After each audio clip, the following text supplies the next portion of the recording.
ਸ੍ਰੀ ਵਾਹਿਗੁਰੂ ਸਾਹਿਬ ਜੀ।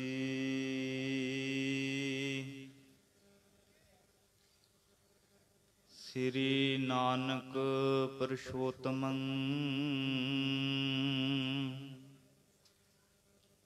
ਪਰਮ ਪਰਾਵਰ ਨਾਥ।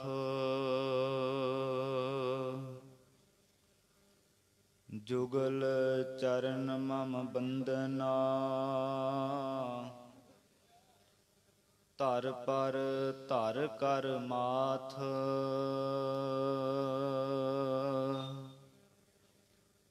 ਆਦਿ ਨਿਰੰਜਨ ਹੈ ਗੁਰੂ ਨਾਨਕ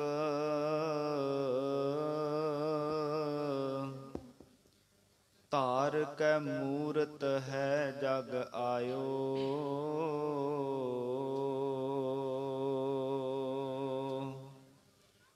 ਲੋਕ ਸੁਣਿਓ ਪਰਲੋਕ ਸੁਣਿਓ ਬਿਦ ਲੋਕ ਸੁਣਿਓ ਸਭ ਦਰਸ਼ਨ ਪਾਇਓ। ਸੰਗਤ ਪਾਰ ਉਤਾਰਨ ਕਾ ਗੁਰੂ ਨਾਨਕ ਸਾਹਿਬ ਪੰਥ ਚਲਾਇਓ। ਵਾਹਿਗੁਰੂ ਗੁਰੂ ਨਾਨਕ ਸਾਹਿਬ ਧਾਰ ਕੈ ਮੂਰਤ ਹੈ ਜਗ ਆਇਓ। ਸੰਗਤ ਪਾਰ ਉਤਾਰਨ ਕਾ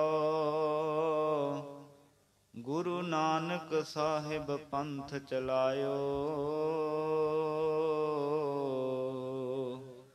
ਵਾਹਿਗੁਰੂ ਗੁਰੂ ਨਾਨਕ ਸਾਹਿਬ ਧਾਰ ਕੈ ਮੂਰਤ ਹੈ ਜਗ ਆਇਓ। ਸਤਨਾਮ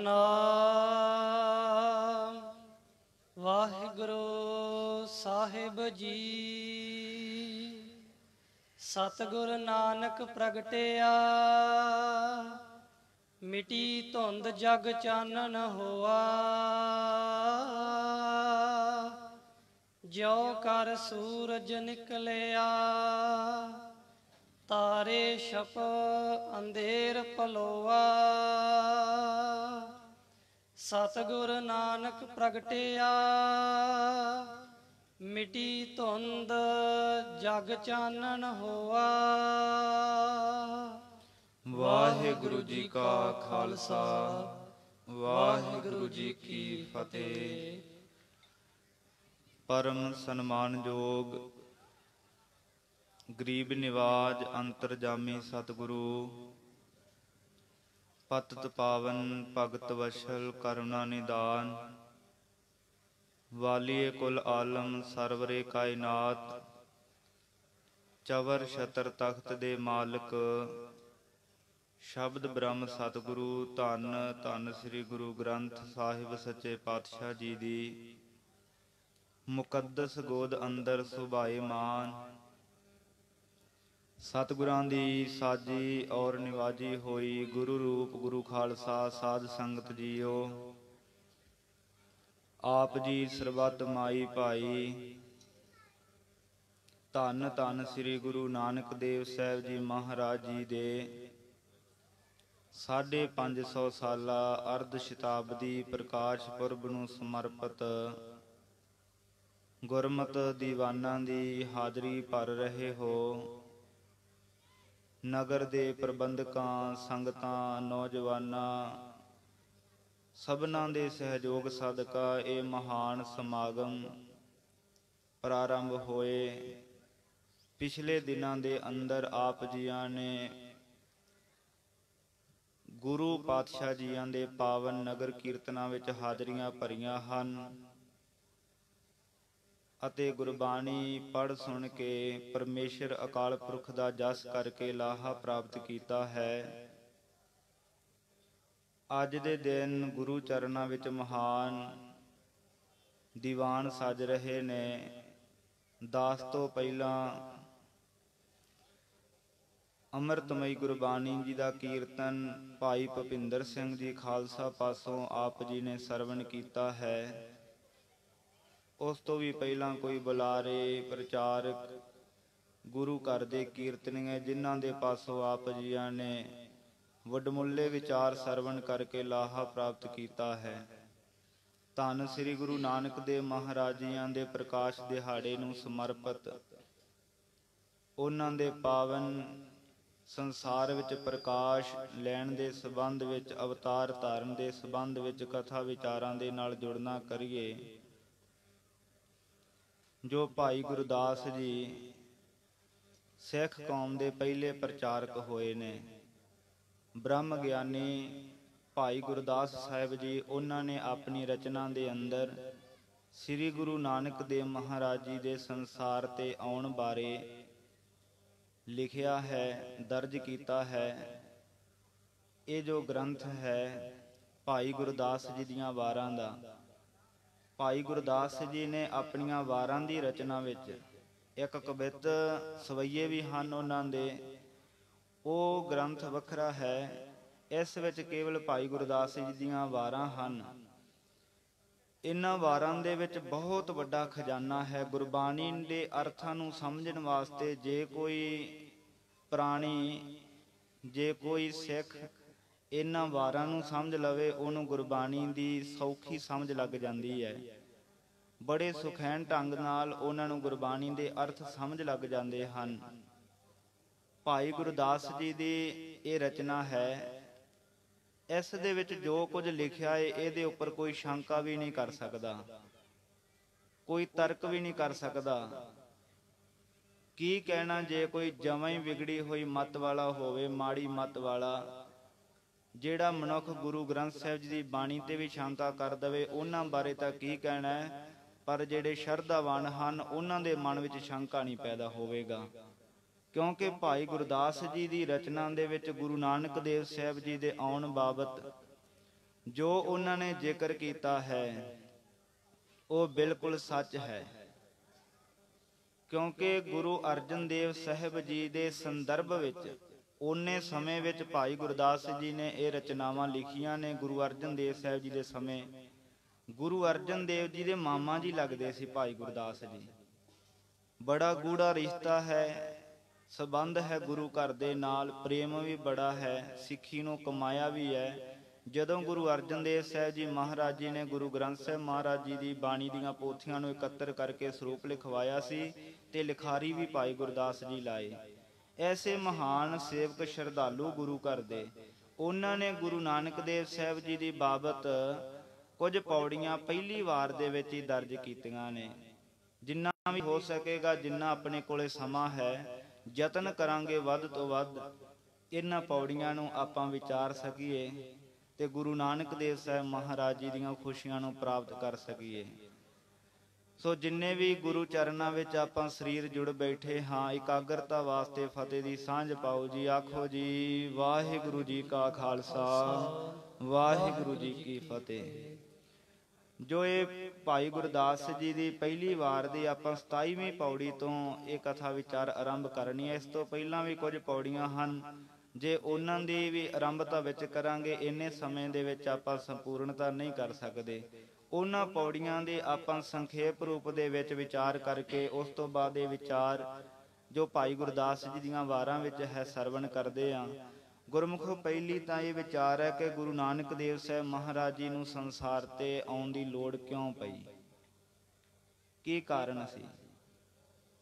ਜਿਵੇਂ ਕਿ ਗੁਰੂ ਅਮਰਦਾਸ ਸਾਹਿਬ ਜੀ ਨੂੰ ਵੀ ਕੁਝ ਪੰਡਿਤ ਬ੍ਰਾਹਮਣ ਵਿਦਵਾਨ ਲੋਕਾਂ ਨੇ ਇਹ ਸਵਾਲ ਕੀਤਾ ਸੀ ਕਿ ਮਹਾਰਾਜ ਵੇਖੋ, ਪਹਿਲਾਂ ਹੀ 4 ਵੇਦ ਨੇ, 27 ਸਿਮਰਤੀਆਂ, 18 ਪੁਰਾਣ ਨੇ, 6 ਸ਼ਾਸਤਰ ਨੇ, ਮੁਸਲਮਾਨਾਂ ਦੇ ਗ੍ਰੰਥ ਨੇ, ਤੇ ਇਸੇ ਤਰ੍ਹਾਂ ਈਸਾਈਆਂ ਦੇ ਗ੍ਰੰਥ ਹਨ, ਬਾਈਬਲ ਵਗੈਰਾ, ਹੋਰ ਕਿੰਨੇ ਗ੍ਰੰਥ ਨੇ, ਤੇ ਤੁਸੀਂ ਬਾਣੀ ਵੱਖਰੀ ਕਿਉਂ ਰਚ ਰਹੇ ਹੋ। ਗੁਰੂ ਅਮਰਦਾਸ ਸਾਹਿਬ ਜੀ ਨੂੰ ਸਵਾਲ ਕੀਤਾ ਸੀ, ਤੇ ਮਹਾਰਾਜ ਗੁਰੂ ਅਮਰਦਾਸ ਸਾਹਿਬ ਜੀ ਨੇ ਫਿਰ ਉਹਨਾਂ ਦਾ ਉੱਤਰ ਦਿੰਦਿਆਂ ਹੋਇਆਂ ਬਚਨ ਕਿਹਾ ਸੀ। ਮਹਾਰਾਜ ਜੀ ਕਹਿੰਦੇ, ਜੈਸੇ ਧਰਤੀ ਮੱਧੇ ਪਾਣੀ ਪ੍ਰਗਾਸਿਆ।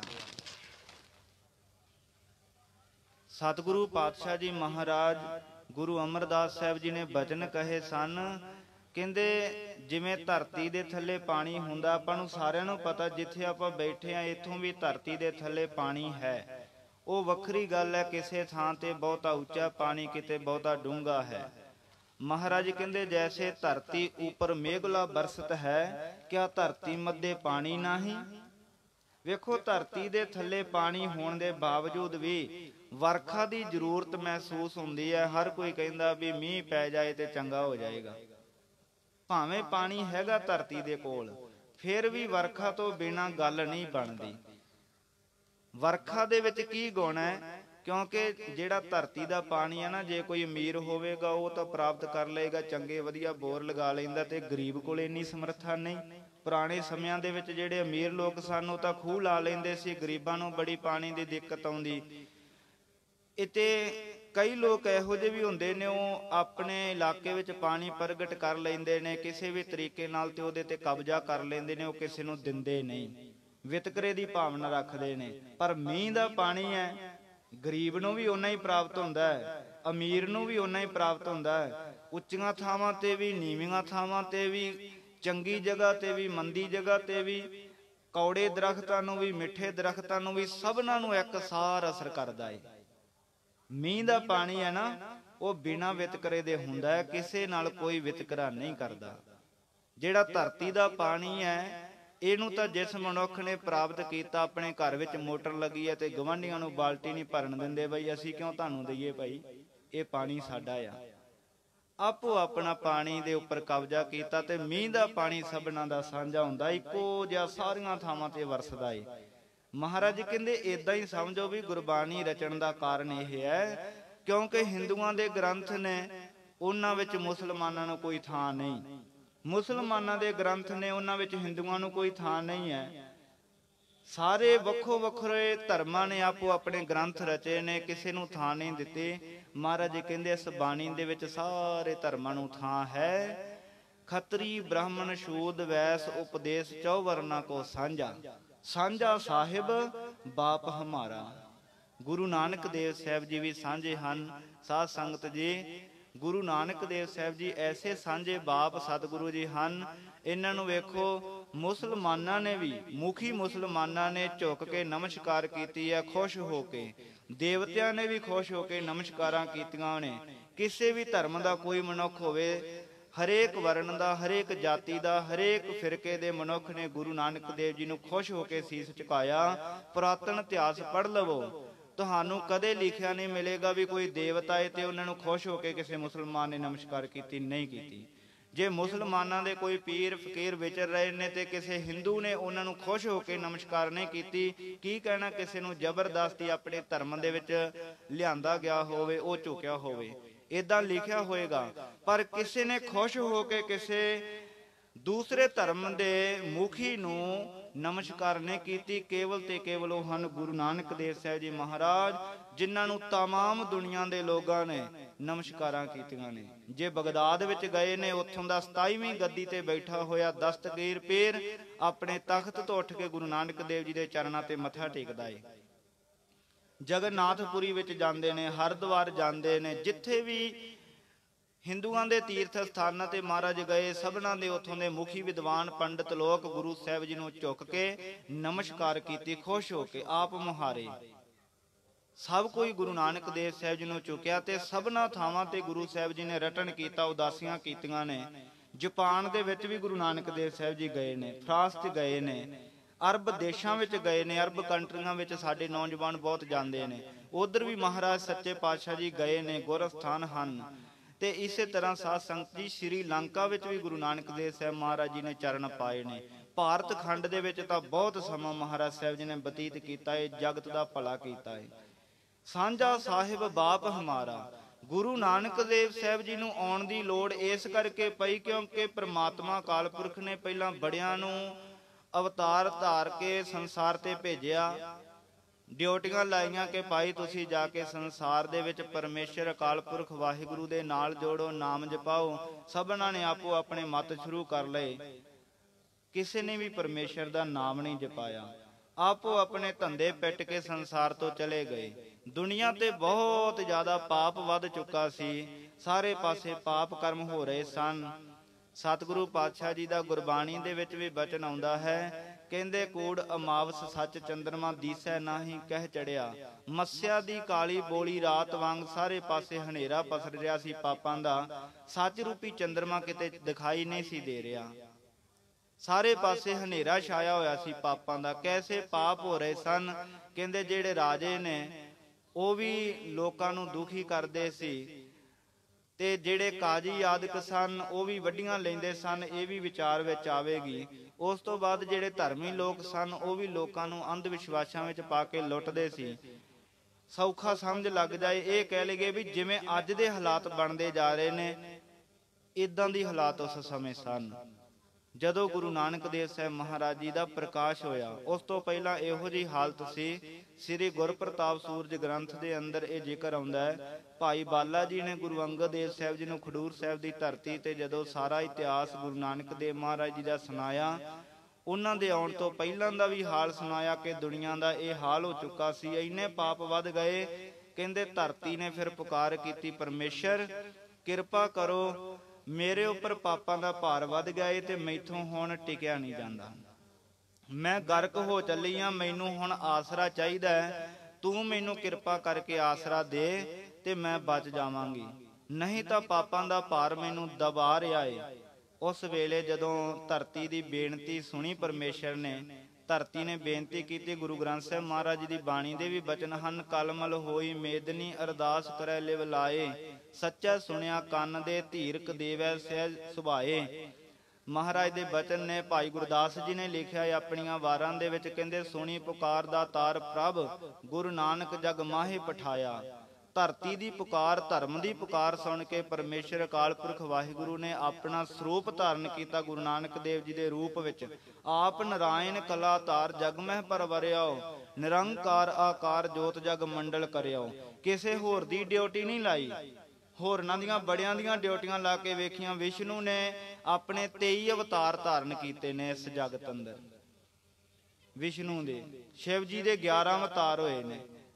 ਤੇ ਮਹਾਰਾਜ ਪਰਮੇਸ਼ਰ ਨੇ ਸੋਚਿਆ ਵੀ ਇਹ ਜਿਹੜੇ ਵਿਸ਼ਨੂੰ ਦੇ ਅਵਤਾਰ ਨੇ ਉਹਨਾਂ ਦੇ ਵਿੱਚੋਂ ਇੱਕ ਅਵਤਾਰ ਹਜੇ ਹੋਣਾ ਜੇ, 24ਵਾਂ ਅਵਤਾਰ ਨੇਹ ਕਲੰਕ ਅਵਤਾਰ ਹਜੇ ਹੋਣਾ ਏ। 23 ਅਵਤਾਰ ਹੋਏ ਨੇ ਉਦੋਂ ਤੱਕ। ਤੇ ਗੁਰੂ ਨਾਨਕ ਦੇਵ ਸਾਹਿਬ ਮਹਾਰਾਜ ਜੀ ਜਦੋਂ ਆਏ ਨੇ ਤੇ ਕਹਿੰਦੇ ਪਰਮੇਸ਼ਰ ਨੇ ਇਹ ਵਿਚਾਰ ਬਣਾਈ ਕਿ ਹੁਣ ਖੁਦ ਜਾਣਾ ਏ ਸੰਸਾਰ ਤੇ, ਸਰੀਰ ਰੂਪ ਧਾਰਨ ਕਰਕੇ ਸਰਗੁਣ ਸਰੂਪ ਵਿੱਚ। ਨਿਰਗੁਣ ਆਪ ਸਰਗੁਣ ਪਿਓਹੀ ਕਲਾ ਧਾਰ ਜਿਨ ਸਗਲੀ ਮੋਹੀ। ਪਰਮੇਸ਼ਰ ਆਪ ਨਿਰਗੁਣ ਸਰੂਪ ਹੈ, ਜੋ ਸਰੀਰ ਧਾਰਨ ਕਰਕੇ ਆਏ ਸਰਗੁਣ ਸਰੂਪ ਵੀ ਉਹ ਆਪ ਹੈ। 10 ਪਾਤਸ਼ਾਹੀਆਂ, ਸ੍ਰੀ ਗੁਰੂ ਗ੍ਰੰਥ ਸਾਹਿਬ ਮਹਾਰਾਜ ਜੀ, ਇਹ ਸਾਰੇ ਗੁਰੂ ਸਾਹਿਬਾਨ ਪਰਮੇਸ਼ਰ ਅਕਾਲ ਪੁਰਖ ਦਾ ਸਰਗੁਣ ਸਰੂਪ ਹਨ। ਸਰਗੁਣ ਸਰੂਪ ਦੇ ਵਿੱਚ ਗੁਰੂ ਨਾਨਕ ਦੇਵ ਸਾਹਿਬ ਜੀ ਨੇ ਕਲਾ ਧਾਰ ਭਾਵ ਕੇ ਸਰੀਰ ਧਾਰਨ ਕਰਕੇ ਸੰਸਾਰ ਤੇ ਆਉਣਾ ਕੀਤਾ। ਜਿਹੜੇ ਚਾਰੇ ਪਾਸੇ ਪਾਪ ਪਸਰੇ ਹੋਏ ਸਨ ਸਭਨਾਂ ਨੂੰ ਗਿਆਨ ਕਰਾਇਆ, ਪਾਪਾਂ ਦੇ ਵਿੱਚੋਂ ਕੱਢਿਆ। ਐਸੇ ਹਨੇਰੇ ਵਿੱਚ ਲੋਕ ਗਲਤਾਨ ਹੁੰਦੇ ਜਾ ਰਹੇ ਸੀ, ਬੜਾ ਪਾਪ ਵੱਧ ਗਿਆ ਸੀ ਸੰਸਾਰ ਤੇ। ਭਾਈ ਗੁਰਦਾਸ ਜੀ ਕਹਿੰਦੇ ਧਰਤੀ ਦੀ ਬੇਨਤੀ ਸੁਣ ਕੇ ਫਿਰ ਪਰਮੇਸ਼ਰ ਨੇ ਆਪਣਾ ਸਰੂਪ ਧਾਰਨ ਕੀਤਾ। ਇਸ ਕਰਕੇ ਭਾਈ ਗੁਰੂ ਨਾਨਕ ਦੇਵ ਸਾਹਿਬ ਜੀ ਦੀ ਲੋੜ ਸੀ ਆਉਣ ਦੀ। ਤੇ ਹੋਰਨਾਂ ਜਿੰਨਿਆਂ ਨੂੰ ਵੀ ਭੇਜਿਆ ਸੀ ਉਹਨਾਂ ਨੇ ਆਪੋ ਆਪਣੇ ਧਰਮ ਬਣਾ ਲਏ। ਆਪਣੇ ਧਰਮ ਦੇ ਵਿੱਚ ਜਿੰਨੇ ਲੋਕ ਸਨ ਉਹਨਾਂ ਨੂੰ ਤਾਂ ਗਿਆਨ ਵੰਡਿਆ ਜਾ ਰਿਹਾ ਸੀ, ਉਹਨਾਂ ਨੂੰ ਵੀ ਪੂਰਿਆਂ ਨੂੰ ਨਹੀਂ। ਜਿਵੇਂ ਹਿੰਦੂਆਂ ਦੇ ਵਿੱਚ 4 ਵਰਨ ਬਣਾਏ ਗਏ ਸਨ, ਬ੍ਰਾਹਮਣ ਤੇ ਜਿਹੜੇ ਵੈਸ਼ਨਵ, ਸ਼ੂਦਰ ਤੇ ਖੱਤਰੀ। ਬ੍ਰਾਹਮਣ, ਖੱਤਰੀ, ਵੈਸ਼ ਤੇ ਸ਼ੂਦਰ, ਇਹ 4 ਵਰਨਾਂ ਦੇ ਵਿੱਚ ਇਹ ਲੋਕ ਵੰਡੇ ਹੋਏ ਸੀ। ਬ੍ਰਾਹਮਣ ਨੂੰ ਅਧਿਕਾਰ ਸੀ ਕਿ ਹਰੇਕ ਤਰ੍ਹਾਂ ਦੀ ਵਿਦਿਆ ਪੜ੍ਹਾ ਸਕਦਾ ਏ, ਦਾਨ ਕਰਾ ਸਕਦਾ ਹੈ, ਜਗ ਕਰ ਸਕਦਾ, ਕਰਾ ਸਕਦਾ ਏ। ਇਹ ਸਾਰੀਆਂ ਕਿਰਿਆਵਾਂ ਬ੍ਰਾਹਮਣ ਕਰ ਸਕਦਾ ਹੈ। ਤੇ ਉਸ ਤੋਂ ਬਾਅਦ ਵੈਸ਼ਨਵ ਹਨ, ਇਹ ਵੀ ਕਰ ਸਕਦੇ ਨੇ। ਤੇ ਖੱਤਰੀ ਹਨ, ਉਹਨਾਂ ਦੇ ਵਿੱਚੋਂ ਕਈਆਂ ਨੂੰ ਪੜ੍ਹਨ ਦਾ ਅਧਿਕਾਰ ਹੈ, ਕਿਸੇ ਨੂੰ ਸੁਣਨ ਦਾ ਅਧਿਕਾਰ ਨਹੀਂ। ਤੇ ਜਿਹੜੇ ਸ਼ੂਦਰ ਨੇ ਇਹ ਬਿਲਕੁਲ ਭਗਤੀ ਤੋਂ ਵਾਂਝੇ, ਉਹਨਾਂ ਨੂੰ ਕੋਈ ਅਧਿਕਾਰ ਨਹੀਂ ਸੀ ਕਿ ਤੁਸੀਂ ਪਰਮੇਸ਼ਰ ਦਾ ਨਾਮ ਕੰਨਾਂ ਦੇ ਨਾਲ ਸੁਣੋ, ਮੁਖ ਦੇ ਨਾਲ ਜਪੋ। ਜੇ ਕੋਈ ਸ਼ੂਦਰ ਸੁਣਦਾ ਵੇਖਿਆ ਗਿਆ ਪਰਮੇਸ਼ਰ ਦੇ ਨਾਮ ਨੂੰ, ਉਹਨਾਂ ਦੇ ਕੰਨ ਵਿੱਚ ਸਿੱਕਾ ਢਾਲ ਕੇ ਪਾਇਆ ਜਾਵੇਗਾ। ਜੇ ਕੋਈ ਮੁਖ ਤੋਂ ਪਰਮੇਸ਼ਰ ਦਾ ਨਾਮ ਲੈਂਦਾ ਵੇਖਿਆ ਗਿਆ ਤੇ ਸ਼ੂਦਰਾਂ ਨੂੰ ਇਹ ਸਜ਼ਾ ਦਿੱਤੀ ਜਾਂਦੀ ਸੀ, ਉਹਨਾਂ ਦੀ ਜ਼ੁਬਾਨ ਕੱਟ ਦਿੱਤੀ ਜਾਂਦੀ।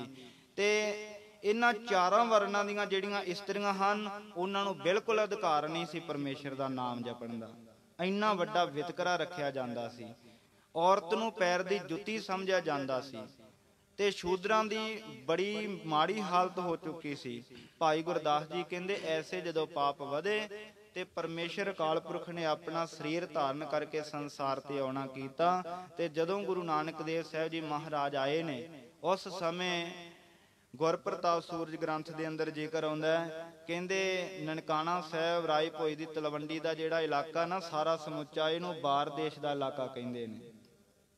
ਜਿਵੇਂ ਆਪਾਂ ਪੰਜਾਬ ਕਹਿ ਦਿੰਦੇ ਹਾਂ, ਪੰਜਾਬ ਦੇ ਵਿੱਚ ਬੜੇ ਸੋਹਣੇ ਸ਼ਹਿਰ ਨੇ, ਨਗਰ ਨੇ, ਕਸਬੇ ਨੇ, ਇਲਾਕੇ ਨੇ, ਇਹ ਸਮੁੱਚੇ ਇਲਾਕੇ ਦਾ ਨਾਮ ਹੈ ਪੰਜਾਬ। ਇਦਾਂ ਹੀ ਪਾਕਿਸਤਾਨ ਦੇ ਵਿੱਚ ਇੱਕ ਬਾਰ ਦੇਸ਼ ਦਾ ਇਲਾਕਾ ਏ, ਉਹਦੇ ਵਿੱਚ ਛੋਟਾ ਜਿਹਾ ਸੁੰਦਰ ਨਗਰ ਵਸਦਾ ਏ, ਰਾਏ ਭੋਏ ਦੀ ਤਲਵੰਡੀ। ਭਾਈ ਬਾਲਾ ਜੀ ਗੁਰੂ ਅੰਗਦ ਦੇਵ ਸਾਹਿਬ ਜੀ ਨੂੰ ਕਥਾ ਸੁਣਾਉਂਦੇ ਹੋਏ ਬਚਨ ਕਹਿੰਦੇ ਸੀ, ਮਹਾਰਾਜ ਇਹ ਜਿਹੜਾ ਇਲਾਕਾ ਹੈ ਨਾ, ਗੁਰੂ ਨਾਨਕ ਦੇਵ ਸਾਹਿਬ ਜੀ ਤੇ ਆਉਣ ਤੋਂ ਪਹਿਲਾਂ ਬੜਾ ਸੁੰਦਰ ਸੀ। ਚਾਰੇ ਪਾਸੇ ਹਰੇ ਭਰੇ ਦਰਖਤ ਨੇ, ਦੋ ਨਦੀਆਂ ਵਗਦੀਆਂ ਨੇ। ਇੱਕ ਐਰਾਵਤੀ ਨਦੀ ਹੈ ਜਿਹੜੀ ਹਾਥੀਆਂ ਦੇ ਨਾਮ ਤੋਂ ਬਣੀ ਹੈ। ਐਰਾਵਤੀ ਹਾਥੀ ਨੂੰ ਕਹਿੰਦੇ ਨੇ। ਉਸ ਨਦੀ ਦੇ ਆਸੇ ਪਾਸੇ ਹਾਥੀ ਬੜੇ ਫਿਰਦੇ ਹੁੰਦੇ ਸੀ ਝੁੰਡ ਬਣਾ ਕੇ। ਉਸ ਨਦੀ ਦਾ ਨਾਮ ਪੈ ਗਿਆ ਐਰਾਵਤੀ। ਹੌਲੀ ਹੌਲੀ ਵਿਗੜ ਕੇ ਸ਼ਬਦ ਬਣਿਆ ਰਾਵੀ। ਰਾਵੀ ਨਦੀ ਜਿਹਨੂੰ ਆਪਾਂ ਕਹਿ ਦਿੰਨੇ ਆ। ਇੱਕ ਪਾਸੇ ਦੂਸਰੀ ਨਦੀ ਸੀ, ਉਹਨੂੰ ਚੰਦਰਭਗਾ। ਚੰਦਰਭਗਾ ਦਾ ਭਾਵ ਚੰਦਰਮਾ ਦੀ ਭੈਣ, ਉਹਦਾ ਨਾਮ ਸੀ ਚਨਾਬ। ਉਹਨੇ ਉੱਥੇ ਬੈਠ ਕੇ ਭਗਤੀ ਕੀਤੀ, ਉਹਦਾ ਨਾਮ ਚਨਾਬ ਪੈ ਗਿਆ। ਇਹ ਦੋ ਨਦੀਆਂ ਦਾ ਜਿਹੜਾ ਵਿਚਕਾਰਲਾ ਖੇਤਰ ਹੈ ਨਾ, ਇਲਾਕਾ, ਉਹਨੂੰ ਬਾਰ ਦੇਸ਼ ਕਹਿੰਦੇ ਨੇ। ਉਸ ਦੇ ਵਿੱਚ ਚਾਰੇ ਵਰਨਾਂ ਦੇ ਲੋਕ ਰਹਿੰਦੇ ਨੇ। ਹੋਰ ਵੀ ਬੜੇ ਸ੍ਰੇਸ਼ਟ ਜਿਹੜੇ ਸੂਝਵਾਨ ਪੁਰਸ਼ ਰਹਿੰਦੇ ਨੇ, ਤੇ ਕੋਈ ਵੀ ਕਿਸੇ ਨਾਲ ਲੜਦਾ ਝਗੜਦਾ ਨਹੀਂ। ਪਰਮੇਸ਼ਰ ਅਕਾਲ ਪੁਰਖ ਨੇ ਇਹ ਸੁੰਦਰ ਰਚਨਾ ਕੀਤੀ, ਉਸ ਨੂੰ ਸੁੰਦਰ ਬਣਾਇਆ ਜਿੱਥੇ ਆਪਣਾ ਅਵਤਾਰ ਧਾਰਨਾ ਹੈ। ਜਦੋਂ ਕੋਈ ਵਧੀਆ ਸ਼ਖਸੀਅਤ ਨੇ ਆਉਣਾ ਹੋਵੇ ਜਾਂ ਆਪਣੇ ਘਰ ਵਿੱਚ ਰਿਸ਼ਤੇਦਾਰ ਆਉਣੇ ਹੋਣ, ਤੇ ਆਮ ਹੀ ਕਹਿੰਦੇ ਨੇ ਵੀ ਘਰ ਦੀ ਸਫਾਈ ਕਰ ਲਓ, ਘਰ ਨੂੰ ਸੋਹਣਾ ਬਣਾ ਲਈਏ, ਆਇਆ ਗਿਆ ਆਏਗਾ ਤੇ ਚੰਗਾ ਲੱਗੇਗਾ। ਜਦੋਂ ਕਿਸੇ ਖਾਸ ਨੇ ਆਉਣਾ ਹੋਵੇ ਨਾ, ਤੇ ਵਿਸ਼ੇਸ਼ ਤਿਆਰੀਆਂ ਕੀਤੀਆਂ ਜਾਂਦੀਆਂ ਨੇ। ਗੁਰੂ ਨਾਨਕ ਦੇਵ ਸਾਹਿਬ ਜੀ ਦੇ ਆਉਣ ਦੇ ਸੰਬੰਧ ਵਿੱਚ ਪਰਮੇਸ਼ਰ ਨੇ ਖੁਦ ਉੱਥੋਂ ਦੀਆਂ ਤਿਆਰੀਆਂ ਕੀਤੀਆਂ। ਕਹਿੰਦੇ ਬੜਾ ਸੁੰਦਰ ਮਾਹੌਲ ਬਣਿਆ ਹੋਇਆ, ਇੱਥੇ ਚਾਰੇ ਵਰਨਾਂ ਦੇ ਲੋਕ ਰਹਿੰਦੇ ਨੇ। ਉੱਥੇ ਹੀ ਬੇਦੀ ਵੰਸ਼ ਵੀ ਵਸਦੀ ਹੈ, ਜਿਨ੍ਹਾਂ ਨੇ ਸ਼ਸਤਰ ਧਾਰਨ ਕੀਤੇ ਹੋਏ ਨੇ। ਧਰਮ ਯੁੱਧ ਦੇ ਨਾਲ ਉਹਨਾਂ ਦਾ ਬੜਾ ਪਿਆਰ ਆ। ਉਸੇ ਵੰਸ਼ ਦੇ ਵਿੱਚ ਬਾਬਾ ਸ਼ਿਵਨਾਭ ਜੀ ਨੇ ਜਨਮ ਲੈਣਾ ਕੀਤਾ ਹੈ। ਗੁਰੂ ਨਾਨਕ ਦੇਵ ਸਾਹਿਬ ਜੀ ਦੇ ਦਾਦਾ ਜੀ ਲੱਗਦੇ ਨੇ ਬਾਬਾ ਸ਼ਿਵਨਾਭ ਜੀ। ਉਹਨਾਂ ਨੇ ਹਿੰਸਾ ਨੂੰ ਛੱਡ ਕੇ ਪਰਮੇਸ਼ਰ ਦੇ ਚਰਨਾਂ ਦੇ ਵਿੱਚ ਚਿੱਤ ਜੋੜਿਆ, ਤੇ ਉਹਨਾਂ ਨੇ ਸ਼ਸਤਰਾਂ ਨੂੰ ਤਿਆਗ ਦਿੱਤਾ। ਧਰਮ ਯੁੱਧ ਨੂੰ ਤਿਆਗ ਕੇ, ਯੁੱਧ ਵਿਦਿਆ ਦਾ ਅਭਿਆਸ ਛੱਡ ਕੇ ਪਰਮੇਸ਼ਰ ਦੇ ਚਰਨਾਂ ਵਿੱਚ ਰਹਿੰਦੇ ਨੇ। ਸ਼ਾਂਤ ਕੀ ਸੁਭਾਅ, ਚੰਗੀ ਵਧੀਆ ਕਿਰਤ ਕਰਦੇ ਨੇ। ਉਹਨਾਂ ਦਾ ਵਿਆਹ ਹੋਇਆ ਬੀਬੀ ਬਨਾਰਸੀ ਦੇ ਨਾਲ। ਗੁਰੂ ਨਾਨਕ ਦੇਵ ਸਾਹਿਬ ਜੀ ਦੀ ਦਾਦੀ ਦਾ ਨਾਮ ਬਨਾਰਸੀ, ਤੇ ਉਹਨਾਂ ਦੇ ਘਰ ਦੋ ਪੁੱਤਰ ਪੈਦਾ ਹੋਏ, ਇੱਕ ਕਾਲੂ ਤੇ ਇੱਕ ਲਾਲੂ, ਜਿਨ੍ਹਾਂ ਨੂੰ ਅਸੀਂ ਮਹਿਤਾ ਕਾਲੂ ਜੀ ਜਾਂ ਕਲਿਆਣ ਚੰਦ ਜੀ ਵੀ ਕਹਿ ਦਿੰਦੇ ਹਾਂ, ਤੇ ਦੂਸਰੇ ਬਾਬਾ ਲਾਲ ਚੰਦ ਜੀ ਗੁਰੂ ਨਾਨਕ ਦੇਵ ਸਾਹਿਬ ਜੀ ਦੇ ਚਾਚਾ ਜੀ ਲੱਗਦੇ ਹਨ। ਤੇ ਜਿਹੜੇ ਬਾਬਾ ਮਹਿਤਾ ਕਾਲੂ ਜੀ ਨੇ, ਇਹਨਾਂ ਦਾ ਮਾਤਾ ਤ੍ਰਿਪਤਾ ਜੀ ਦੇ ਨਾਲ ਵਿਆਹ ਹੋਇਆ। ਪਾਕਿਸਤਾਨ ਦੇ ਵਿੱਚ ਚਾਲ ਪਿੰਡ ਹੈ, ਗੁਰੂ ਨਾਨਕ ਦੇਵ ਸਾਹਿਬ ਜੀ ਦਾ ਨਾਨਕਾ ਪਿੰਡ ਹੈ। ਉੱਥੇ ਸਤਿਗੁਰੂ ਗੁਰੂ ਨਾਨਕ ਦੇਵ ਸਾਹਿਬ ਮਹਾਰਾਜ ਜੀ ਦੇ ਨਾਨਕੇ ਨੇ, ਤੇ ਉੱਥੇ ਹੀ ਕਾਫੀ ਸਮਾਂ ਬਾਬਾ ਮਹਿਤਾ ਕਾਲੂ ਜੀ ਰਹੇ। ਤੇ ਘਰ ਦੇ ਵਿੱਚ ਇੱਕ ਬੱਚੀ ਨੇ ਜਨਮ ਲਿਆ, ਤੇ ਉਹਨਾਂ ਦਾ ਨਾਮ ਸੀ ਨਾਨਕੀ। ਨਾਨਕੇ ਘਰ ਦੇ ਵਿੱਚ ਉਹਨਾਂ ਦਾ ਜਨਮ ਹੋਣੇ ਕਰਕੇ ਨਾਨਕੀ ਨਾਮ ਰੱਖਿਆ ਗਿਆ। ਤੇ 5 ਸਾਲ ਬਤੀਤ ਹੋਏ। ਉਸ ਤੋਂ ਬਾਅਦ ਗੁਰੂ ਨਾਨਕ ਦੇਵ ਸਾਹਿਬ ਮਹਾਰਾਜ ਜੀ ਨੇ ਸੰਸਾਰ ਤੇ ਆਪਣਾ ਅਵਤਾਰ ਧਾਰਨਾ ਕੀਤਾ, ਰਾਏ ਭੋਏ ਦੀ ਤਲਵੰਡੀ, ਜਿਹਨੂੰ ਅੱਜ ਕੱਲ ਅਸੀਂ ਨਨਕਾਣਾ ਸਾਹਿਬ ਕਹਿ ਦਿੰਨੇ ਆ। ਜਦੋਂ ਗੁਰੂ ਨਾਨਕ ਦੇਵ ਸਾਹਿਬ ਮਹਾਰਾਜ ਜੀ ਦਾ ਪ੍ਰਕਾਸ਼ ਹੋਇਆ, ਕਵੀ ਭਾਈ ਸੰਤੋਖ ਸਿੰਘ ਜੀ ਲਿਖਦੇ ਨੇ ਵੀ ਘਰ ਦੇ ਕਮਰੇ ਵਿੱਚ 8 ਕੋਨਿਆਂ ਵਾਲਾ ਦੀਵਾ ਜਗ ਰਿਹਾ ਸੀ, ਬੜਾ ਉਹਦਾ ਪ੍ਰਕਾਸ਼ ਸੀ। ਜਦੋਂ ਗੁਰੂ ਨਾਨਕ ਦੇਵ ਸਾਹਿਬ ਜੀ ਦਾ ਪ੍ਰਕਾਸ਼ ਹੋਇਆ, ਤੇ ਉਸ ਦੀਵੇ ਦੀ ਰੋਸ਼ਨੀ ਮੱਧਮ ਪੈ ਗਈ। ਗੁਰੂ ਨਾਨਕ ਦੇਵ ਸਾਹਿਬ ਜੀ ਦਾ ਐਸਾ ਤੇਜ ਪ੍ਰਤਾਪ ਸੀ, ਜਿਵੇਂ ਲਾਈਟਾਂ ਜਗਦੀਆਂ ਹੋਣ ਤੇ ਸੂਰਜ ਚੜ ਜਾਵੇ ਨਾ, ਲਾਈਟਾਂ ਦੀ ਰੋਸ਼ਨੀ ਫਿੱਕੀ ਪੈ ਜਾਂਦੀ ਹੈ। ਦੀਵਾ ਤਾਂ ਕੁਝ ਵੀ ਨਹੀਂ ਕਰ ਸਕਦਾ ਸੂਰਜ ਦੇ ਸਾਹਮਣੇ। ਐਸੇ ਤੇਜ ਪ੍ਰਤਾਪ ਵਾਲੇ ਗੁਰੂ ਨਾਨਕ ਦੇਵ ਸਾਹਿਬ ਜੀ ਮਹਾਰਾਜ ਜੀ ਦਾ ਜਦੋਂ ਪ੍ਰਕਾਸ਼ ਹੋਇਆ, ਤੇ ਸਾਰੇ ਪਾਸੇ ਚਾਨਣ ਹੀ ਚਾਨਣ ਹੋਇਆ। ਕਹਿੰਦੇ ਉਸ ਬਾਹਰ ਦੇਸ਼ ਦੇ ਇਲਾਕੇ ਦੇ ਜਿੰਨੇ ਵੀ ਲੋਕ ਨੇ, ਉਹਨਾਂ ਨੂੰ ਆਪ ਮੁਹਾਰੇ ਹੀ ਅੰਦਰੋਂ ਖੁਸ਼ੀ ਪ੍ਰਗਟ ਹੋਈ। ਪਤਾ ਨਹੀਂ ਸੀ ਲੱਗ ਰਿਹਾ ਵੀ ਇੰਨੀ ਖੁਸ਼ੀ ਸਾਡੇ ਅੰਦਰ ਕਿਵੇਂ ਹੈ। ਕੋਈ ਇਸ ਕੁਦਰਤ ਦੀ ਸ਼ਕਤੀ ਨੂੰ, ਅਦਭੁਤ ਸ਼ਕਤੀ ਨੂੰ ਜਾਣ ਨਹੀਂ ਸਕਿਆ। ਤੇ ਐਸਾ ਜਿਹੜਾ ਆਸੇ ਪਾਸੇ ਪਾਪਾਂ ਦਾ ਹਨੇਰਾ ਛਾਇਆ ਹੋਇਆ ਸੀ, ਗੁਰੂ ਨਾਨਕ ਦੇਵ ਸਾਹਿਬ ਜੀ ਦੇ ਆਉਣੇ ਕਰਕੇ ਚਾਨਣ ਹੋਇਆ। ਇੱਥੋਂ ਜਿਹੜੀ ਵਿਚਾਰ ਆਪਾਂ ਅੱਗੇ ਸਰਵਣ ਕਰਦੇ ਹਾਂ। ਭਾਈ ਗੁਰਦਾਸ ਜੀ ਜਿਵੇਂ ਸਾਨੂੰ ਆਪਣੀਆਂ ਵਾਰਾਂ ਦੇ ਅੰਦਰ ਪੌੜੀਆਂ ਦੇ ਵਿੱਚ ਸਿੱਖਿਆ ਦੇ ਕਰਕੇ ਗੁਰੂ ਨਾਨਕ ਦੇਵ ਸਾਹਿਬ ਜੀ ਦੇ ਆਉਣ ਬਾਰੇ ਦੱਸਦੇ ਹਨ, ਸਰਵਣ ਕਰੀਏ। ਜਿੰਨੇ ਵੀ ਸਰੀਰ ਗੁਰੂ ਚਰਨਾਂ 'ਚ ਬੈਠੇ ਹਾਂ, ਵਿਚਾਰ ਭਾਈ ਗੁਰਦਾਸ ਜੀ ਦੀਆਂ ਵਾਰਾਂ ਦੀ ਸ਼ੁਰੂ ਕਰਨ ਤੋਂ ਪਹਿਲਾਂ ਉਚਾਰਨ ਕਰੋ ਜੀ। ਸਤਨਾਮ ਸ੍ਰੀ ਵਾਹਿਗੁਰੂ ਸਾਹਿਬ ਜੀ। ਸਤਿਗੁਰ ਨਾਨਕ ਪ੍ਰਗਟਿਆ, ਮਿਟੀ ਧੁੰਦ ਜਗ ਚਾਨਣ ਹੋਆ। ਭਾਈ ਗੁਰਦਾਸ ਜੀ ਕਹਿੰਦੇ ਜਦੋਂ ਗੁਰੂ ਨਾਨਕ ਦੇਵ ਸਾਹਿਬ ਜੀ ਪ੍ਰਗਟ ਹੋਏ, ਸੰਸਾਰ ਵਿੱਚ ਇਹਨਾਂ ਦਾ ਪ੍ਰਕਾਸ਼ ਹੋਇਆ ਤੇ ਮਿਟੀ ਧੁੰਦ, ਜਿਹੜੇ ਧੁੰਦ ਸੀ ਪਾਪਾਂ ਦੀ, ਇਹ ਮਿਟ ਗਈ। ਹਨੇਰੇ ਨੂੰ ਦੂਰ ਕਰਨਾ ਸੌਖੀ ਗੱਲ ਹੈ। ਹਨੇਰਾ ਹੋ ਜਾਵੇ ਨਾ, ਲਾਈਟ ਜਗਾ ਲਵਾਂਗੇ, ਚਾਨਣ ਹੋ ਜਾਂਦਾ। ਨਿੱਕਾ ਜਿਹਾ ਦੀਵਾ ਵੀ ਬਹੁਤ ਚਾਨਣ ਕਰ ਦਿੰਦਾ ਏ। ਪਰ ਜਿਹੜੀ ਧੁੰਦ ਹੈ ਨਾ, ਇਹ ਧੁੰਦ ਨੂੰ ਦੂਰ ਕਰਨਾ ਬੜਾ ਔਖਾ। ਆ ਸਿਆਲ ਦੇ ਦਿਨ ਸ਼ੁਰੂ ਹੋ ਚੱਲੇ ਨੇ, ਹੁਣ ਧੁੰਦ ਪਿਆ ਕਰੇਗੀ। ਇਹਦੇ ਸਾਹਮਣੇ ਤਾਂ ਸੂਰਜ ਦੀਆਂ ਵੀ ਬਾਹਾਂ ਖੜੀਆਂ ਹੋ ਜਾਂਦੀਆਂ ਨੇ। 10-10 ਦਿਨ ਤੱਕ ਸੂਰਜ ਵੀ ਨਹੀਂ ਦਿਸਦਾ ਹੁੰਦਾ। ਇਹ ਧੁੰਦ ਐਸੀ ਹੈ ਭਾਈ, ਇਹ ਤਾਂ ਨਾ ਦੂਰ ਕਰਨੀ ਬੜੀ ਮੁਸ਼ਕਲ ਹੁੰਦੀ ਹੈ। ਜਿਹੜੀਆਂ ਗੱਡੀਆਂ ਦੀਆਂ ਲਾਈਟਾਂ ਰਾਤ ਨੂੰ ਅੱਖਾਂ ਵਿੱਚ ਵੱਜਦੀਆਂ ਨੇ, ਕੁਝ ਅੱਗੇ ਦਿਸਦਾ ਨਹੀਂ, ਉਹ ਵੀ ਇਹਨਾਂ ਦੇ ਅੱਗੇ ਹਾਰ ਮੰਨ ਜਾਂਦੀਆਂ ਨੇ। ਇਹ ਧੁੰਦ ਐਸੀ ਬਲਵਾਨ ਹੈ, ਇਹਨੂੰ ਦੂਰ ਕਰਨਾ ਬੜਾ ਕਠਿਨ ਆ। ਇਹਦੇ ਵਾਸਤੇ ਬੜੀ ਵੱਡੀ ਤਾਕਤ ਚਾਹੀਦੀ ਹੈ। ਸੂਰਜਾਂ ਦੇ ਵੀ ਸੂਰਜ, ਨਮੋ ਸੂਰਜ ਸੂਰਜੇ। ਧੰਨ ਸ੍ਰੀ ਗੁਰੂ ਨਾਨਕ ਦੇਵ ਸਾਹਿਬ ਜੀ ਮਹਾਰਾਜ, ਜਿਹੜੇ ਐਸੇ ਸੂਰਜ ਹਨ। ਇਹ ਧੁੰਦ ਹੈ ਜਿਹੜੀ, ਇਹਨੂੰ ਵੀ ਉਹਨਾਂ ਨੇ ਪਰੇ ਹਟਾ ਦਿੱਤਾ। ਵਿਸ਼ਿਆਂ ਵਿਕਾਰਾਂ ਦੀ, ਕਲਯੁਗ ਦੀ ਐਸੀ ਜਿਹੜੀ ਧੁੰਦ ਪਈ ਹੋਈ ਸੀ ਸੰਸਾਰ ਵਿੱਚ, ਉਹ ਸਾਰੀ ਮਿਟ ਗਈ। ਇਹਨੂੰ ਮਿੱਟੀ ਪਾਠ ਨਹੀਂ ਕਰਨਾ। ਕਈ ਜਿਹੜੇ ਪਾਠੀ ਹਨ ਜਿਨ੍ਹਾਂ ਸੰਥਿਆ ਨਹੀਂ ਕੀਤੀ, ਤੇ ਉਹ ਇਹਨੂੰ ਮਿੱਟੀ ਪਾਠ ਕਰ ਜਾਂਦੇ ਹਨ। ਕਹਿੰਦੇ ਸਤਿਗੁਰੂ ਨਾਨਕ ਪ੍ਰਗਟਿਆ, ਮਿੱਟੀ ਧੁੰਦ ਜਗ ਚਾਨਣ ਹੋਆ। ਮਿੱਟੀ ਨਹੀਂ, ਮਿੱਟੀ। ਮਿੱਟੀ ਦਾ ਭਾਵ ਹੈ ਮਿਟਣਾ।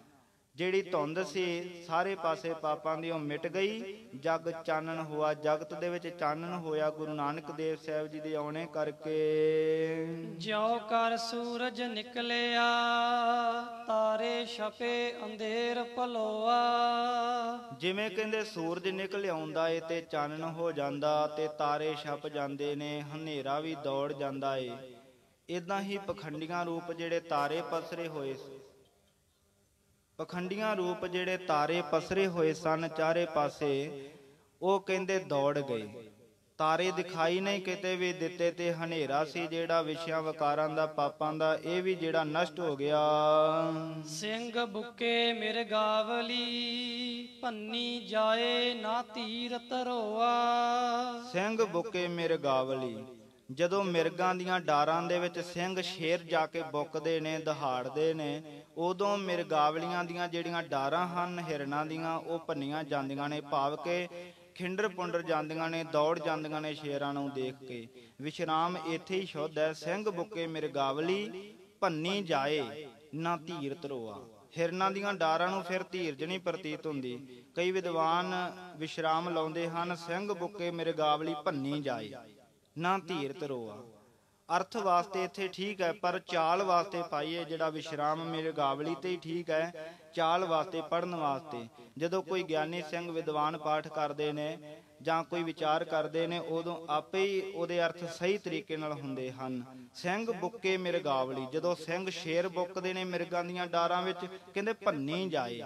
ਇੱਥੇ ਜਿਹੜਾ ਜਮਕ ਦੇਣੀ ਹੈ, ਭੰਨੀ ਜਾਏ, ਉਹ ਮਿਰਗਾਂ ਦੀਆਂ ਡਾਰਾਂ ਜਿਹੜੀਆਂ ਭੰਨੀਆਂ ਜਾਂਦੀਆਂ ਨੇ, ਭਾਵ ਖਿੰਡਰ ਪੁੰਡਰ ਜਾਂਦੀਆਂ ਹਨ, ਤੇ ਧੀਰਜ ਨਹੀਂ ਧਾਰਨ ਕਰਦੀਆਂ। ਜਿੱਥੇ ਬਾਬਾ ਪੈਰ ਧਰ, ਪੂਜਾ ਆਸਣ ਥਾਪਨ ਸੋਆ। ਜਿੱਥੇ ਬਾਬਾ ਗੁਰੂ ਨਾਨਕ ਦੇਵ ਸਾਹਿਬ ਜੀ ਨੇ ਚਰਨ ਪਾਏ, ਜਿੱਥੇ ਵੀ ਆਪਣਾ ਚਰਨ ਰੱਖਿਆ ਏ, ਉਥੇ ਹੀ ਪਰਮੇਸ਼ਰ ਦੀ ਭਗਤੀ ਦਾ ਆਸਣ ਬਣ ਗਿਆ। ਉਥੇ ਹੀ ਗੱਦੀ ਲੱਗ ਗਈ। ਭਾਵ ਕਿ ਉਥੇ ਧਰਮਸ਼ਾਲਾਵਾਂ ਬਣੀਆਂ, ਪਰਮੇਸ਼ਰ ਦਾ ਜਸ ਹੋਣ ਲੱਗਾ। ਸਿੱਧ ਆਸਣ ਸਭ ਜਗਤ ਦੇ, ਨਾਨਕ ਆਦ ਮੱਤੇ ਜੇ ਕੋਆ। ਜਿੰਨੇ ਵੀ ਜਗਤ ਦੇ ਵਿੱਚ ਸਿੱਧਾਂ ਦੇ ਪ੍ਰਸਿੱਧ ਆਸਣ ਸੀ, ਭਾਵ ਕਿ ਅਸਥਾਨ ਸਨ ਚਾਰੇ ਪਾਸੇ ਪਸਰੇ ਹੋਏ, ਜੋਗੀਆਂ ਦੇ ਬਣਾਏ ਹੋਏ ਥਾਂ, ਉੱਥੇ ਉੱਥੇ ਗੁਰੂ ਨਾਨਕ ਦੇਵ ਸਾਹਿਬ ਜੀ ਗਏ। ਭਾਵੇਂ ਕੋਈ ਹਿੰਦੂਆਂ ਦੇ ਧਾਰਮਿਕ ਸਥਾਨ ਸਨ, ਮੁਸਲਮਾਨਾਂ ਦੇ ਸਨ, ਸਭਨਾਂ ਥਾਵਾਂ ਤੇ ਗੁਰੂ ਨਾਨਕ ਦੇਵ ਸਾਹਿਬ ਜੀ ਨੇ ਜਾ ਕੇ ਉਹਨਾਂ ਨੂੰ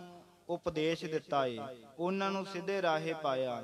ਜਿੰਨੇ ਵੀ ਸਿੱਧ ਆਸਣ ਮਹਾਰਾਜ ਜੀ ਕਹਿੰਦੇ ਸਿੱਧਾਂ ਦੇ ਬਣਾਏ ਹੋਏ ਸੀ ਜਗਤ ਵਿੱਚ ਪ੍ਰਸਿੱਧ, ਉਹ ਗੁਰੂ ਨਾਨਕ ਦੇਵ ਜੀ ਦੇ ਨਾਮ ਦੇ ਨਾਲ ਜਾਣੇ ਜਾਣ ਲੱਗੇ। ਜਿਵੇਂ ਗੋਰਖ ਮੱਤਾ ਹੈ ਇੱਧਰ ਉੱਤਰਾਖੰਡ ਦੇ ਇਲਾਕੇ ਵਿੱਚ, ਉੱਤਰਾਂਚਲ ਵਿੱਚ, ਇੱਧਰ ਮਹਾਰਾਜ ਸੱਚੇ ਪਾਤਸ਼ਾਹ ਜੀ ਨੇ ਗੁਰੂ ਨਾਨਕ ਦੇਵ ਸਾਹਿਬ ਜੀ ਨੇ ਗੋਰਖਨਾਥ ਦੇ ਥਾਂ ਤੇ ਜਾ ਕੇ ਉਹਨਾਂ ਦੇ ਨਾਲ ਵਿਚਾਰ ਚਰਚਾ ਕੀਤੀ, ਸਿੱਧਾਂ ਦੇ ਨਾਲ ਗੋਸ਼ਟਾਂ ਕੀਤੀਆਂ। ਇੱਥੇ ਜਿਹੜੇ ਸਿੱਧ ਰਹਿੰਦੇ ਸਨ ਉਹਨਾਂ ਦੇ ਨਾਲ ਵਿਚਾਰਾਂ ਹੋਈਆਂ। ਭੰਗਰਨਾਥ ਵਰਗੇ ਇਹ ਅਚਲ ਬਟਾਲੇ ਵਿੱਚ ਵੀ ਸਨ, ਇੱਧਰ ਵੀ ਮਹਾਰਾਜ ਸਾਹਿਬ ਜੀ ਨੇ ਵਿਚਾਰਾਂ ਕੀਤੀਆਂ। ਭਾਵ ਕਿ ਜਿੰਨੇ ਵੀ ਜਗਤ ਵਿੱਚ ਇਹਨਾਂ ਸਿੱਧਾਂ ਦੇ ਪ੍ਰਸਿੱਧ ਆਸਣ ਸੀ ਉੱਥੇ ਮਹਾਰਾਜ ਗਏ। ਉਹ ਜਿਹੜਾ ਗੋਰਖ ਮੱਤਾ ਹੈ ਨਾ ਉੱਤਰਾਖੰਡ ਦੇ ਵਿੱਚ, ਉੱਥੇ ਮਹਾਰਾਜ ਗਏ ਤੇ ਉਸ ਥਾਂ ਦਾ ਨਾਮ ਗੋਰਖ ਮੱਤੇ ਤੋਂ ਬਦਲ ਕੇ ਹੁਣ ਨਾਨਕ ਮੱਤਾ ਕਿਹਾ ਜਾਂਦਾ ਹੈ। ਭਾਵ ਕਿ ਜਿੰਨੇ ਵੀ ਸਥਾਨ ਹਨ ਉਹ ਗੁਰੂ ਨਾਨਕ ਦੇਵ ਜੀ ਦੇ ਨਾਮ ਨਾਲ ਜਾਣੇ ਜਾਣ ਲੱਗੇ। ਘਰ ਘਰ ਅੰਦਰ ਧਰਮਸਾਲ ਹੋਵੇ ਕੀਰਤਨ ਸਦਾ ਵਿਸੋਆ। ਘਰਾਂ ਘਰਾਂ ਦੇ ਅੰਦਰ ਧਰਮਸ਼ਾਲਾਵਾਂ ਬਣ ਗਈਆਂ। ਭਾਵ ਕਿ ਹਰੇਕ ਘਰ ਦੇ ਵਿੱਚ ਪਰਮੇਸ਼ਰ ਦੀ ਭਾਵ ਭਗਤੀ ਦਾ ਬੋਲ ਬਾਲਾ ਹੋਇਆ, ਪਰਮੇਸ਼ਰ ਦਾ ਜਸ ਹੋਣ ਲੱਗਾ।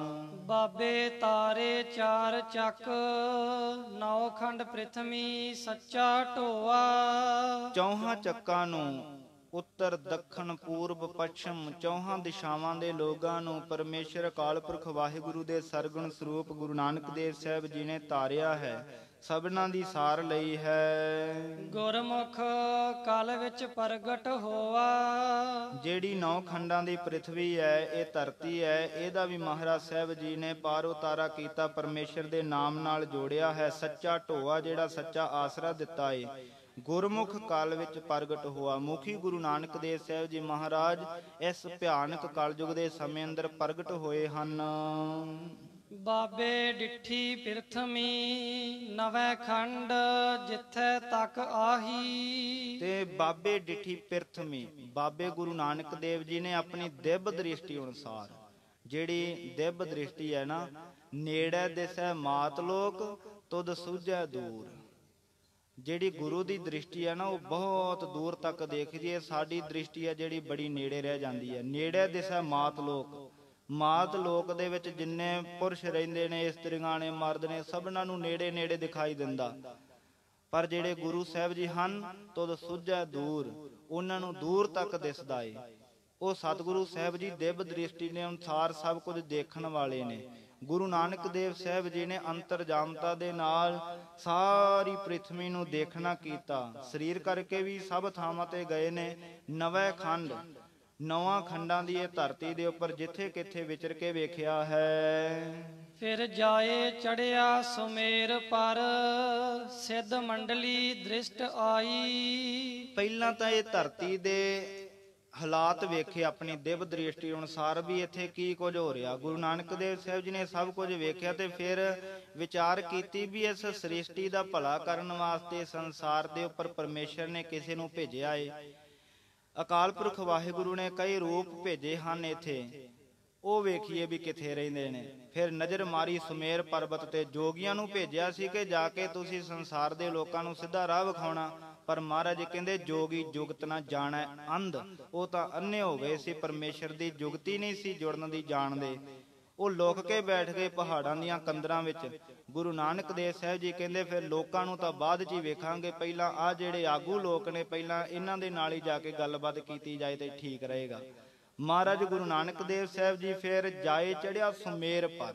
ਗੁਰੂ ਨਾਨਕ ਦੇਵ ਸਾਹਿਬ ਜੀ ਸੁਮੇਰ ਪਰਬਤ ਤੇ ਜਾ ਚੜੇ ਹਨ, ਜਿੱਥੇ ਸਿੱਧਾਂ ਦੀ ਮੰਡਲੀ ਬੈਠੀ ਹੋਈ ਦੇਖੀ ਹੈ। 84 ਸਿੱਧ ਗੋਰਖਾਦ ਮਨ ਅੰਦਰ ਗਣਤੀ ਵਰਤਾਈ। ਸਤਿਗੁਰੂ ਜੀ ਨੇ 84 ਸਿੱਧਾਂ ਦਾ ਜਿਹੜਾ ਮੁਖੀ ਹੈ ਗੋਰਖਨਾਥ, ਉਹਦੇ ਨਾਲ ਜਾ ਕੇ ਮਿਲਣਾ ਕੀਤਾ ਹੈ। 84 ਜਿਹੜੇ ਸਿੱਧ ਹਨ ਨਾਲ ਬੈਠੇ ਹੋਏ ਨੇ। ਸਿੱਧ ਪੁੱਛਣ ਸੁਣ ਬਾਲਿਆ ਕੌਣ ਸਕਤ ਤੋਹੇ ਇੱਥੇ ਲਿਆਈ। ਸਿੱਧਾਂ ਨੇ ਪੁੱਛਿਆ ਗੁਰੂ ਨਾਨਕ ਦੇਵ ਸਾਹਿਬ ਜੀ ਨੂੰ, ਉਹ ਬਾਲਕ ਜੀ ਛੋਟੀ ਉਮਰ ਸੀ, ਬਹੁਤੀ ਨਹੀਂ ਸੀ, ਕਹਿੰਦੇ ਬਾਲਕ ਜੀ ਤੁਹਾਨੂੰ ਇੱਥੇ ਕੌਣ ਲੈ ਕੇ ਆਇਆ? ਉਹ ਤਾਂ ਚਿੱਟੀਆਂ ਦਾੜੀਆਂ ਵਾਲੇ ਵੱਡੇ ਵੱਡੇ ਉਮਰਾਂ ਵਾਲੇ ਸਨ, ਸਿੱਧ ਲੋਕ, ਬੜੀਆਂ ਵੱਡੀਆਂ ਉਹਨਾਂ ਦੀਆਂ ਉਮਰਾਂ ਸੀ, ਚੰਗੀਆਂ ਲੰਮੀਆਂ ਉਮਰਾਂ ਵਾਲੇ। ਉਹ ਪੁੱਛਦੇ ਨੇ ਵੀ ਬਾਲਕ, ਉਹ ਬੱਚਿਆ, ਤੈਨੂੰ ਇੱਥੇ ਤੱਕ ਕਿਹੜੀ ਸ਼ਕਤੀ ਲੈ ਆਈ? ਅਸੀਂ ਤਾਂ ਬੜੀਆਂ ਕਰਾਮਾਤਾਂ ਦੇ ਨਾਲ, ਸ਼ਕਤੀਆਂ ਨਾਲ ਇੱਥੇ ਮਸਾਂ ਪਹੁੰਚੇ ਆ, ਤੂੰ ਬੜੇ ਸੁਖੈਨ ਤਰੀਕੇ ਨਾਲ ਹੀ ਇੱਥੇ ਪਹੁੰਚ ਗਿਆ। ਕਿਹੜੀ ਸ਼ਕਤੀ ਹੈ ਜਿਹੜੀ ਸ਼ਕਤੀ ਤੈਨੂੰ ਇੱਥੇ ਲੈ ਕੇ ਆਈ ਹੈ? ਹਉ ਜਪਿਆ ਪਰਮੇਸ਼ਰ, ਭਾਉ ਭਗਤ ਸੰਗ ਤਾੜੀ ਲਾਈ। ਮਹਾਰਾਜ ਕਹਿੰਦੇ ਅਸੀਂ ਪਰਮੇਸ਼ਰ ਅਕਾਲ ਪੁਰਖ ਦੇ ਨਾਮ ਨੂੰ ਜਪਿਆ ਹੈ, ਉਸ ਦੇ ਨਾਮ ਵਿੱਚ ਅਸੀਂ ਸਮਾਧੀ ਲਾਈ ਹੈ। ਆਖਣ ਸਿੱਧ ਸੁਣ ਬਾਲਿਆ, ਆਪਣਾ ਨਾਉ ਤੁਮ ਦੇਹੋ ਬਤਾਈ। ਹੇ ਬਾਲਾ, ਸਿੱਧ ਪੁੱਛਦੇ ਨੇ ਵੀ ਬਾਲਕ ਜੀ ਆਪਣਾ ਨਾਮ ਦੱਸੋ, ਜਿਸ ਕਰਕੇ ਅਸੀਂ ਤੁਹਾਨੂੰ ਜਾਣ ਸਕੀਏ। ਬਾਬਾ ਆਖੇ ਨਾਥ ਜੀ, ਨਾਨਕ ਨਾਮ ਜਪੇ ਗਤ ਪਾਈ। ਬਾਬੇ ਨਾਨਕ ਨੇ ਉੱਤਰ ਦਿੱਤਾ ਵੀ ਮੇਰਾ ਨਾਮ ਨਾਨਕ ਹੈ। ਹੇ ਨਾਥ ਜੀ ਸੁਣਨਾ ਕਰੋ, ਮੇਰਾ ਨਾਮ ਨਾਨਕ ਹੈ ਤੇ ਪਰਮੇਸ਼ਰ ਦੇ ਨਾਮ ਨੂੰ ਅਸੀਂ ਜਪ ਕੇ ਗਤ ਮੁਕਤੀ ਪ੍ਰਾਪਤ ਕੀਤੀ ਹੈ। ਨੀਚ ਕਹਾਏ ਊਚ ਘਰ ਆਈ। ਇੱਕ ਗੱਲ ਜਾਣੀ ਹੈ ਵੀ ਨੀਚ ਕਹਾਉਣ ਦੇ ਨਾਲ ਉੱਚੇ ਬਣੀਦਾ ਹੈ। ਫਿਰ ਪੁੱਛਣ ਸਿੱਧ ਨਾਨਕਾ, ਮਾਤ ਲੋਕ ਵਿੱਚ ਕਿਆ ਵਰਤਾਰਾ। ਫਿਰ ਉਹਨਾਂ ਨੇ ਆਪ ਹੀ ਅੱਗੋਂ ਸਵਾਲ ਕੀਤਾ ਏ, ਆਪ ਪੁੱਛਿਆ ਏ। ਪਹਿਲਾਂ ਜਾ ਕੇ ਗੁਰੂ ਨਾਨਕ ਦੇਵ ਜੀ ਨੇ ਕਿਤੇ ਵੀ ਮਹਾਰਾਜ ਗਏ ਨੇ ਨਾ, ਪਹਿਲਾਂ ਜਾ ਕੇ ਕੋਈ ਕਿਸੇ ਨੂੰ ਵੀ ਸਿੱਖਿਆ ਦੇਣੀ ਹੈ, ਸ਼ੁਰੂਆਤ ਦੀ ਗੱਲ ਦੀ ਆਪ ਨਹੀਂ ਕੀਤੀ, ਉਹਨਾਂ ਤੋਂ ਕਰਾਈ ਹੈ। ਜਿਵੇਂ ਜਗਨਨਾਥਪੁਰੀ ਜਾਂਦੇ ਨੇ, ਉਹ ਲੋਕ ਆਰਤੀ ਕਰਦੇ ਨੇ, ਥਾਲਾਂ ਵਿੱਚ ਦੀਵੇ ਬਾਲ ਕੇ। ਮਹਾਰਾਜ ਸੱਚੇ ਪਾਤਸ਼ਾਹ ਜੀ ਉੱਥੇ ਜਾ ਕਰਕੇ ਸ਼ਾਮਲ ਹੋਏ ਆਰਤੀ ਵਿੱਚ। ਮੰਦਿਰ ਬਣਿਆ ਹੋਇਆ ਉੱਥੇ ਜਿਹੜੇ ਪੰਡਿਤ ਲੋਕ ਸੀ ਉਹ ਆਰਤੀ ਕਰਨ ਲੱਗੇ, ਮਹਾਰਾਜ ਬੈਠੇ ਰਹੇ, ਖੜੇ ਹੀ ਨਹੀਂ ਆਰਤੀ ਵਿੱਚ। ਉਹਨਾਂ ਕਿਹਾ ਜੀ ਤੁਸੀਂ ਆਰਤੀ 'ਚ ਖੜੇ ਨਹੀਂ ਹੋਏ। ਮਹਾਰਾਜ ਜੀ ਕਹਿੰਦੇ ਤੁਸੀਂ ਆਰਤੀ ਕੀਤੀ ਹੋਈ ਕੋਈ ਨਹੀਂ, ਅਸੀਂ ਆਰਤੀ ਵਿੱਚ ਸ਼ਾਮਲ ਸੀ ਪਰ ਤੁਹਾਡੀ ਆਰਤੀ ਵਿੱਚ ਨਹੀਂ, ਪਰਮੇਸ਼ਰ ਦੀ ਆਰਤੀ ਵਿੱਚ। ਕਹਿੰਦੇ ਜੀ ਉਹ ਕਿਹੜੀ ਆਰਤੀ ਹੈ? ਮਹਾਰਾਜ ਨੇ ਫਿਰ ਸ਼ਬਦ ਉਚਾਰਨ ਕੀਤਾ ਸੀ, ਗਗਨ ਮੈ ਥਾਲ ਰਵ ਚੰਦ ਦੀਪਕ ਬਣੇ, ਤਾਰਕਾ ਮੰਡਲ ਜਨਕ ਮੋਤੀ, ਧੂਪ ਮਲ ਆਣ ਲੋ ਪਵਨ ਚਵਰੋ ਕਰੇ, ਸਗਲ ਬਣਰਾਈ ਫੂਲੰਤ ਜੋਤੀ। ਇਹ ਬਚਨ ਮਹਾਰਾਜ ਸਾਹਿਬ ਜੀ ਨੇ ਉਚਾਰਨ ਕੀਤੇ ਸੀ ਵੀ ਸਾਰਾ ਜਿਹੜਾ ਬ੍ਰਹਿਮੰਡ ਹੈ, ਜਿਹੜਾ ਆਕਾਸ਼ ਹੈ, ਇੱਕ ਥਾਲ ਦੀ ਨਿਆਈ ਹੈ। ਗਗਨ ਮੈ ਥਾਲ, ਗਗਨ ਰੂਪੀ ਥਾਲ ਦੇ ਵਿੱਚ ਜਿਹੜੇ ਤਾਰਕਾ ਅਨੇਕਾਂ ਦੀਵੇ ਜਗ ਰਹੇ ਨੇ, ਫੁੱਲਾਂ ਦੀ ਨਿਆਈ ਨੇ। ਏਦਾਂ ਮਹਾਰਾਜ ਸਾਹਿਬ ਜੀ ਨੇ ਸਾਰੀ ਸਿੱਖਿਆ ਦਿੱਤੀ ਉੱਥੇ। ਉਹਨਾਂ ਦੇ ਹਿਰਦੇ ਨੂੰ ਪਵਿੱਤਰ ਕੀਤਾ। ਉਹਨਾਂ ਨੇ ਮੰਨਿਆ ਕਿ ਵਾਕਿਆ ਹੀ ਅਸੀਂ ਜਿਹੜੀ ਆਰਤੀ ਕਰਦੇ ਹਾਂ ਇਹਦੇ ਵਿੱਚ ਅਸੀਂ ਖੁਦ ਵੀ ਸ਼ਾਮਲ ਨਹੀਂ। ਮਹਾਰਾਜ ਜੀ ਕਹਿੰਦੇ ਤੁਹਾਡੀਆਂ ਚਿੱਤ ਬਿਰਤੀਆਂ ਕਿਤੇ ਤੁਰੀਆਂ ਫਿਰਦੀਆਂ ਨੇ ਤੇ ਤੁਸੀਂ ਥਾਲ ਚੁੱਕ ਕੇ ਦੀਵੇ ਬਾਲ ਕੇ ਆਰਤੀਆਂ ਕਰਨ ਡਏ ਜੇ। ਉਹਨਾਂ ਨੂੰ ਜਾ ਕਰਕੇ ਸਮਝਾਇਆ। ਫਿਰ ਹਰਿਦੁਆਰ ਜਦੋਂ ਮਹਾਰਾਜ ਗਏ ਨੇ, ਗੰਗਾ ਦੇ ਵਿੱਚ ਲੋਕ ਪਾਣੀ ਦੇ ਰਹੇ ਸੀ ਸੂਰਜ ਵੱਲ ਨੂੰ। ਉਹਨਾਂ ਨੂੰ ਜਾ ਕੇ ਸਿੱਧਾ ਨਹੀਂ ਕਿਹਾ ਵੀ ਆਹ ਪੁੱਠੇ ਕੰਮਣ ਲੱਗੇ ਪਏ ਜੇ, ਉੱਥੇ ਲੜਾਈ ਹੋ ਜਾਣੀ ਸੀ ਨਾ। ਜਿਵੇਂ ਸਾਡੇ ਪ੍ਰਚਾਰਕਾਂ ਦਾ ਇਹੀ ਹਾਲ ਹੈ, ਜਦੋਂ ਕਿਤੇ ਜਾਂਦੇ ਨੇ ਠਾਹ ਸੋਟਾ ਮਾਰਦੇ ਨੇ। ਫਿਰ ਉੱਥੋਂ ਕਈ ਐਸੇ ਵੀ ਪ੍ਰਚਾਰਕ ਨੇ, ਉਹਨਾਂ ਨੂੰ ਕੁੱਟ ਵੀ ਪੈ ਜਾਂਦੀ ਹੈ। ਜਦੋਂ ਪੁੱਠਾ ਬੋਲਾਂਗੇ ਭਾਈ ਦੇ ਕੁੱਟ ਤਾਂ ਪਏਗੀ। ਪਹਿਲਾਂ ਪ੍ਰਚਾਰਕ ਜਿਹੜੇ ਸਨ ਕਿਸੇ ਗੈਰ ਧਰਮ ਦੇ ਵਾਸਤੇ ਅਣਮੱਤੀਆਂ ਨੂੰ ਪੁੱਠੇ ਬੋਲਦੇ। ਬੋਲਣ ਦਾ ਤਰੀਕਾ ਹੁੰਦਾ ਏ, ਕਿਸੇ ਨੂੰ ਕਿਸ ਤਰੀਕੇ ਨਾਲ ਗੱਲ ਕਹਿਣੀ ਆ, ਹੋਵੇ ਭਾਵੇਂ ਸੱਚੀ ਕੋਈ, ਪਰ ਬੋਲਣ ਦਾ ਤਾਂ ਢੰਗ ਹੁੰਦਾ ਨਾ।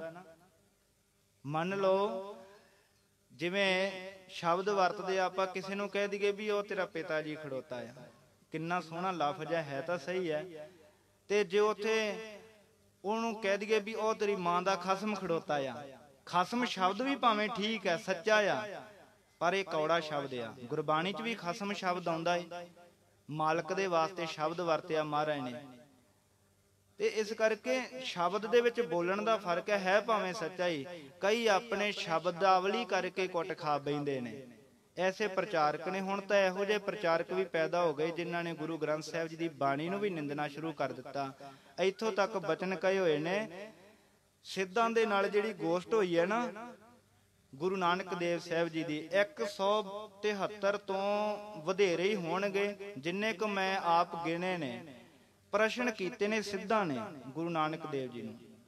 ਜਿਹੜੇ ਸਿੱਧ ਗੋਸ਼ਟ ਬਾਣੀ ਦੇ ਵਿੱਚ ਗੁਰੂ ਨਾਨਕ ਦੇਵ ਜੀ ਨੇ ਦਰਜ ਕੀਤੇ ਨੇ, ਰਾਮਕਲੀ ਰਾਗ ਦੇ ਅੰਦਰ ਇਹ ਬਾਣੀ ਹੈ, ਉਹਦੇ ਵਿੱਚ ਜਿੰਨੇ ਪ੍ਰਸ਼ਨ ਕੀਤੇ ਨੇ ਸਿੱਧਾਂ ਨੇ, ਸਤਿਗੁਰੂ ਜੀ ਨੇ ਦਲੀਲਾਂ ਦੇ ਨਾਲ ਉਹਦੇ ਉੱਤਰ ਦਿੱਤੇ। ਤੇ ਕਈ ਨਿਸ਼ਰਦਕ ਸ਼ੰਕਾਵਾਦੀ ਲੋਕਾਂ ਨੇ ਸਵਾਲ ਕਰ ਦਿੱਤਾ। ਕਹਿੰਦੇ ਜੀ ਜਿਹੜੀ ਕਿਹਾ ਜਾਂਦਾ ਹੈ ਬਾਣੀ ਧੁਰ ਕੀ ਹੈ, ਅਕਾਲ ਪੁਰਖ ਦੇ ਬੋਲ ਨੇ, ਸੱਚੀ ਬਾਣੀ ਹੈ, ਕੀ ਜਿਹੜੀ ਉਹ ਬਾਣੀ ਸਿੱਧ ਗੋਸ਼ਟ ਦੀ ਉਹਦੇ ਵਿੱਚ ਸਿੱਧਾਂ ਨੇ ਪੁੱਠੇ ਸਿੱਧੇ ਸਵਾਲ ਕੀਤੇ ਨੇ, ਕੀ ਉਹ ਵੀ ਧੁਰ ਕੀ ਬਾਣੀ ਕਵਾਂਗੇ, ਕੀ ਉਹ ਵੀ ਅਕਾਲ ਪੁਰਖ ਦੀ ਬਾਣੀ ਹੈ? ਇਹਨਾਂ ਨੇ ਹਜੇ ਤੱਕ ਉਹ ਸਿੱਧ ਗੋਸ਼ਟ ਬਾਣੀ ਪੜ੍ਹੀ ਹੋਈ ਨਹੀਂ, ਉਹਦੇ ਵਿੱਚ ਪੁੱਠੇ ਸਵਾਲ ਤਾਂ ਕੋਈ ਹੈ ਹੀ ਨਹੀਂ। ਸਵਾਲ ਬੜੇ ਤਰੀਕੇ ਨਾਲ ਕੀਤੇ ਨੇ ਤੇ ਗੁਰੂ ਨਾਨਕ ਦੇਵ ਸਾਹਿਬ ਜੀ ਨੇ ਬੜੇ ਤਰੀਕੇ ਨਾਲ ਉਹਨਾਂ ਦਾ ਉੱਤਰ ਵੀ ਦਿੱਤਾ ਹੈ। ਪੁੱਠੇ ਸਿੱਧੇ ਸਵਾਲ ਨਹੀਂ ਕੀਤੇ ਹਨ। ਪੁੱਠੇ ਸਿੱਧੇ ਸਵਾਲ ਤਾਂ ਅਸੀਂ ਲੋਕ ਕਰਦੇ ਹਾਂ ਜਿਨ੍ਹਾਂ ਦਾ ਨਾ ਕੋਈ ਮੂੰਹ ਤੇ ਨਾ ਕੋਈ ਸਿਰ, ਬਿਲਕੁਲ ਐਸੇ ਸਵਾਲ ਕੀਤੇ ਜਾਂਦੇ ਨੇ ਜਿਨ੍ਹਾਂ ਦਾ ਕੋਈ ਜਵਾਬ ਹੀ ਨਹੀਂ ਹੁੰਦਾ ਹੈ। ਸੋ ਇਸ ਕਰਕੇ ਗੁਰੂ ਨਾਨਕ ਦੇਵ ਸਾਹਿਬ ਜੀ ਦੀ ਬਾਣੀ ਨੂੰ ਵੀ ਨਿੰਦਣਾ ਸ਼ੁਰੂ ਕਰ ਦਿੱਤਾ ਅਸੀਂ ਲੋਕਾਂ ਨੇ। ਫਿਰ ਉਹਨਾਂ ਨੂੰ ਉੱਥੇ ਫਿਰ ਉਹਨਾਂ ਦਾ ਨਰਾਦਰ ਹੁੰਦਾ ਏ, ਫਿਰ ਕਹਿੰਦੇ ਨੇ ਜੀ ਸਾਡੇ ਨਾਲ ਆਹ ਕੁਝ ਹੋਇਆ। ਗੁਰੂ ਨਾਨਕ ਦੇਵ ਸਾਹਿਬ ਮਹਾਰਾਜ ਜੀ ਦੇ ਜੀਵਨ ਤੋਂ ਸਿੱਖਿਆ ਲੈ ਕੇ ਚੱਲੀਏ ਵੀ ਪ੍ਰਚਾਰ ਕਰਨ ਦਾ ਢੰਗ ਕੀ ਹੈ। ਮਹਾਰਾਜ ਸੱਚੇ ਪਾਤਸ਼ਾਹ ਜੀ ਹਰਿਦੁਆਰ ਗਏ, ਗੰਗਾ ਦੇ ਵਿੱਚ ਪਾਣੀ ਦੇ ਵਿੱਚ ਖੜੋਤੇ ਹੋਏ, ਉੱਥੇ ਪੰਡਤ ਲੋਕ ਸੂਰਜ ਨੂੰ ਪਾਣੀ ਦੇ ਰਹੇ ਸੀ। ਮਹਾਰਾਜ ਨੇ ਜਾ ਕੇ ਐ ਨਹੀਂ ਕਿਹਾ ਵੀ ਆਹ ਤੁਸੀਂ ਕੀ ਪਖੰਡ ਕਰੀ ਜਾਂਦੇ ਹੋ, ਐਵੇਂ ਲੱਗੇ ਪਏ ਹੋ, ਸੂਰਜ ਤੇ ਪਾਣੀ ਤੁਹਾਡਾ ਪਹੁੰਚਦਾ ਨਹੀਂ, ਐਵੇਂ ਪਖੰਡ ਆ। ਉਹਨਾਂ ਨੇ ਲੜਨਾ ਸੀ, ਉੱਥੇ ਤਕਰਾਰ ਹੋਣਾ ਸੀ, ਝਗੜਾ ਹੋਣਾ ਸੀ। ਪਰ ਗੁਰੂ ਨਾਨਕ ਦੇਵ ਜੀ ਨੇ ਤਰੀਕਾ ਵਰਤਿਆ। ਕੀ ਤਰੀਕਾ ਵਰਤਿਆ? ਸਤਿਗੁਰੂ ਜੀ ਵੀ ਉਸ ਜਲ ਦੇ ਵਿੱਚ ਪ੍ਰਵੇਸ਼ ਕਰਕੇ ਉਸ ਤੋਂ ਉਲਟ ਦਿਸ਼ਾ ਵੱਲ ਪਾਣੀ ਦੇਣ ਲੱਗ ਪਏ।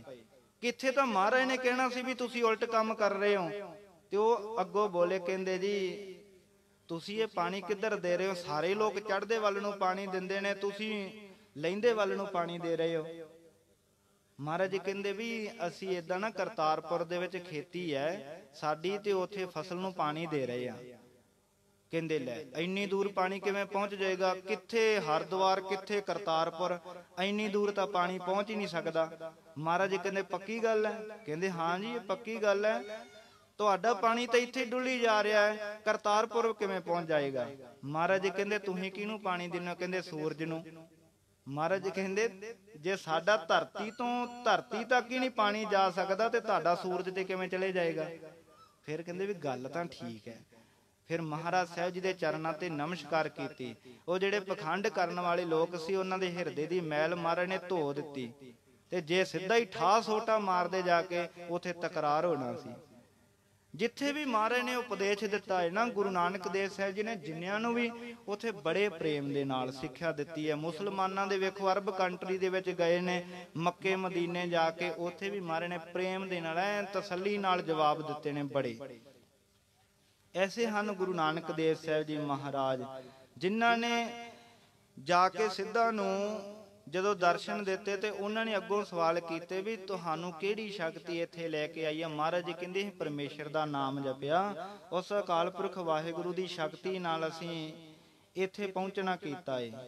ਤੇ ਫਿਰ ਉਹਨਾਂ ਪੁੱਛਿਆ ਵੀ ਤੁਹਾਡਾ ਨਾਮ ਕੀ ਹੈ? ਮਹਾਰਾਜ ਜੀ ਕਹਿੰਦੇ ਸਾਡਾ ਨਾਮ ਨਾਨਕ ਹੈ। ਉਹਨਾਂ ਨੇ ਕੁਝ ਕੁ ਜਾਣ ਲਿਆ, ਕਿਉਂਕਿ ਭਵਿੱਖਤ ਪੁਰਾਣ ਉਹਨਾਂ ਨੇ ਪੜ੍ਹਿਆ ਸੀ। ਭਵਿੱਖਤ ਪੁਰਾਣ ਦੇ ਅੰਦਰ ਬਚਨ ਆਉਂਦੇ ਨੇ ਕਿ ਕਲਯੁਗ ਦੇ ਵਿੱਚ ਗੁਰੂ ਨਾਨਕ ਦੇਵ ਸਾਹਿਬ ਜੀ ਦਾ ਅਵਤਾਰ ਹੋਏਗਾ, ਦੁਨੀਆ ਦਾ ਭਲਾ ਕਰਨਗੇ। ਇਦਾਂ ਦੇ ਬਚਨ ਉਹਨਾਂ ਸਿੱਧਾਂ ਨੇ ਪੜ੍ਹੇ ਸੀ। ਉਹਨਾਂ ਨੇ ਗੁਰੂ ਨਾਨਕ ਦੇਵ ਸਾਹਿਬ ਜੀ ਦੇ ਬਾਰੇ ਜਾਣਿਆ ਹੈ। ਸਭ ਸਿੱਧੀ ਇਹ ਬੁੱਝਿਆ, ਕਲ ਤਾਰਨ ਨਾਨਕ ਅਵਤਾਰਾ। ਉਹਨਾਂ ਨੇ ਕੁਝ ਕੁ ਸਮਝ ਲਿਆ ਵੀ ਗੁਰੂ ਨਾਨਕ ਦੇਵ ਸਾਹਿਬ ਜੀ ਕਲਯੁਗ ਦੇ ਵਿੱਚ ਪ੍ਰਗਟ ਹੋਣੇ ਸੀ, ਉਹੀ ਹੋਣਗੇ। ਤੇ ਫਿਰ ਉਹਨਾਂ ਨੇ ਐਸੇ ਗੁਰੂ ਨਾਨਕ ਦੇਵ ਸਾਹਿਬ ਜੀ ਨੂੰ ਜਾਣ ਕੇ ਤੇ ਫਿਰ ਪੁੱਛਣ ਲੱਗੇ। ਫਿਰ ਪੁੱਛਣ ਸਿੱਧ ਨਾਨਕਾ ਮਾਤ ਲੋਕ ਵਿੱਚ ਕਿਆ ਵਰਤਾਰਾ? ਕਹਿੰਦੇ ਮਾਤ ਲੋਕ ਦੇ ਵਿੱਚੋਂ ਤੁਸੀਂ ਆਏ ਹੋ, ਅਸੀਂ ਤਾਂ ਹੁਣ ਪਰਬਤਾਂ ਦੀਆਂ ਉੱਚੀਆਂ ਚੋਟੀਆਂ ਤੇ ਚੜ੍ਹ ਕੇ ਬੈਠੇ ਹੋਏ ਆ। ਇੱਥੇ ਆਪਣੇ ਸਿੱਧ ਆਸਣ ਲਾਈਦੇ ਨੇ, ਕਈ ਤਰ੍ਹਾਂ ਦੇ ਆਸਣ ਕਰੀਦੇ ਨੇ, ਤੇ ਮਾਤ ਲੋਕ ਦੇ ਵਿੱਚ ਕਿਹੋ ਜਿਹਾ ਵਰਤਾਰਾ ਵਰਤ ਰਿਹਾ ਤੇ ਸਾਨੂੰ ਦੱਸਣਾ ਕਰੋ। ਉਸ ਵੇਲੇ ਫਿਰ ਗੁਰੂ ਨਾਨਕ ਦੇਵ ਸਾਹਿਬ ਜੀ ਨੇ ਕਿਹਾ ਹੈ, ਬਾਬੇ ਆਖਿਆ ਨਾਥ ਜੀ ਸੱਚ ਚੰਦਰਮਾ ਕੂੜ ਅੰਧਾਰਾ। ਬਾਬੇ ਨਾਨਕ ਜੀ ਨੇ ਆਖਿਆ ਕਿ ਇਹ ਨਾਥ ਜੀ, ਜਿਹੜਾ ਸੱਚ ਦਾ ਚੰਦਰਮਾ ਨਾ, ਧਰਮ ਦਾ ਚੰਦਰਮਾ, ਉਹ ਤਾਂ ਛੁਪ ਗਿਆ ਜੀ। ਕੂੜ ਅੰਧਾਰਾ, ਝੂਠ ਦਾ ਹੀ ਚਾਰੇ ਪਾਸੇ ਹਨੇਰਾ ਹੀ ਹਨੇਰਾ ਹੋਇਆ ਪਿਆ ਏ। ਮੱਸਿਆ ਦੀ ਰਾਤ ਵਾਂਗ, ਜਿਹੜੀ ਮੱਸਿਆ ਦੀ ਰਾਤ ਹੁੰਦੀ ਨਾ ਬੜੀ ਕਾਲੀ ਹੁੰਦੀ ਆ। ਪੁੰਨਿਆਂ ਦੀ ਜਿਹੜੀ ਰਾਤ ਹੈ ਚਾਨਣੀ ਰਾਤ ਹੁੰਦੀ ਹੈ। ਕੱਤਕ ਦੀ ਪੂਰਨਮਾਸ਼ੀ ਨੂੰ ਗੁਰੂ ਨਾਨਕ ਦੇਵ ਸਾਹਿਬ ਜੀ ਦਾ ਅਵਤਾਰ ਪੁਰਬ ਆ ਰਿਹਾ ਹੈ। ਇਹ ਚਾਨਣੀ ਰਾਤ ਹੁੰਦੀ ਪੂਰਨਮਾਸ਼ੀ ਦੀ, ਚੰਦਰਮਾ ਪੂਰਾ ਹੁੰਦਾ ਹੈ। ਤੇ ਜਿਹੜੀ ਮੱਸਿਆ ਦੀ ਰਾਤ ਹੈ ਕਾਲੀ ਹੁੰਦੀ, ਉਸ ਦਿਨ ਚੰਦਰਮਾ ਨਹੀਂ ਦਿਖਾਈ ਦਿੰਦਾ। ਇਸ ਤਰ੍ਹਾਂ ਮਹਾਰਾਜ ਜੀ ਕਹਿੰਦੇ ਜਿਵੇਂ ਸੱਚ ਚੰਦਰਮਾ, ਸੱਚ ਦਾ ਜਿਹੜਾ ਧਰਮ ਦਾ ਚੰਦਰਮਾ ਤਾਂ ਕਿਤੇ ਦਿਖਾਈ ਨਹੀਂ ਦਿੰਦਾ, ਸਾਰੇ ਪਾਸੇ ਝੂਠ ਦਾ ਹੀ ਹਨੇਰਾ ਛਾਇਆ ਹੋਇਆ ਹੈ ਮਾਤ ਲੋਕ ਵਿੱਚ, ਇਹੋ ਜੀ ਹਾਲਤ ਹੋਈ ਹੈ। ਸਿੱਧਾਂ ਨੇ ਤਾਂ ਪੁੱਛਿਆ ਸੀ, ਉਹ ਇੱਥੋਂ ਹੀ ਗਏ ਸੀ, ਉਹਨਾਂ ਨੂੰ ਆਪਣੇ ਇਸ ਮਾਤ ਲੋਕ ਦਾ ਕੁਝ ਮੋਹ ਜਾਗਿਆ, ਉਹਨਾਂ ਨੇ ਪੁੱਛਿਆ ਵੀ ਹਾਲ ਚਾਲ ਹੀ ਪੁੱਛ ਲਈਏ। ਜਿਵੇਂ ਕੋਈ ਇੱਕ ਬੰਦਾ ਕਿਸੇ ਪਿੰਡ ਤੋਂ ਜਾ ਕੇ ਦੂਰ ਵਸਣ ਲੱਗ ਜਾਏ, ਕਿਤੇ ਉਹਦਾ ਕੋਈ ਪੁਰਾਣਾ ਸਾਥੀ ਮਿਲੇ ਤੇ ਉਹ ਆਪਣੇ ਪਿੰਡ ਦਾ ਹਾਲ ਚਾਲ ਜ਼ਰੂਰ ਪੁੱਛਦਾ ਵੀ ਹੁਣ ਆਪਣੇ ਪਿੰਡ ਦਾ ਕੀ ਹਾਲ ਚਾਲ ਆ, ਕੀ ਉੱਥੋਂ ਦਾ ਮਾਹੌਲ ਆ, ਕਿਵੇਂ ਦੇ ਲੋਕ ਨੇ, ਕੀ ਕਰਦੇ ਨੇ, ਕਿਵੇਂ ਰਹਿੰਦੇ ਨੇ, ਸਭ ਕੁਝ ਪੁੱਛਿਆ ਜਾਂਦਾ। ਉਹ ਸਿੱਧ ਲੋਕ ਇੱਥੋਂ ਹੀ ਗਏ ਸੀ ਪਹਾੜਾਂ ਦੀਆਂ ਕੰਦਰਾਂ ਵਿੱਚ, ਉਹਨਾਂ ਨੇ ਪੁੱਛਿਆ ਵੀ ਮਾਤ ਲੋਕ ਦੇ ਵਿੱਚੋਂ ਤੁਸੀਂ ਆਏ ਹੋ, ਕਿਹੋ ਜਿਹਾ ਵਰਤਾਰਾ ਵਰਤਦਾ ਏ। ਗੁਰੂ ਨਾਨਕ ਦੇਵ ਸਾਹਿਬ ਜੀ ਨੇ ਦੱਸਿਆ ਕਿ ਭਾਈ ਝੂਠ ਦਾ ਹੀ ਪਸਾਰਾ ਵਰਤ ਰਿਹਾ ਹੈ। ਕੂੜ ਅਮਾਵਸ ਵਰਤਿਆ, ਹਉ ਭਾਲਣ ਚੜਿਆ ਸੰਸਾਰਾ। ਕੂੜ ਦਾ ਜਿਹੜਾ ਪਸਾਰਾ ਪਸਰਿਆ ਹੋਇਆ ਏ, ਝੂਠ ਦੀ ਜਿਹੜੀ ਮੱਸਿਆ ਲੱਗੀ ਹੋਈ ਹੈ ਸੰਸਾਰ ਵਿੱਚ, ਤਾਂ ਕਿਸੇ ਨੂੰ ਕੁਝ ਦਿਸਦਾ ਨਹੀਂ। ਹਉ ਭਾਲਣ ਚੜਿਆ ਸੰਸਾਰਾ, ਮੈਂ ਵੀ ਤੁਹਾਨੂੰ ਭਾਲਣ ਵਾਸਤੇ ਇੱਧਰ ਨੂੰ ਚੜ ਆਇਆ ਹਾਂ। ਪਾਪ ਗਿਰਾਸੀ ਪਿਰਥਮੀ, ਧੌਲ ਖੜਾ ਧਰ ਹੇਠ ਪੁਕਾਰਾ। ਮਹਾਰਾਜ ਜੀ ਕਹਿੰਦੇ ਧਰਤੀ ਤਾਂ ਸਾਰੀ ਪਾਪਾਂ ਦੇ ਵਿੱਚ ਗਰਸੀ ਹੋਈ ਹੈ, ਸਾਰੇ ਪਾਸੇ ਪਾਪ ਵਧੇ ਹੋਏ ਨੇ। ਜਿਹੜਾ ਧਰਤੀ ਦੇ ਥੱਲੇ ਬਲਦ ਖੜੋਤਾ ਹੋਇਆ ਉਹ ਦੁਖੀ ਹੋਇਆ। ਤੁਸੀਂ ਹੁਣ ਹੈਰਾਨ ਹੋਵੋਗੇ ਵੀ ਭਾਈ ਗੁਰਦਾਸ ਜੀ ਨੇ ਵੀ ਕਹਿ ਦਿੱਤਾ। ਇਹ ਤਾਂ ਪਹਿਲਾਂ ਹੀ ਲੋਕਾਂ ਦੇ ਮਨ ਵਿੱਚ ਸ਼ੰਕਾ ਆ ਵੀ ਧਰਤੀ ਦੇ ਥੱਲੇ ਬਲਦ ਖੜਾ ਹੋਇਆ, ਉਹ ਪਤਾ ਨਹੀਂ ਕਿਵੇਂ ਦਾ ਏ। ਇਹ ਸਵਾਲ ਗੁਰੂ ਨਾਨਕ ਦੇਵ ਜੀ ਨੂੰ ਕੀਤਾ ਸੀ ਕਿਸੇ ਜੋਗੀਆਂ ਨੇ।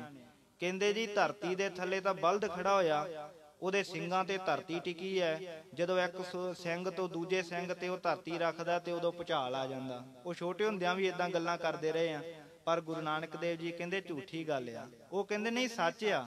ਮਹਾਰਾਜ ਜੀ ਕਹਿੰਦੇ ਚਲੋ ਮੰਨ ਲੈਨੇ ਆ ਵੀ ਬਲਦ ਧਰਤੀ ਦੇ ਥੱਲੇ ਖੜੋਤਾ, ਉਹਦੇ ਸਿੰਘਾਂ ਤੇ ਧਰਤੀ ਟਿਕੀ ਹੈ, ਤੇ ਬਲਦ ਕਾਦੇ ਤੇ ਖੜਾ?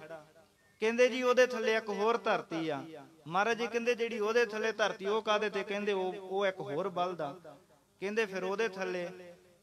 ਕਹਿੰਦੇ ਉਹਦੇ ਥੱਲੇ ਇੱਕ ਹੋਰ ਧਰਤੀ, ਫੇਰ ਬਲਦ, ਫੇਰ ਧਰਤੀ। ਮਹਾਰਾਜ ਜੀ ਕਹਿੰਦੇ ਗੱਲ ਕਿੱਥੇ ਮੁਕਾਓਗੇ ਜਾ ਕੇ? ਜਿਹੜੀ ਧਰਤੀ ਤੇ ਆਪਾਂ ਰਹਿੰਦੇ ਇਹਦੇ ਥੱਲੇ ਤਾਂ ਮੰਨ ਲਿਆ ਵੀ ਬਲਦ ਹੈਗਾ, ਤੇ ਬਲਦ ਵੀ ਤਾਂ ਕਾਸੇ ਤੇ ਖੜਾ ਹੀ ਹੈ, ਕੋਈ ਤਾਂ ਚੀਜ਼ ਹੋਏਗੀ। ਕਹਿੰਦੇ ਉਹਦੇ ਥੱਲੇ ਇੱਕ ਹੋਰ ਧਰਤੀ ਹੈ, ਉਹਦੇ ਥੱਲੇ ਹੋਰ ਬਲਦ, ਹੋਰ ਧਰਤੀ, ਹੋਰ ਬਲਦ। ਮਹਾਰਾਜ ਜੀ ਕਹਿੰਦੇ ਕਿੱਥੇ ਗੱਲ ਮੁਕਾਓਗੇ? ਬਲਦ ਤੇ ਜਾ ਕੇ ਮੁੱਕੇਗੀ ਜਾਂ ਧਰਤੀ ਤੇ? ਫਿਰ ਕਹਿਣ ਲੱਗੇ ਮਹਾਰਾਜ ਤੁਸੀਂ ਦੱਸੋ ਫਿਰ ਧਰਤੀ ਕਾਹਦੇ ਆਸਰੇ ਖੜੀ ਹੈ? ਮਹਾਰਾਜ ਜੀ ਕਹਿੰਦੇ ਧਰਤੀ ਖੜੀ ਬਲਦ ਦੇ ਆਸਰੇ ਹੈ। ਜਿਹੜਾ ਬਲਦ ਤੁਸੀਂ ਕਹਿੰਦੇ ਹੋ ਉਹ ਨਹੀਂ, ਇਹ ਬਲਦ ਹੈ ਧੌਲ ਧਰਮ ਦਇਆ ਕਾ ਪੂਤ। ਧੌਲ ਧਰਮ ਰੂਪੀ ਬਲਦ ਹੈ, ਦਇਆ ਦਾ ਪੁੱਤਰ। ਧਰਮ ਦੇ ਆਸਰੇ ਤੇ ਧਰਤੀ ਖੜੋਤੀ ਹੋਈ ਆ। ਇਸ ਤਰ੍ਹਾਂ ਮਹਾਰਾਜ ਨੇ ਜਾ ਕੇ ਸਿੱਧਾਂ ਨੂੰ ਕਿਹਾ ਪਾਪ ਗਿਰਾਸੀ ਪਿਰਥਮੀ, ਧੌਲ ਖੜਾ ਧਰ ਹੇਠ ਪੁਕਾਰਾ। ਧਰਤੀ ਦੇ ਉੱਪਰ ਜਿਹੜਾ ਧਰਮ ਹੈ ਨਾ, ਉਹ ਪੁਕਾਰਾਂ ਕਰ ਰਿਹਾ ਵੀ ਮੈਨੂੰ ਆ ਕੇ ਬਚਾ ਲਵੋ, ਮੈਨੂੰ ਇਹ ਜਿਹੜੇ ਪਾਪ ਨੇ ਗਰਸ ਰਹੇ ਨੇ। ਬਹੁਤ ਜਿਹੜਾ ਇਹਨਾਂ ਨੇ ਪ੍ਰਭਾਵ ਪਾਇਆ ਹੋਇਆ ਹੈ। ਸਿੱਧ ਛਪ ਬੈਠੇ ਪਰਬਤੀ, ਕੌਣ ਜਗਤ ਕੋ ਪਾਰ ਉਤਾਰਾ। ਸਤਿਗੁਰੂ ਜੀ ਕਹਿੰਦੇ ਸਿੱਧੋ ਤੁਸੀਂ ਤਾਂ ਹੁਣ ਇੱਥੇ ਪਹਾੜਾਂ ਦੀਆਂ ਕੰਦਰਾਂ ਵਿੱਚ ਛੁਪ ਕੇ ਬਹਿ ਗਏ ਹੋ, ਤੇ ਜਗਤ ਦਾ ਪਾਰ ਉਤਾਰਾ ਕੌਣ ਕਰੇਗਾ? ਪਰਮੇਸ਼ਰ ਨੇ ਤੁਹਾਡੀ ਡਿਊਟੀ ਲਾਈ ਆ, ਤੇ ਤੁਸੀਂ ਇੱਥੇ ਆ ਕੇ ਕੀ ਕਰਦੇ ਹੋ? ਜੋਗੀ ਗਿਆਨ ਵਿਹੂਣਿਆ, ਨਿਸ ਦਿਨ ਅੰਗ ਲਗਾਏ ਇਸ਼ਾਰਾ। ਭਾਈ ਗੁਰਦਾਸ ਜੀ ਕਹਿੰਦੇ ਜੋਗੀ ਤਾਂ ਗਿਆਨ ਤੋਂ ਹੀਣੇ ਹੋ ਗਏ, ਉਹਨਾਂ ਨੂੰ ਜੁਗਤੀ ਨਹੀਂ ਪਰਮੇਸ਼ਰ ਦੇ ਨਾਲ ਜੁੜਨ ਦੀ, ਬਸ ਸਰੀਰ ਤੇ ਸਵਾਹ ਮਲ ਛੱਡਦੇ ਹਨ, ਤੇ ਕੁਝ ਨਹੀਂ ਉਹਨਾਂ ਨੂੰ ਪਤਾ ਹੈ ਪਰਮੇਸ਼ਰ ਦੇ ਗਿਆਨ ਬਾਰੇ। ਕਹਿੰਦੇ ਗਿਆਨ ਤੋਂ ਵੀ ਹੋਣੇ ਹੋ ਕੇ ਦਿਨ ਰਾਤ ਬਸ ਆਪਣੇ ਸਰੀਰ ਤੇ ਸਵਾਹ ਹੀ ਮਲੀ ਛੱਡਦੇ ਨੇ। ਬਾਜ ਗੁਰੂ ਡੁੱਬਾ ਜਗ ਸਾਰਾ, ਸਾਰਾ ਜਗਤ ਗੁਰੂ ਤੋਂ ਬਿਨਾਂ ਡੁੱਬ ਰਿਹਾ ਹੈ ਅਗਿਆਨਤਾ ਦੇ ਹਨੇਰੇ ਵਿੱਚ। ਕਲ ਆਈ ਕੁੱਤੇ ਮੁਹੀ, ਖਾਜ ਹੋਇਆ ਮੁਰਦਾਰ ਗੁਸਾਈ। ਸਤਿਗੁਰੂ ਗੁਰੂ ਨਾਨਕ ਦੇਵ ਜੀ ਨੇ ਸੰਸਾਰ ਦੀ ਹਾਲਤ ਬਿਆਨ ਕੀਤੀ ਕਿ ਭਾਈ ਕੱਲ ਆਈ, ਕਲਯੁਗ ਦਾ ਸਮਾਂ ਜਦੋਂ ਆਇਆ, ਕੁੱਤੇ ਮੂੰਹੀ। ਕਲਯੁਗ ਦਾ ਐਸਾ ਸੁਭਾਅ ਕੁੱਤੇ ਦੇ ਮੂੰਹ ਵਰਗਾ। ਜਿਵੇਂ ਕੁੱਤੇ ਦਾ ਮੂੰਹ ਹੈ ਨਾ, ਉਹ ਚੰਗਿਆਂ ਤੇ ਮੰਦਿਆਂ ਭਾਂਡਿਆਂ ਵਿੱਚ ਮੂੰਹ ਮਾਰਦਾ ਰਹਿੰਦਾ ਏ, ਕੁੱਤੇ ਦੇ ਮੂੰਹ ਵਾਂਗ ਕਲਯੁਗ ਦਾ ਸੁਭਾਅ ਝੂਠਾ ਹੋ ਰਿਹਾ ਏ। ਖਾਜ ਹੋਆ ਮੁਰਦਾਰ ਗੁਸਾਈ, ਮੁਰਦਿਆਂ ਨੂੰ ਖਾਣਾ। ਮੁਰਦਾਰ ਖਾਨ ਭਾਵ ਕੇ ਪਰਾਇਆ ਹੱਕ ਖਾਨ ਰੂਪ ਮਾਸ ਲੋਕ ਖਾ ਰਹੇ ਨੇ। ਰਾਜੇ ਪਾਪ ਕਮਾਵੰਦੇ ਉਲਟੀ ਵਾੜ ਖੇਤ ਕੋ ਖਾਈ। ਜਿਹੜੇ ਰਾਜੇ ਹਨ ਉਹ ਵੀ ਪਾਪ ਕਮਾ ਰਹੇ ਨੇ, ਜਿਨ੍ਹਾਂ ਨੇ ਪ੍ਰਜਾ ਦੀ ਰੱਖਿਆ ਕਰਨੀ ਸੀ। ਉਲਟੀ ਵਾੜ ਖੇਤ ਕੋ ਖਾਈ, ਜਿਵੇਂ ਖੇਤ ਦੀ ਰਾਖੀ ਵਾਸਤੇ ਵਾੜ ਕੀਤੀ ਜਾਂਦੀ ਹੈ ਕਿ ਕੋਈ ਪਸ਼ੂ ਨਾ ਨੁਕਸਾਨ ਕਰ ਜਾਣ, ਕਿਸੇ ਤਰ੍ਹਾਂ ਬਰਬਾਦੀ ਨਾ ਹੋਵੇ, ਵਾੜ ਕਰ ਦਈਏ। ਜੇ ਵਾੜ ਹੀ ਖੇਤ ਨੂੰ ਖਾਣ ਲੱਗ ਜਾਏ ਤੇ ਬਚਾਏਗਾ ਕੌਣ? ਜੇ ਪਹਿਰੇਦਾਰੀ ਚੋਰੀ ਕਰਨ ਲੱਗ ਜਾਏ ਤੇ ਫਿਰ ਖਤਰੇ ਨੂੰ ਕਿਵੇਂ ਟਾਲਿਆ ਜਾ ਸਕਦਾ ਏ? ਜੇ ਮਾਂ ਹੀ ਆਪਣੇ ਬੱਚੇ ਨੂੰ ਜ਼ਹਿਰ ਦੇਣਾ ਚਾਹੇ ਤੇ ਫਿਰ ਉਹ ਬੱਚੇ ਨੂੰ ਬਚਾ ਕੌਣ ਸਕਦਾ ਏ? ਜੇ ਰਾਜਾ ਹੀ ਪ੍ਰਜਾ ਨੂੰ ਮਾਰਨਾ ਚਾਹੇ ਤੇ ਫਿਰ ਕੌਣ ਬਚਾ ਸਕਦਾ ਏ? ਕਹਿੰਦੇ ਰਾਜੇ ਵੀ ਪਾਪੀ ਬਣ ਗਏ ਕਲਯੁਗ ਦੇ ਵਿੱਚ। ਰਾਜੇ ਪਾਪ ਕਮਾਵੰਦੇ ਉਲਟੀ ਵਾੜ ਖੇਤ ਕੋ ਖਾਈ, ਜਿਵੇਂ ਉਲਟੀ ਵਾੜ ਹੀ ਖੇਤ ਨੂੰ ਖਾਣ ਲੱਗ ਜਾਵੇ, ਇਦਾਂ ਦੇ ਰਾਜਿਆਂ ਦੇ ਸੁਭਾਅ ਹੋ ਗਏ। ਪ੍ਰਜਾ ਅੰਧੀ ਗਿਆਨ ਬਿਨ ਕੂੜ ਕੁਸਤ ਮੁਖ ਹੋ ਆਲਾਈ। ਤੇ ਪ੍ਰਜਾ ਵੀ ਜਿਹੜੀ ਅੰਨੀ ਹੋ ਗਈ ਹੈ ਗਿਆਨ ਤੋਂ ਬਿਨਾ, ਸਾਰੇ ਪਾਸੇ ਝੂਠ ਹੀ ਝੂਠ ਇਹਨਾਂ ਦੇ ਮੂੰਹ ਤੇ ਚੜਿਆ ਹੋਇਆ ਹੈ। ਚੇਲੇ ਸਾਜ ਵਜਾਏਂਦੇ ਨੱਚਣ ਗੁਰੂ ਬਹੁਤ ਵਿਦ ਭਾਈ। ਚੇਲੇ ਸਾਜ ਵਜਾਉਂਦੇ ਨੇ ਤੇ ਗੁਰੂ ਨੱਚਦੇ ਨੇ, ਜਿਵੇਂ ਆ ਝੂਠੇ ਸੌਦੇ ਵਾਲਾ ਸੀ। ਚੇਲੇ ਬੈਠਣ ਘਰਾਂ ਵਿੱਚ ਗੁਰ ਉੱਠ ਘਰੀ ਤਿਨਾੜੇ ਜਾਈ। ਜਿਹੜੇ ਚੇਲੇ ਹਨ ਸੇਵਕੋ ਘਰਾਂ ਦੇ ਵਿੱਚ ਬੈਠੇ ਨੇ, ਵੱਡੇ ਵੱਡੇ ਸ਼ਾਹੂਕਾਰ ਆਪਣੇ ਘਰਾਂ ਵਿੱਚ, ਤੇ ਗੁਰੂ ਜਾ ਕੇ ਉਹਨਾਂ ਨੂੰ ਉਪਦੇਸ਼ ਦਿੰਦੇ ਨੇ। ਕਿੱਥੇ ਤਾਂ ਗੁਰੂ ਦੇ ਕੋਲ ਚੇਲੇ ਨੇ ਜਾਣਾ, ਤੇ ਕਲਯੁਗ ਦੀ ਐਸੀ ਹਾਲਤ ਹੋ ਚੁੱਕੀ ਹੈ, ਕਹਿੰਦੇ ਚੇਲਿਆਂ ਦੇ ਕੋਲ ਗੁਰੂ ਜਾਂਦਾ ਉਪਦੇਸ਼ ਕਰਨ ਵਾਸਤੇ। ਜਾਵਾਂ ਮੈਂ ਉਹਨਾਂ ਨੂੰ ਉਪਦੇਸ਼ ਦੇ ਆਵਾਂ, ਕਿਉਂ? ਕਲਯੁਗ ਦੇ ਵਿੱਚ ਐਸੀ ਰੀਤ ਕਿਉਂ ਚੱਲੀ ਹੈ? ਕਿਉਂਕਿ ਗੁਰੂ ਨੂੰ ਆਏ ਆ ਵੀ ਜਿਹੜਾ ਚੇਲਾ ਏ ਉਹਦੇ ਕੋਲੇ ਜਾਵਾਂਗੇ ਤੇ ਉਹਨੂੰ ਚੇਤੇ ਕਰਾਵਾਂਗੇ ਕਿ ਭਾਈ ਕੋਈ ਪੈਸਾ ਟਕਾ ਲਿਆਇਆ ਕਰ, ਭੇਟਾ ਚੜਾ, ਤੇ ਤੈਨੂੰ ਉਪਦੇਸ਼ ਦੇ ਕੇ ਜਾਂਦੇ ਆ। ਕਲਯੁਗ ਦੇ ਵਿੱਚ ਐਸੇ ਗੁਰੂ ਬਣ ਚੁੱਕੇ ਨੇ ਪਖੰਡੀ, ਜਿਹੜੇ ਆਪ ਚੱਲ ਕੇ ਚੇਲਿਆਂ ਕੋਲ ਜਾਂਦੇ ਨੇ ਉਪਦੇਸ਼ ਦੇਣ ਵਾਸਤੇ। ਚੇਲੇ ਨਹੀਂ ਜਾਂਦੇ ਹਨ ਗੁਰੂ ਦੇ ਕੋਲ, ਗੁਰੂ ਜਾਂਦੇ ਨੇ ਵੀ ਆਪਣੀ ਵੱਧ ਤੋਂ ਵੱਧ ਗਿਣਤੀ ਵਧਾਈਏ, ਉਹਨਾਂ ਨੂੰ ਆਪਣੇ ਨਾਲ ਜੋੜੀਏ ਤੇ ਵਾਹਵਾ ਪੈਸਾ ਕਮਾਵਾਂਗੇ, ਇਹਨਾਂ ਨੂੰ ਲੁੱਟਾਂਗੇ। ਕਾਜੀ ਹੋਏ ਰਿਸ਼ਵਤੀ ਵੱਡੀ ਲੈ ਕੇ ਹੱਕ ਗਵਾਈ। ਉਸ ਸਮੇਂ ਦੇ ਜਿਹੜੇ ਕਾਜੀ, ਅੱਜ ਦੇ ਮੁਤਾਬਕ ਕਹਿ ਲਈਏ ਵੀ ਜਿਵੇਂ ਜੱਜ ਹਨ, ਵਕੀਲ ਹਨ, ਜਿਨ੍ਹਾਂ ਨੇ ਫੈਸਲੇ ਕਰਨੇ ਨੇ ਲੋਕਾਂ ਦੇ ਝਗੜਿਆਂ ਦੇ, ਉਸ ਸਮੇਂ ਕਾਜੀ ਲੋਕ ਫੈਸਲੇ ਕਰਿਆ ਕਰਦੇ ਸੀ। ਜੱਜ ਦਾ, ਵਕੀਲ ਦਾ ਕੰਮ ਕਰਦੇ ਹੁੰਦੇ ਸੀ ਕਚਹਿਰੀਆਂ ਦੇ ਵਿੱਚ। ਮਹਾਰਾਜ ਜੀ ਕਹਿੰਦੇ ਕਾਜੀ ਹੋਏ ਰਿਸ਼ਵਤੀ ਵੱਡੀ ਲੈ ਕੇ ਹੱਕ ਗਵਾਈ। ਵੱਡੀਆਂ ਲੈ ਕੇ ਹੱਕ ਗਵਾ ਲੈਂਦੇ ਸੀ ਲੋਕਾਂ ਦੇ। ਕਿਹੋ ਜਿਹੀ ਹਾਲਤ ਸੀ? ਇੱਕ ਕਹਾਵਤ ਜਿਹੀ ਆਉਂਦੀ, ਕਹਿੰਦੇ ਕੋਈ ਇੱਕ ਜ਼ਿਮੀਂਦਾਰ ਤੇ ਜੁਲਾਹਾ, ਉਹਨਾਂ ਦੀ ਨਾ ਆਪਸ ਵਿੱਚ ਹੋ ਗਈ ਲੜਾਈ, ਦੋਵੇਂ ਟੱਕਰ ਪਏ ਤੇ ਕਾਫੀ ਜਿਹੜਾ ਝਗੜਾ ਵੱਧ ਗਿਆ। ਤੇ ਜੁਲਾਹਾ ਗਿਆ ਕਾਜੀ ਦੇ ਕੋਲ, ਉਹਨੇ ਆਖਿਆ ਪਹਿਲਾਂ ਹੀ ਜਾ ਕੇ ਤੇ ਕਾਜੀ ਨੂੰ ਖਰੀਦ ਲਈਏ, ਰਿਸ਼ਵਤ ਦੇ ਦਿਆਂਗੇ 4 ਪੈਸੇ ਤੇ ਆਪੇ ਮੇਰੇ ਹੱਕ 'ਚ ਫੈਸਲਾ ਹੋ ਜਾਏਗਾ। ਉਹ ਜੁਲਾਹੇ ਨੇ ਜਾ ਕੇ ਕਾਜੀ ਨੂੰ ਕਿਹਾ, ਕਾਜੀ ਸਾਹਿਬ ਮੇਰਾ ਹੋ ਗਿਆ ਝਗੜਾ ਤੇ ਤੁਹਾਡੇ ਕੋਲੇ ਫੈਸਲਾ ਹੁਣ ਆਵੇਗਾ ਤੇ ਤੁਸੀਂ ਫੈਸਲਾ ਮੇਰੇ ਹੱਕ 'ਚ ਦੇ ਦਿਓ। ਤੇ ਉਹ ਕਹਿੰਦਾ ਵੀ ਇਸ ਬਦਲੇ ਕੀ ਦੇਂਗਾ? ਉਹ ਕਹਿੰਦਾ ਮੈਂ ਤਾਂ ਹੁਣ ਖੱਡੀ ਦਾ ਕੰਮ ਕਰਦਾ ਆ, ਕੱਪੜੇ ਬੁਣੀ ਦੇ ਨੇ, ਤੈਨੂੰ ਵਧੀਆ ਬਰੀਕ ਜਿਹੜੇ ਸੂਤ ਦੀ ਮੈਂ ਪੱਗ ਬੁਣ ਕੇ ਦਿਆਂਗਾ, ਵੇਖੇਗਾ ਵੀ ਇਹੋ ਜਿਹੀ ਪੱਗ ਬਣਾ ਕੇ ਦਿਆਂਗਾ। ਉਹ ਕਹਿੰਦਾ ਚੱਲ ਠੀਕ ਹੈ। ਕਾਜੀ ਉਹਦੇ ਤੇ ਰਿਸ਼ਵਤ ਲੈ ਕੇ ਤੇ ਉਹਦੇ ਵੱਲ ਦਾ ਫੈਸਲਾ ਦੇਣ ਲਈ ਤਿਆਰ ਹੋ ਗਿਆ। ਤੇ ਥੋੜੇ ਸਮੇਂ ਬਾਅਦ ਹੀ ਜ਼ਿਮੀਂਦਾਰ ਚਲੇ ਗਿਆ ਕਾਜੀ ਕੋਲ। ਜ਼ਿਮੀਂਦਾਰ ਜਾ ਕੇ ਕਹਿੰਦਾ ਕਾਜੀ ਸਾਹਿਬ ਮੇਰਾ ਹੋ ਗਿਆ ਝਗੜਾ ਜੁਲਾਹੇ ਨਾਲ, ਤੇ ਤੂੰ ਨਾ ਮੇਰੇ ਹੱਕ 'ਚ ਫੈਸਲਾ ਸੁਣਾਈ। ਉਹ ਕਹਿੰਦਾ ਅੱਛਾ ਬਈ। ਕਹਿੰਦਾ ਨਾ ਮੇਰੇ ਕੋਲ ਇੱਕ ਬਹੁਤ ਵਧੀਆ ਵੈੜਕਾ ਏ ਤੇ ਉਹ ਤੈਨੂੰ ਮੈਂ ਦੇ ਦਿਆਂਗਾ। ਵੈੜਕਾ ਸਮਝਦੇ ਹੋਵੋਗੇ ਬਲਦ ਨੂੰ ਕਹਿੰਦੇ ਨੇ, ਉਹ ਜਿਹੜਾ ਵੈੜਕਾ ਤੈਨੂੰ ਦੇ ਦਿਆਂਗਾ। ਕਾਜੀ ਨੇ ਸੋਚਿਆ ਵੀ ਪੱਗ ਤਾਂ ਹੈਗੀ 7-8 ਰੁਪਈਆਂ ਦੀ, ਵੈੜਕਾ 700-800 ਰੁਪਈਏ ਦਾ, ਚੱਲ ਇਹ ਵੀ ਲੈ ਲੈਨੇ ਆ। ਉਹਨੇ ਇਧਰੋਂ ਵੀ ਰਿਸ਼ਵਤ ਲੈ ਲਈ, ਜੁਲਾਹੇ ਤੋਂ ਵੀ ਲੈ ਲਈ, ਇਧਰੋਂ ਵੈੜਕਾ ਲੈ ਲਿਆ, ਉਧਰੋਂ ਪੱਗ ਵੀ ਲੈ ਲਈ। ਜਿੱਦਣ ਤਰੀਕ ਸੀ ਦੋਹਾਂ ਨੂੰ ਬੁਲਾਇਆ ਫੈਸਲਾ ਕਰਨ ਵਾਸਤੇ, ਕਾਜੀ ਬੈਠਾ ਹੋਇਆ ਸਾਹਮਣੇ, ਜੁਲਾਹਾ ਤੇ ਜ਼ਿਮੀਂਦਾਰ ਸਾਹਮਣੇ ਖੜੋਤੇ ਆ। ਜੁਲਾਹਾ ਉਹਨੂੰ ਇਸ਼ਾਰੇ ਕਰਦਾ ਪੱਗ ਨੂੰ ਹੱਥ ਲਾ ਕੇ ਵੀ ਪੱਗ ਦਿੱਤੀ ਤੈਨੂੰ ਲਾਜ ਰੱਖੀ। ਉਹਨੂੰ ਨਹੀਂ ਸੀ ਪਤਾ ਵੀ ਇਹਨੇ ਪਹਿਲਾਂ ਹੀ ਵੈੜਕਾ ਦਿੱਤਾ ਹੋਇਆ ਆ, ਮੇਰੇ ਹੱਕ 'ਚ ਫੈਸਲਾ ਨਹੀਂ ਹੋਣਾ। ਇਸ਼ਾਰੇ ਕਰਦਾ ਕਾਜੀ ਸਾਹਿਬ ਪੱਗ ਦੀ ਲਾਜ ਰੱਖਿਓ। ਕਾਜੀ ਕਹਿੰਦਾ ਜੁਲਾਹੇ ਨੂੰ, ਕਹਿੰਦਾ ਵੀ ਤੇਰੀ ਪੱਗ ਨੂੰ ਤਾਂ ਵੈੜਕਾ ਖਾ ਗਿਆ, ਉਹਨੇ ਨਹੀਂ ਹੁਣ ਕੰਮ ਕਰਨਾ, ਤੇਰੀ ਪੱਗ ਤਾਂ ਵੈੜਕਾ ਖਾ ਗਿਆ ਏ। ਵੈੜਕਾ ਮਿਲ ਗਿਆ ਇਧਰੋਂ। ਉਹ ਦੋਹਾਂ ਤੋਂ ਲੈ ਕੇ ਉਹਨੇ ਤੇ ਕੇਸ ਰਫਾ ਦਫਾ ਕਰ ਦਿੱਤਾ, ਕੋਈ ਫੈਸਲਾ ਨਹੀਂ ਕੀਤਾ। ਇਦਾਂ ਦੀ ਹਾਲਤ ਹੈ ਅੱਜ। ਕਿਤੇ ਵੀ ਅਦਾਲਤਾਂ ਕਚਹਿਰੀਆਂ ਜਾਓ, 4 ਪੈਸੇ ਦੇ ਦਿਓ, ਪੁਲਿਸ ਵਾਲੇ ਵੀ ਖਰੀਦੇ ਜਾਂਦੇ ਨੇ, ਜੱਜ ਵੀ ਖਰੀਦੇ ਜਾਂਦੇ ਨੇ। ਇਹ ਔਖਾ ਹੀ ਆ ਕੰਮ। ਉਹੀ ਸਮਾਂ ਅੱਜ ਦਾ ਬਣ ਰਿਹਾ ਏ। ਇਹ ਸਮਾਂ ਕਿਉਂ ਬਣਦਾ? ਜਦੋਂ ਰੱਬ ਨੂੰ ਦੁਨੀਆ ਭੁੱਲ ਜਾਏ, ਗੁਰੂ ਦੇ ਨਾਲੋਂ ਟੁੱਟ ਜਾਏ। ਅੱਜ ਅਸੀਂ ਗੁਰੂ ਨਾਲੋਂ ਟੁੱਟਦੇ ਜਾ ਰਹੇ ਹਾਂ। ਗੁਰੂ ਗ੍ਰੰਥ ਸਾਹਿਬ ਮਹਾਰਾਜ ਜੀ ਦੀ ਬੇਅਦਬੀ ਕਿਉਂ ਹੋ ਰਹੀ ਨੇ? ਗੁਰੂ ਨਾਲੋਂ ਟੁੱਟੇ ਹੋਏ ਆ, ਗੁਰੂ ਨਾਲੋਂ ਜੁੜੇ ਨਹੀਂ ਹਾਂ। ਇਹ ਕਲਯੁਗ ਦਾ ਜਿਹੜਾ ਪ੍ਰਭਾਵ ਹੈ ਅੱਜ ਵੀ ਜ਼ੋਰਾਂ ਸ਼ੋਰਾਂ ਤੇ ਪੈ ਰਿਹਾ ਹੈ। ਭਾਈ ਗੁਰਦਾਸ ਜੀ ਕਹਿੰਦੇ ਜਿਹੜੇ ਜੋਗੀ ਹਨ ਗਿਆਨ ਤੋਂ ਹੀਣੇ, ਉਹ ਤਾਂ ਜਾ ਕੇ ਪਹਾੜਾਂ ਦੀਆਂ ਕੰਦਰਾਂ ਵਿੱਚ ਲੁਕ ਗਏ। ਗਿਆਨ ਹੀ ਨਹੀਂ ਆ, ਉਹਨਾਂ ਨੇ ਪਾਰੋ ਤਾਰਾ ਦੁਨੀਆ ਦਾ ਕੀ ਕਰਨਾ ਹੈ। ਕਲਯੁਗ ਦਾ ਐਸਾ ਪ੍ਰਭਾਵ ਹੈ ਜਿਹੜਾ ਭਾਰਤ ਖੰਡ ਦੀ ਦੁਰਦਸ਼ਾ ਕਰ ਰਿਹਾ ਹੈ। ਕਹਿੰਦੇ ਕਾਜੀ ਰਿਸ਼ਵਤੀ ਬਣ ਗਏ ਨੇ, ਜਿਹੜੇ ਵੱਡੀਆਂ ਲੈ ਕੇ ਹੱਕ ਗਵਾਉਂਦੇ ਹਨ। ਚੇਲੇ ਗੁਰੂ ਵੀ ਵਿਗੜ ਗਏ ਨੇ, ਪਰਜਾ ਵੀ ਅੰਨੀ ਹੋ ਗਈ ਹੈ, ਰਾਜੇ ਵੀ ਪਾਪ ਕਮਾਉਂਦੇ ਨੇ। ਇਸਤਰੀ ਪੁਰਖੈ ਦਾਮ ਹਿਤ, ਭਾਵੈ ਆਏ ਕਿਥਾਉ ਜਾਈ। ਇਸਤਰੀਆਂ ਪੁਰਖਾਂ ਦਾ ਪ੍ਰੇਮ ਵੀ ਬਸ ਪੈਸੇ ਦਾ ਹੀ ਰਹਿ ਗਿਆ। ਇਹ ਕਲਯੁਗ ਦਾ ਪ੍ਰਭਾਵ ਦੱਸਦੇ ਨੇ ਵੀ ਕਲਯੁਗ ਕਿਹੋ ਜੀ ਚੀਜ਼ ਹੈ। ਭਾਈ ਗੁਰਦਾਸ ਜੀ ਕਹਿੰਦੇ ਕਲਯੁਗ ਕਿਹੋ ਜੀ ਚੀਜ਼ ਹੈ, ਇਹੀ ਹੈ ਕਲਯੁਗ ਦੇ ਲੱਛਣ। ਗੁਰਬਾਣੀ ਵਿੱਚ ਬਚਨ ਆਉਂਦਾ, ਕਿਸੇ ਪੁੱਛਿਆ ਸੀ ਗੁਰੂ ਨਾਨਕ ਦੇਵ ਜੀ ਨੂੰ, ਮਹਾਰਾਜ ਕਲਯੁਗ ਕਿਹਨੂੰ ਕਹਿੰਦੇ ਆ? ਮਹਾਰਾਜ ਕਹਿੰਦੇ ਕੋਈ ਬੰਦਾ ਨਹੀਂ ਹੈ ਜਿਹੜਾ ਕਿਸੇ ਤੀਰਥ ਤੇ ਬੈਠਾ ਹੋਇਆ ਜਾਂ ਕੋਈ ਮਹਿਲ ਉਸਾਰ ਕੇ ਬੈਠਾ ਹੋਇਆ। ਕਿਤੇ ਦੇਸ ਨਾ ਆਇਆ ਸੁਣੀਐ, ਤੀਰਥ ਪਾਸ ਨਾ ਬੈਠਾ।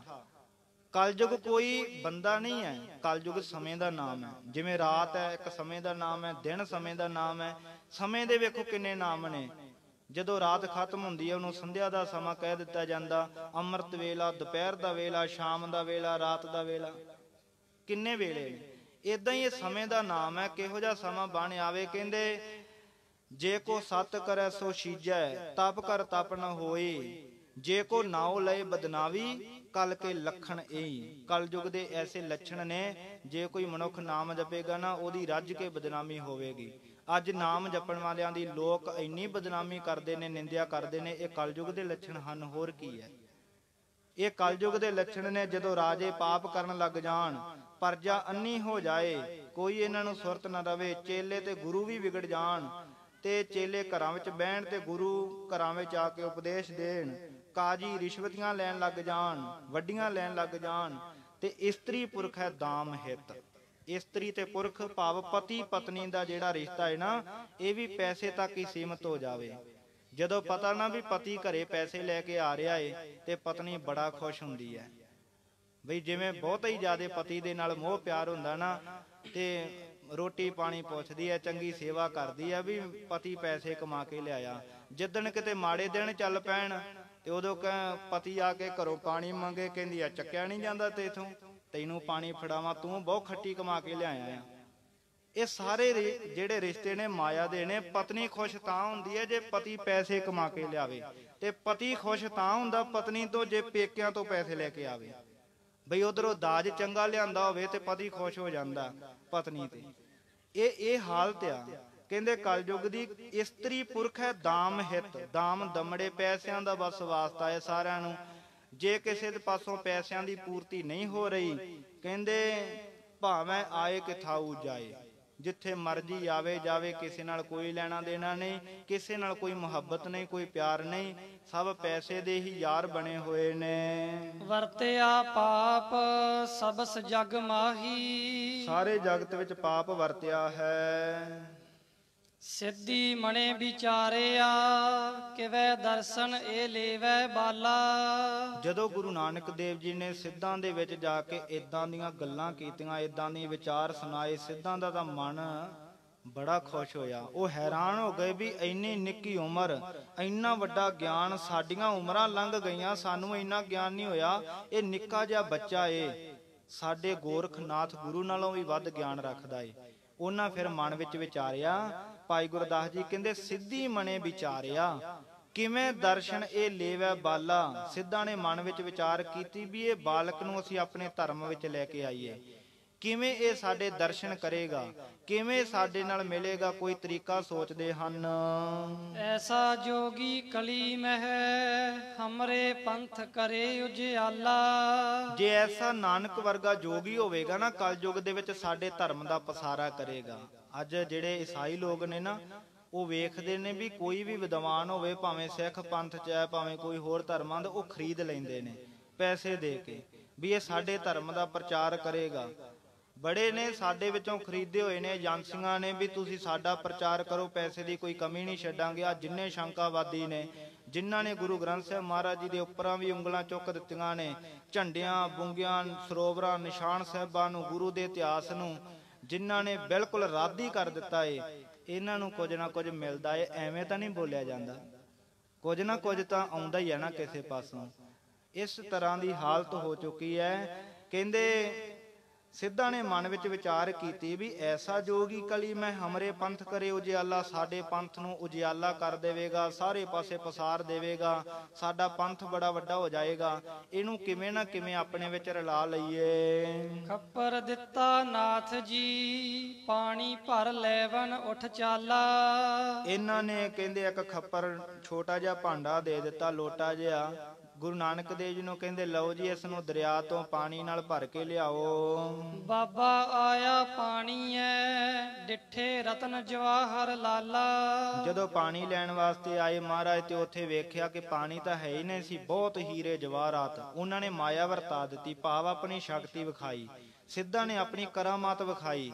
ਜਿਹੜਾ ਦਰਿਆ ਸੀ ਉਹਦੇ ਵਿੱਚ ਹੀਰੇ ਮੋਤੀ ਜਵਾਹਰਾਤ ਦਿਖਾ ਦਿੱਤੇ। ਗੁਰੂ ਨਾਨਕ ਦੇਵ ਸਾਹਿਬ ਜੀ ਨੇ ਜੋ ਦੇਖੇ ਹਨ।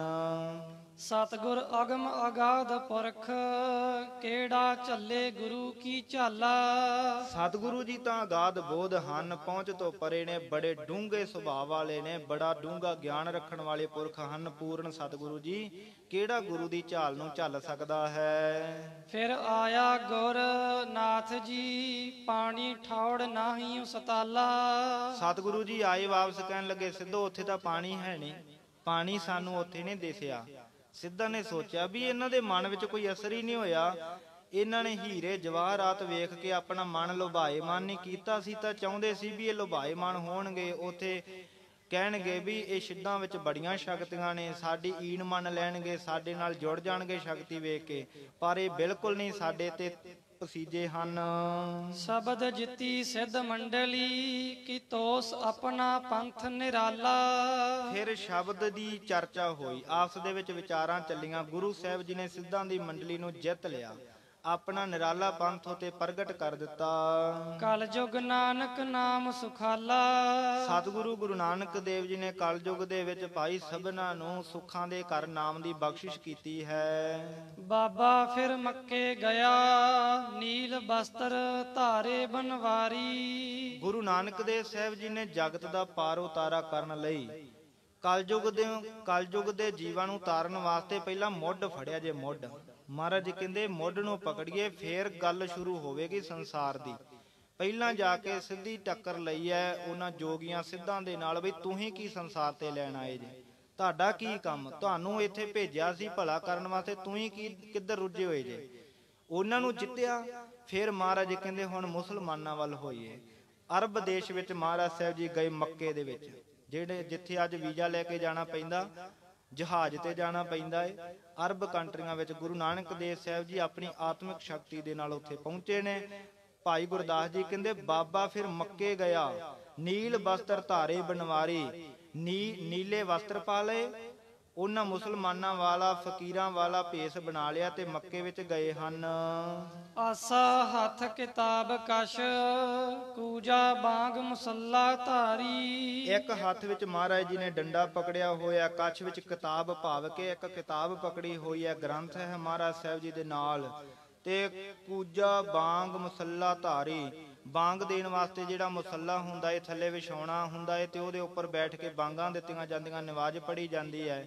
ਇਹ ਵੀ ਮਹਾਰਾਜ ਨੇ ਧਾਰਨ ਕੀਤੀ ਹੈ। ਬੈਠਾ ਜਾਏ ਮਸੀਤ ਵਿੱਚ, ਜਿੱਥੇ ਹਾਜੀ ਹੱਜ ਗੁਜ਼ਾਰੀ। ਜਾ ਕੇ ਮਸੀਤ ਵਿੱਚ ਮਹਾਰਾਜ ਜੀ ਬੈਠ ਗਏ ਹਨ, ਜਿੱਥੇ ਹਾਜੀਆਂ ਨੇ ਹੱਜ ਕੀਤੀ ਹੈ। ਜਾ ਬਾਬਾ ਸੁੱਤਾ ਰਾਤ ਨੂੰ, ਵੱਲ ਮਹਿਰਾਬੇ ਪਾਏ ਪਸਾਰੀ। ਜਦੋਂ ਬਾਬਾ ਗੁਰੂ ਨਾਨਕ ਦੇਵ ਜੀ ਸੁੱਤਾ ਨਾ ਰਾਤ ਨੂੰ, ਆਰਾਮ ਕਰਨ ਲੱਗਾ, ਉੱਥੇ ਮੱਕੇ ਦੇ ਵਿੱਚ ਕਾਬਾ ਉਹਨਾਂ ਦਾ ਜਿਹੜਾ ਥਾਂ ਹੈ, ਜਿੱਥੇ ਉਹਨਾਂ ਦੀ ਮਸੀਤ ਬਣੀ ਹੋਈ, ਉਹਨੂੰ ਕਾਬਾ ਕਹਿੰਦੇ ਨੇ, ਮੱਕਾ ਸ਼ਹਿਰ ਦਾ ਨਾਮ। ਤੇ ਉੱਥੇ ਜਦੋਂ ਮਹਾਰਾਜ ਸਾਹਿਬ ਜੀ ਰਾਤ ਨੂੰ ਬਿਰਾਜੇ ਤੇ ਮੱਕੇ ਦੇ ਵੱਲ ਮਹਾਰਾਜ ਸਾਹਿਬ ਜੀ ਨੇ ਆਪਣੇ ਚਰਨ ਕਰ ਲਏ, ਕਾਬੇ ਦੇ ਵੱਲ। ਜੀਵਨ ਮਾਰੀ ਲੱਤ ਦੀ, ਕਿਹੜਾ ਸੁੱਤਾ ਕੁਫਰ ਕੁਫਾਰੀ। ਉੱਥੇ ਜੀਵਨ ਨਾਮੀ ਇੱਕ ਮੁਸਲਮਾਨ ਆਉਂਦਾ ਸੀ, ਰੋਜ਼ ਹੀ ਝਾੜੂ ਪੋਚਾ ਉੱਥੇ ਕਰਦਾ ਹੀ, ਕਹਿਣ ਤੋਂ ਬਾਅਦ ਸੇਵਾ ਕਰਦਾ ਸੀ ਰੋਜ਼। ਜਦੋਂ ਸਵੇਰੇ ਸਵੇਰੇ ਆਇਆ, ਉਹਨੇ ਆ ਕੇ ਵੇਖਿਆ ਵੀ ਇੱਕ ਫਕੀਰ ਸੁੱਤਾ ਹੋਇਆ ਤੇ ਕਾਬੇ ਵਾਲੇ ਨੇ ਆਪਣੇ ਪੈਰ ਕੀਤੇ ਹੋਏ ਨੇ। ਪਹਿਲਾਂ ਤਾਂ ਉਹਨੇ ਗੁੱਸੇ ਦੇ ਵਿੱਚ ਆ ਕੇ ਲੱਤ ਮਾਰੀ, ਮਹਾਰਾਜ ਸਾਹਿਬ ਜੀ ਦੇ ਲੱਤ ਮਾਰੀ ਤੇ ਕਹਿਣ ਲੱਗਾ ਵੀ ਕਿਹੜਾ ਤੂੰ ਕਾਫਰ ਇੱਧਰ ਸਾਡੇ ਮੱਕੇ ਵੱਲ ਲੱਤਾਂ ਕਰਕੇ ਸੁੱਤਾ ਹੋਇਆ ਹੈ। ਲੱਤਾਂ ਵੱਲ ਖੁਦਾਏ ਦੇ, ਕਿਉਂ ਕਰ ਪਿਆ ਹੋਏ ਬਜਗਾਰੀ। ਖੁਦਾਏ ਵੱਲ ਲੱਤਾਂ ਕਰਕੇ ਭਾਈ ਕਿਉਂ ਤੂੰ ਇਹ ਪਾਪ ਕਰਮ ਕਰ ਰਿਹਾ, ਗੁਨਾਹ ਕਰ ਰਿਹਾ ਹੈ। ਟੰਗੋਂ ਪਕੜ ਘਸੀਟਿਆ, ਫਿਰਿਆ ਮੱਕਾ ਕਲਾ ਦਿਖਾਰੀ। ਫਿਰ ਮਹਾਰਾਜ ਸਾਹਿਬ ਜੀ ਉੱਠ ਕੇ ਕਹਿੰਦੇ, ਜਾਗ ਕੇ ਕਿਹਾ, ਮਹਾਰਾਜ ਸਾਹਿਬ ਜੀ ਕਹਿੰਦੇ ਭਾਈ ਕੀ ਗੱਲ ਹੋ ਗਈ? ਕਹਿੰਦੇ ਤੁਸੀਂ ਸਾਡੇ ਖੁਦਾ ਵੱਲ ਪੈਰ ਕੀਤੇ ਨੇ। ਮਹਾਰਾਜ ਜੀ ਕਹਿੰਦੇ ਅੱਛਾ ਇੱਧਰ ਖੁਦਾ ਆ? ਅਸੀਂ ਤਾਂ ਥੱਕੇ ਹਾਰੇ ਸਾਂ, ਅਸੀਂ ਕੁਝ ਨਹੀਂ ਜਾਣਿਆ ਵੀ ਕਿੱਧਰ ਤੁਹਾਡਾ ਖੁਦਾ ਏ, ਕਿੱਧਰ ਤੁਹਾਡਾ ਅੱਲਾਹ ਤਾਲਾ ਏ। ਅਸੀਂ ਪੈ ਗਏ ਆ, ਬੁੱਢਾ ਸਰੀਰ ਹੋ ਗਿਆ ਏ ਤੇ ਜਿੱਧਰ ਖੁਦਾ ਹੈ ਨਹੀਂ ਤੇ ਤੂੰ ਉਧਰ ਕਰਦੇ ਲੱਤਾਂ। ਜੀਵਨ ਨੇ ਕਹਿੰਦੇ ਟੰਗੋ ਪਕੜ ਘਸੀਟਿਆ, ਟੰਗਾਂ ਤਾਂ ਸਮਝਦੇ ਹੀ ਆ ਨਾ, ਪੈਰਾਂ ਤੋਂ ਫੜ ਕੇ ਟੰਗੋਂ ਪਕੜ ਘਸੀਟਿਆ, ਫੇਰਿਆ ਮੱਕਾ ਕਲਾ ਦਿਖਾਰੀ। ਕਹਿੰਦੇ ਮੱਕਾ ਘੁਮਾ ਦਿੱਤਾ ਪਰ ਗੁਰੂ ਨਾਨਕ ਦੇਵ ਸਾਹਿਬ ਜੀ ਨੇ। ਇੱਥੇ ਸਾਡੇ ਪ੍ਰਚਾਰਕ ਇੱਕ ਟਪਲਾ ਖਾ ਜਾਂਦੇ ਨੇ, ਕਹਿੰਦੇ ਗੁਰੂ ਨਾਨਕ ਦੇਵ ਜੀ ਨੇ ਨਾ ਮੱਕਾ ਨਹੀਂ ਹੀ ਘੁਮਾਇਆ, ਉਹਨਾਂ ਦੇ ਮਨ ਘੁਮਾਏ ਸੀ। ਹੁਣ ਕਿਸੇ ਦੇ ਤੁਸੀਂ ਲੱਤਾਂ ਫੜ ਕੇ ਮਨ ਘੁਮਾ ਕੇ ਵਿਖਾਓਗਾ, ਕਿਵੇਂ ਘੁੰਮ ਜਾਏਗਾ ਮਨ? ਮਨ ਘੁਮਾਉਣਾ ਵੀ ਕੋਈ ਸੌਖੀ ਗੱਲ ਨਹੀਂ। ਜਿਹੜਾ ਮਨ ਘੁਮਾ ਸਕਦਾ ਉਹ ਮੱਕਾ ਵੀ ਘੁਮਾ ਸਕਦਾ ਜੇ। ਸੋਚਣ ਵਾਲੀ ਗੱਲ ਹੈ, ਜਿਹੜਾ ਗੁਰੂ ਨਾਨਕ ਦੇਵ ਮਨ ਘੁਮਾ ਸਕਦਾ, ਮੱਕਾ ਉਹਦੇ ਵਾਸਤੇ ਕੀ ਚੀਜ਼ ਹੈ? ਕਹਿੰਦੇ ਜੀ ਇਹ ਤਾਂ ਕਰਾਮਾਤ ਹੈ ਜੀ। ਇਹ ਕਰਾਮਾਤ ਭਾਈ ਗੁਰਦਾਸ ਜੀ ਕਹਿ ਰਹੇ ਨੇ, ਕਲਾ ਦਿਖਾਰੀ, ਕਲਾ ਦਾ ਨਾਮ ਹੀ ਕਰਾਮਾਤ ਹੈ। ਕਰਾਮਾਤ ਅੱਗੇ ਵੀ ਇਹ ਬਚਨ ਆਵੇਗਾ, ਬਗਦਾਦ ਦੇ ਵਿੱਚ ਮਹਾਰਾਜ ਸਾਹਿਬ ਜੀ ਨੇ ਕਰਾਮਾਤ ਦਿਖਾਈ ਹੈ। ਅਗਲੀਆਂ ਪੌੜੀਆਂ ਵਿੱਚ ਇਹ ਸ਼ਬਦ ਆਉਣਗੇ। ਇਸ ਕਰਕੇ ਗੁਰੂ ਸਾਹਿਬ ਜੀ ਨੇ ਕਰਾਮਾਤ ਵਿਖਾਈ ਹੈ। ਅਸੀਂ ਇਸ ਗੱਲ ਨੂੰ ਛੁਪਾਉਣ ਲੱਗ ਜਾਂਦੇ ਹਾਂ ਜੀ, ਗੁਰੂ ਨੇ ਕਰਾਮਾਤ ਨਹੀਂ ਵਿਖਾਈ। ਕਰਾਮਾਤ ਤੋਂ ਬਿਨਾਂ ਤਾਂ ਧਰਮ ਹੀ ਕਿਸੇ ਗੱਲ ਤੇ ਨਹੀਂ। ਕਰਾਮਾਤ ਗੁਰੂ ਨੇ ਦਿਖਾਈ ਹੈ, ਆਪਣੀ ਫੋਕੀ ਵਡਿਆਈ ਵਾਸਤੇ ਨਹੀਂ, ਜੀਵਨ ਨੂੰ ਸਿੱਖਿਆ ਦੇਣ ਵਾਸਤੇ। ਨਾਲੇ ਕਰਾਮਾਤ ਤਾਂ ਹੋ ਰਹੀ ਹੈ, ਧਰਤੀ ਕਾਹਦੇ ਆਸਰੇ ਖੜੀ ਹੈ? ਥੱਲੇ ਕਿਹੜਾ ਕੋਈ ਲੈਂਟਰ ਪਾਇਆ ਹੋਇਆ ਜਾਂ ਕੋਈ ਬੁਰਜੀਆਂ ਕੱਢੀਆਂ ਨੇ? ਪਾਣੀ ਦੇ ਵਿੱਚ ਧਰਤੀ ਖੜੋਤੀ ਹੈ, ਏਡੂ ਵੱਡੀ ਕਰਾਮਾਤ ਕਿਹੜੀ ਹੋ ਸਕਦੀ ਹੈ? ਸੂਰਜ ਜਿਹੜਾ ਉੱਤੇ ਖੜੋਤਾ ਆ, ਸੂਰਜ, ਇਹਨੂੰ ਕਿਹੜੇ ਸੰਗਲ ਪਾਏ ਹੋਏ ਨੇ? ਸਾਰੇ ਆਪਾਂ ਮੰਨਦੇ ਹਾਂ ਸਾਰਾ ਬ੍ਰਹਿਮੰਡ ਘੁੰਮ ਰਿਹਾ, ਇਹ ਧਰਤੀ ਸੂਰਜ ਦੇ ਦੁਆਲੇ ਘੁੰਮ ਰਹੀ ਹੈ। ਦੱਸੋ ਕਿਹੜਾ ਇੰਜਨ ਲੱਗਾ ਹੋਇਆ ਇਹਨੂੰ ਘੁਮਾਉਣ ਵਾਸਤੇ? ਜਾਂ ਕੋਈ ਚੈਨ ਕੱਸੀ ਹੋਈ ਹੈ? ਕੌਣ ਲੱਗਾ ਹੋਇਆ? ਜਾਂ ਟਰੱਕ ਦੇ ਮਗਰ ਪਾਈ ਆ ਵੀ ਤੂੰ ਘੁਮਾਈ ਚੱਲ? ਕਿੱਡੀ ਵੱਡੀ ਕੁਦਰਤ ਦੀ ਕਰਾਮਾਤ ਹੋ ਰਹੀ ਹੈ। ਜੇ ਅਸੀਂ ਉਹਨੂੰ ਮੰਨ ਸਕਦੇ ਹਾਂ, ਗੁਰੂ ਨਾਨਕ ਦੇਵ ਸਾਹਿਬ ਜੀ ਦੇ ਮੱਕਾ ਘੁਮਾਉਣ ਨੂੰ ਕਿਉਂ ਨਹੀਂ ਮੰਨ ਸਕਦੇ? ਆਪਾਂ ਤਾਂ ਕਹਿਣਾ ਸੀ ਸਤਿਗੁਰ ਵੱਡਾ ਕਰਸਾਲਾ ਹੀ ਹੈ ਜਿਸ ਵਿੱਚ ਵੱਡੀਆਂ ਵਡਿਆਈਆਂ। ਅਸੀਂ ਗੁਰੂ ਨਾਨਕ ਦੇਵ ਜੀ ਨੂੰ ਛੋਟਾ ਵਿਖਾਇਆ। ਪ੍ਰਚਾਰਕ ਕਹਿੰਦੇ ਨੇ ਜਿਹੋ ਜਿਹੇ ਅਸੀਂ ਆ ਉਦਾਂ ਦਾ ਗੁਰੂ ਨਾਨਕ ਆ। ਆਮ ਸਧਾਰਨ ਜਿਹਾ ਬੰਦਾ ਕਹਿੰਦੇ ਐਵੇਂ ਗੁਰੂ ਨਾਨਕ ਦੇਵ ਜੀ ਨੂੰ ਜਾਦੂਗਰ ਬਣਾਈ ਜਾਂਦੇ ਨੇ। ਇਹ ਗੱਲਾਂ ਸ਼ੋਭਾ ਨਹੀਂ ਦਿੰਦੀਆਂ ਹਨ। ਸਤਿਗੁਰੂ ਜੀ ਦੇ ਵਿੱਚ ਤੇ ਸਾਡੇ ਵਿੱਚ ਬੜਾ ਅੰਤਰ ਆ। ਜੇ ਕਹਿ ਦੀ ਹੁਣ ਵੇਖੋ ਗੁਰੂ ਗ੍ਰੰਥ ਸਾਹਿਬ ਜੀ ਦੀ ਬਾਣੀ ਵਿੱਚ ਕਰਾਮਾਤ ਦੀ ਗੱਲ, ਭਗਤ ਨਾਮਦੇਵ ਜੀ ਨੂੰ ਦਿੱਲੀ ਦੇ ਬਾਦਸ਼ਾਹ ਸਿਕੰਦਰ ਨੇ ਪਕੜ ਲਿਆ। ਉਹ ਕਹਿੰਦਾ ਵੀ ਮਰੀ ਹੋਈ ਗਊ ਨੂੰ ਜਿਉਂਦੀ ਕਰ। ਇਹ ਤੁਸੀਂ ਪੜ੍ਹ ਸਕਦੇ ਹੋ, ਸ਼ਬਦ ਲਮੇਰਾ ਹੈ। ਆਪਾਂ ਉਹਦੇ ਵਿਚਾਰ ਵਿੱਚ ਨਹੀਂ ਪਵਾਂਗੇ ਕਿਉਂਕਿ ਸਮਾਂ ਆਪਣੇ ਕੋਲੇ ਸੀਮਤ ਹੈ। ਇੰਨੇ ਸਮੇਂ ਦੇ ਵਿੱਚ ਆਪਾਂ ਵਿਚਾਰ ਵੀ ਕਰਨੀ ਹੈ। ਭਗਤ ਨਾਮਦੇਵ ਜੀ ਨੂੰ ਪਕੜਿਆ ਸਿਕੰਦਰ ਬਾਦਸ਼ਾਹ, ਕਹਿੰਦਾ ਤੇਰੇ ਵਿੱਚ ਮੈਂ ਸੁਣਿਆ ਕਰਾਮਾਤਾਂ ਨੇ, ਮਰੀ ਹੋਈ ਗਊ ਜਿਉਂਦੀ ਕਰ। ਉਹ ਕਹਿੰਦੇ ਨਹੀਂ ਭਾਈ ਏਦਾਂ ਨਹੀਂ ਹੋ ਸਕਦਾ, ਮਰੀ ਹੋਈ ਗਊ ਜਿਉਂਦੀ ਨਹੀਂ ਕਰਨੀ। ਪਰਮੇਸ਼ਰ ਦੀ ਜਿੰਨੀ ਉਹਨੇ ਆਰਜੂ ਦਿੱਤੀ ਸੀ ਇਹ ਭੋਗ ਲਈ ਹੈ, ਮਰ ਗਈ ਹੈ। ਕਹਿੰਦੇ ਨਹੀਂ ਤੈਨੂੰ ਮੈਂ ਮਾਰ ਦਿਆਂਗਾ। ਜਦੋਂ ਇਦਾਂ ਦੇ ਬਚਨ ਕਹੇ ਤੇ ਭਗਤ ਨਾਮਦੇਵ ਜੀ ਨੇ ਪਰਮੇਸ਼ਰ ਦੀ ਆਰਾਧਨਾ ਕੀਤੀ, ਯਾਦ ਕੀਤਾ, ਅਰਦਾਸ ਕੀਤੀ। ਅਕਾਲ ਪੁਰਖ ਪ੍ਰਗਟ ਹੋਏ। ਗੁਰੂ ਗ੍ਰੰਥ ਸਾਹਿਬ ਜੀ ਦੀ ਬਾਣੀ 'ਚ ਸ਼ਬਦ ਆ ਗੋਂਡ ਰਾਗ ਵਿੱਚ, ਕਹਿੰਦੇ ਪਰਮੇਸ਼ਰ ਨੇ ਆ ਕੇ ਪ੍ਰਗਟ ਹੋ ਕੇ ਦਰਸ਼ਨ ਦਿੰਦਿਆਂ ਕਿਹਾ ਸੀ, ਭਗਤ ਨਾਮਦੇਵ ਅਸੀਂ ਤੇਰੀ ਨਰਾਦਰੀ ਨਹੀਂ ਜਰ ਸਕਦੇ। ਕਹੋ ਤਾਂ ਧਰਨ ਕੋਡੀ ਕਰੋ, ਲੇਕਰ ਧਰਨ ਉੱਪਰ ਧਰੋ। ਕਹਿੰਦੇ ਜੇ ਤੂੰ ਕਹਿ ਦੇਵੇਂ ਨਾ ਵੀ ਧਰਤੀ ਪੁੱਠੀ ਕਰ ਦੇ, ਦੱਸ ਮੈਂ ਧਰਤੀ ਨੂੰ ਪਟਕਾ ਕੇ ਪੁੱਠੀ ਕਰ ਦਿਆਂ। ਜੇ ਤੂੰ ਕਵੇਂ ਤਾਂ ਇਹ ਧਰਤੀ ਨੂੰ ਚੁੱਕ ਕੇ ਬਾਦਸ਼ਾਹ ਦੇ ਸਿਰ ਤੇ ਰੱਖ ਕੇ ਦਾ ਮਲੀਆ ਮੇਟ ਕਰ ਦਿਆਂ। ਭਗਤ ਨਾਮਦੇਵ ਜੀ ਕਹਿੰਦੇ ਨਹੀਂ ਮਹਾਰਾਜ ਏਦਾਂ ਨਾ ਕਰਿਓ। ਇਹ ਜਿਹੜੇ ਲੋਕ ਨੇ ਇਹਨਾਂ ਦਾ ਕੀ ਦੋਸ਼? ਦੋਸ਼ ਤਾਂ ਇਕੱਲੇ ਬਾਦਸ਼ਾਹ ਦਾ ਹੈ ਨਾ, ਤੇ ਜੇ ਤੂੰ ਕਰ ਸਕਦਾ ਨਾ ਤੇ ਆ ਮਰੀ ਹੋਈ ਗਊ ਹੀ ਜਿਉਂਦੀ ਕਰ ਦੇ। ਗੁਰੂ ਗ੍ਰੰਥ ਸਾਹਿਬ ਜੀ ਬਾਣੀ 'ਚ ਲਿਖਿਆ, ਕਹਿੰਦੇ ਪਰਮੇਸ਼ਰ ਨੇ ਮਰੀ ਹੋਈ ਗਊ ਜਿਉਂਦੀ ਕੀਤੀ। ਇਹ ਕਰਾਮਾਤ ਨਹੀਂ ਤੇ ਹੋਰ ਕੀ ਹੈ। ਗੁਰੂ ਨਾਨਕ ਦੇਵ ਸਾਹਿਬ ਜੀ ਦਾ ਇੱਕ ਬਚਨ ਆਉਂਦਾ, ਆਵਨ 78 ਜਾਨ 97 ਹੋਰ ਪੀੜ ਸੀ ਮਰਦ ਕਾ ਚੇਲਾ। ਭਾਈ ਲਾਲੋ ਦੇ ਘਰ ਮਾਰੇ ਨੇ ਬਚਨ ਕਹੇ ਨੇ, ਜੈਸੀ ਮੈਂ ਆਵੇ ਖਸਮ ਕੀ ਬਾਣੀ ਤੈਸੜਾ ਕਰੀ ਗਿਆਨ ਵੇ ਲਾਲੋ। ਭਾਈ ਲਾਲੋ ਦੇ ਘਰ ਬਚਨ ਕਹੇ ਸੀ, ਆਵਨ 78 ਜਾਨ 97। 78 ਸਨ ਵਿੱਚ ਬਾਬਰ ਚੜ੍ਹਾਈ ਕਰਕੇ ਆਵੇਗਾ, 97 ਵਿੱਚ ਇਹਦਾ ਰਾਜ ਭਗ ਚਲਿਆ ਜਾਵੇਗਾ, ਤੇ ਉਹ ਬਚਨ ਪੂਰੇ ਹੋਏ ਨਹੀਂ। ਇਹ ਕਰਾਮਾਤ ਨਹੀਂ ਹੈ। ਗੁਰੂ ਨਾਨਕ ਦੇਵ ਸਾਹਿਬ ਜੀ ਨੇ ਕਰਾਮਾਤ ਦਿਖਾਈ ਹੈ, ਉਹਨਾਂ ਨੇ ਕਲਾ ਵਿਖਾਈ ਹੈ। ਗੁਰੂ ਦੇ ਵਿੱਚ ਕਲਾ ਵੀ, ਨਾਲੇ ਵੇਖੋ ਰੋਜ਼ ਹੀ ਐ ਅੱਖਾਂ ਬੰਦ ਕਰਕੇ ਨਾ, ਅਸੀਂ ਪ੍ਰਚਾਰਕ, ਮੈਂ ਸਭਨਾਂ ਦੀ ਗੱਲ ਕਰਦਾ, ਮੈਂ ਵੀ ਰੋਜ਼ ਹੀ ਐ ਹੱਥ ਜੋੜ ਕੇ ਡੰਡੌਤ ਬੰਦਨ ਅਨਕ ਬਾਰ ਸਰਬ ਕਲਾ ਸਮਰੱਥ। ਨਾਲੇ ਕਹੀ ਜਾਂਦੇ ਗੁਰੂ ਨਾਨਕ ਦੇਵ ਜੀ ਸਾਰੀਆਂ ਕਲਾ ਸਮਰੱਥ ਆ, ਨਾਲੇ ਕਹਿੰਦੇ ਐ ਨਹੀਂ ਹੋ ਸਕਦਾ, ਗੁਰੂ ਨਾਨਕ ਦੇਵ ਜੀ ਐ ਕਿਵੇਂ ਕਰ ਦੇਣਗੇ। ਨਾਲੇ ਕਹੀ ਜਾਂਦੇ ਵੀ ਗੁਰੂ ਨਾਨਕ ਦੇਵ ਜੀ ਸਾਰੀਆਂ ਕਲਾ ਸਮਰੱਥ ਨੇ, ਸਭ ਕੁਝ ਕਰਨ ਵਾਲੇ ਨੇ, ਨਾਲੇ ਕਹਿੰਦੇ ਐ ਕਰ ਹੀ ਨਹੀਂ ਸਕਦੇ। ਜਿਵੇਂ ਦੇ ਆਪਾਂ ਕਹਿੰਦੇ ਗੁਰੂ ਨਾਨਕ ਦੇਵ ਜੀ ਵੀ ਐਵੇਂ ਦੇ ਹਨ। ਨਹੀਂ, ਉਹ ਗੁਰਮੁਖੋ ਸਤਿਗੁਰੂ ਬੜਾ ਵੱਡਾ ਏ। ਗਿਆਨ ਧਿਆਨ ਕਿਛ ਕਰਮ ਨਾ ਜਾਣਾ, ਸਾਰ ਨਾ ਜਾਣਾ ਤੇਰੀ, ਸਭ ਤੇ ਵੱਡਾ ਸਤਿਗੁਰੂ ਨਾਨਕ ਜਿਨ ਕਲ ਰਾਖੀ ਮੇਰੀ। ਗੁਰੂ ਨਾਨਕ ਦੇਵ ਜੀ ਸਭ ਤੋਂ ਵੱਡੇ ਗੁਰੂ ਹਨ। ਵੱਡਿਆਂ ਵੱਡਿਆਂ ਪੀਰਾਂ ਨੇ ਵੀ, ਦਸਤਗੀਰ ਪੀਰ ਨੇ ਵੀ ਕਿਹਾ ਸੀ, ਜਾਹਰ ਪੀਰ ਜਗਤ ਗੁਰ ਬਾਬਾ। ਐਸੇ ਗੁਰੂ ਨਾਨਕ ਦੇਵ ਸਾਹਿਬ ਜੀ ਹਨ ਭਾਈ। ਜਦੋਂ ਜੀਵਨ ਕਾਜੀ ਨੇ ਮਹਾਰਾਜ ਸਾਹਿਬ ਜੀ ਦੀਆਂ ਲੱਤਾਂ ਨੂੰ ਪਕੜ ਕੇ ਟੰਗੋਂ ਪਕੜ ਘਸੀਟਿਆ, ਫਿਰਿਆ ਮੱਕਾ ਕਲਾ ਦਿਖਾਰੀ। ਗੁਰੂ ਸਾਹਿਬ ਜੀ ਨੇ ਉੱਥੇ ਕਰਾਮਾਤ ਵਿਖਾਈ ਹੈ। ਮੱਕਾ ਘੁਮਾ ਦਿੱਤਾ, ਮੱਕਾ ਫੇਰ ਦਿੱਤਾ, ਉਹਨਾਂ ਦੇ ਮਨ ਵੀ ਨਾਲ ਹੀ ਘੁੰਮ ਗਏ ਨੇ। ਮਨ ਘੁੰਮੇ ਤੇ ਗੁਰੂ ਸਾਹਿਬ ਜੀ ਦੇ ਚਰਨਾਂ ਤੇ ਉਹਨਾਂ ਨੇ ਨਮਸਕਾਰਾਂ ਵੀ ਕੀਤੀਆਂ ਨੇ। ਉਹ ਮੰਦਿਰ ਘੁੰਮਿਆ ਸੀ ਨਾਮਦੇਵ ਜੀ ਦਾ, ਫੇਰ ਦੀਆ ਦੇਹਰਾ ਨਾਮੇ ਕੋ ਪੰਡੀਆਂ ਕੋ ਪਿਛਵਾਰ ਲਾ। ਭਗਤ ਨਾਮਦੇਵ ਜੀ ਦਾ ਜਿਹੜਾ ਦੇਹਰਾ ਸੀ, ਉਹ ਮੰਦਿਰ ਦਾ ਮੂੰਹ ਘੁਮਾ ਦਿੱਤਾ ਸੀ। ਉਹ ਅੱਜ ਵੀ ਪੱਛਮ ਵਾਲੇ ਪਾਸੇ ਨੂੰ ਮੂੰਹ ਹੈ, ਲਹਿੰਦੇ ਵੱਲ ਨੂੰ। ਨਹੀਂ ਤਾਂ ਹਿੰਦੂਆਂ ਦੇ ਜਿੰਨੇ ਮੰਦਿਰ ਨੇ, ਸਾਰੇ ਮੁਖੀ ਮੰਦਿਰ ਨੇ, ਉਹਨਾਂ ਦਾ ਸਾਰਾ ਪੂਰਬ ਵੱਲ, ਚੜ੍ਹਦੇ ਵੱਲ ਨੂੰ ਮੂੰਹ ਹੁੰਦਾ। ਪਰ ਜਿਹੜਾ ਉਹ ਹਜੂਰ ਸਾਹਿਬ ਦੇ ਲਾਗੇ ਹੈ, ਜਿਨ੍ਹਾਂ ਸੰਗਤਾਂ ਨੇ ਹਜੂਰ ਸਾਹਿਬ ਦਰਸ਼ਨ ਕੀਤੇ, ਉਹ ਉੱਥੇ ਦਰਸ਼ਨ ਜ਼ਰੂਰ ਕਰਕੇ ਆਏ ਹੋਣਗੇ। ਉਹ ਭਗਤ ਨਾਮਦੇਵ ਜੀ ਦਾ ਮੰਦਿਰ ਹੈ, ਉਹਦਾ ਮੂੰਹ ਘੁੰਮਿਆ ਹੋਇਆ। ਉੱਥੇ ਜਿਹੜੀ ਉਹਨਾਂ ਨੇ ਕਲਾਕ੍ਰਿਤੀ ਜੀ ਕੀਤੀ ਹੋਈ ਹੈ, ਉਹਦੇ ਤੋਂ ਵੀ ਸਾਨੂੰ ਪਤਾ ਹੁੰਦਾ। ਨਾਲੇ ਜਿਹੜੀ ਭਾਰੀ ਚੀਜ਼ ਘੁੰਮਦੀ ਹੈ ਨਾ, ਉਹ ਧਰਤੀ ਵਿੱਚ ਧੱਸਦੀ ਹੈ। ਕੋਈ ਭਾਰੀ ਚੀਜ਼ ਹੈ, ਉਹਨੂੰ ਘੁਮਾਵਾਂਗੇ ਨਾ, ਉਹ ਧਰਤੀ ਵਿੱਚ ਧਸੇਗੀ। ਉਹ ਮੰਦਿਰ ਵੀ ਧਰਤੀ ਵਿੱਚ ਥੋੜਾ ਜਿਹਾ ਧਸਿਆ ਹੋਇਆ। ਬੜੀਆਂ ਨਿਸ਼ਾਨੀਆਂ ਨੇ ਉੱਥੋਂ ਮਿਲਦੀਆਂ।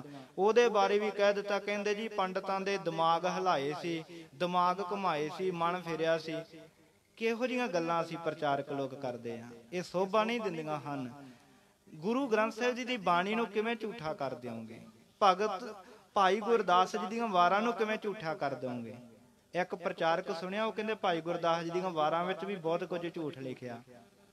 ਬਈ ਅਸੀਂ ਸਿਆਣੇ ਹੋ ਗਏ। ਉਸ ਤੋਂ ਬਾਅਦ ਵੇਖੋ ਗੁਰੂ ਅਰਜਨ ਦੇਵ ਜੀ ਵੇਲੇ ਵਾਰਾਂ ਲਿਖੀਆਂ ਗਈਆਂ। ਉਸ ਤੋਂ ਬਾਅਦ 6ਵੇਂ ਪਾਤਸ਼ਾਹ, 7ਵੇਂ ਪਾਤਸ਼ਾਹ, 8ਵੇਂ ਪਾਤਸ਼ਾਹ, 9ਵੇਂ ਪਾਤਸ਼ਾਹ ਤੇ 10ਵੇਂ, 5 ਗੁਰੂ ਹੋਏ ਨੇ ਭਾਈ ਗੁਰਦਾਸ ਜੀ ਤੋਂ ਬਾਅਦ। ਕਿ 5 ਗੁਰੂਆਂ ਨੂੰ ਪਤਾ ਹੀ ਨਹੀਂ ਲੱਗਿਆ ਵੀ ਭਾਈ ਗੁਰਦਾਸ ਨੇ ਗਲਤ ਲਿਖ ਦਿੱਤਾ? ਅਸੀਂ ਕਿੰਨੇ ਕੁ ਸਿਆਣੇ ਬਣ ਗਏ ਆ। ਇਸ ਕਰਕੇ ਗੁਰਮੁਖੋ ਸ਼ੰਕਾ ਨਹੀਂ ਕਰਨਾ ਚਾਹੀਦਾ।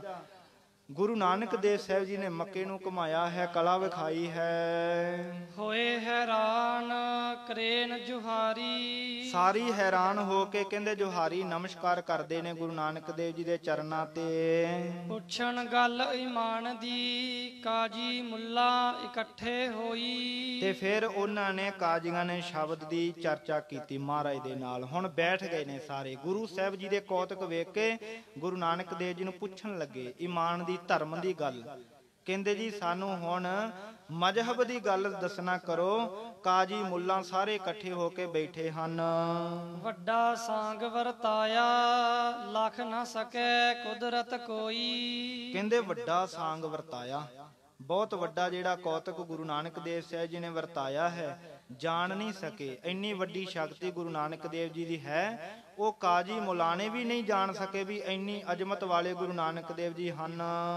ਪੁੱਛਣ ਫੋਲ ਕਿਤਾਬ ਨੋ, ਹਿੰਦੂ ਵੱਡਾ ਕੇ ਮੁਸਲਮਾਨ ਹੋਈ। ਜਿਹੜੀ ਕਿਤਾਬ ਗੁਰੂ ਨਾਨਕ ਦੇਵ ਸਾਹਿਬ ਜੀ ਨੇ ਕੱਛ ਦੇ ਵਿੱਚ ਲਈ ਹੋਈ ਹੈ, ਭਾਵ ਕੇ ਚੱਕੀ ਹੋਈ ਹੈ, ਉਹ ਕਹਿੰਦੇ ਜੀ ਕਾਜੀ ਮੁਲਾਣੇ ਕਹਿੰਦੇ ਕਿਤਾਬ ਨੂੰ ਫਰੋਲ ਕੇ ਖੋਲ ਕੇ ਸਾਨੂੰ ਦੱਸਣਾ ਕਰੋ ਵੀ ਇਹਦੇ ਵਿੱਚ ਕੀ ਲਿਖਿਆ, ਤੁਸੀਂ ਮੁਸਲਮਾਨ ਵੱਡਾ ਹੈ ਜਾਂ ਹਿੰਦੂ ਵੱਡੇ ਹਨ।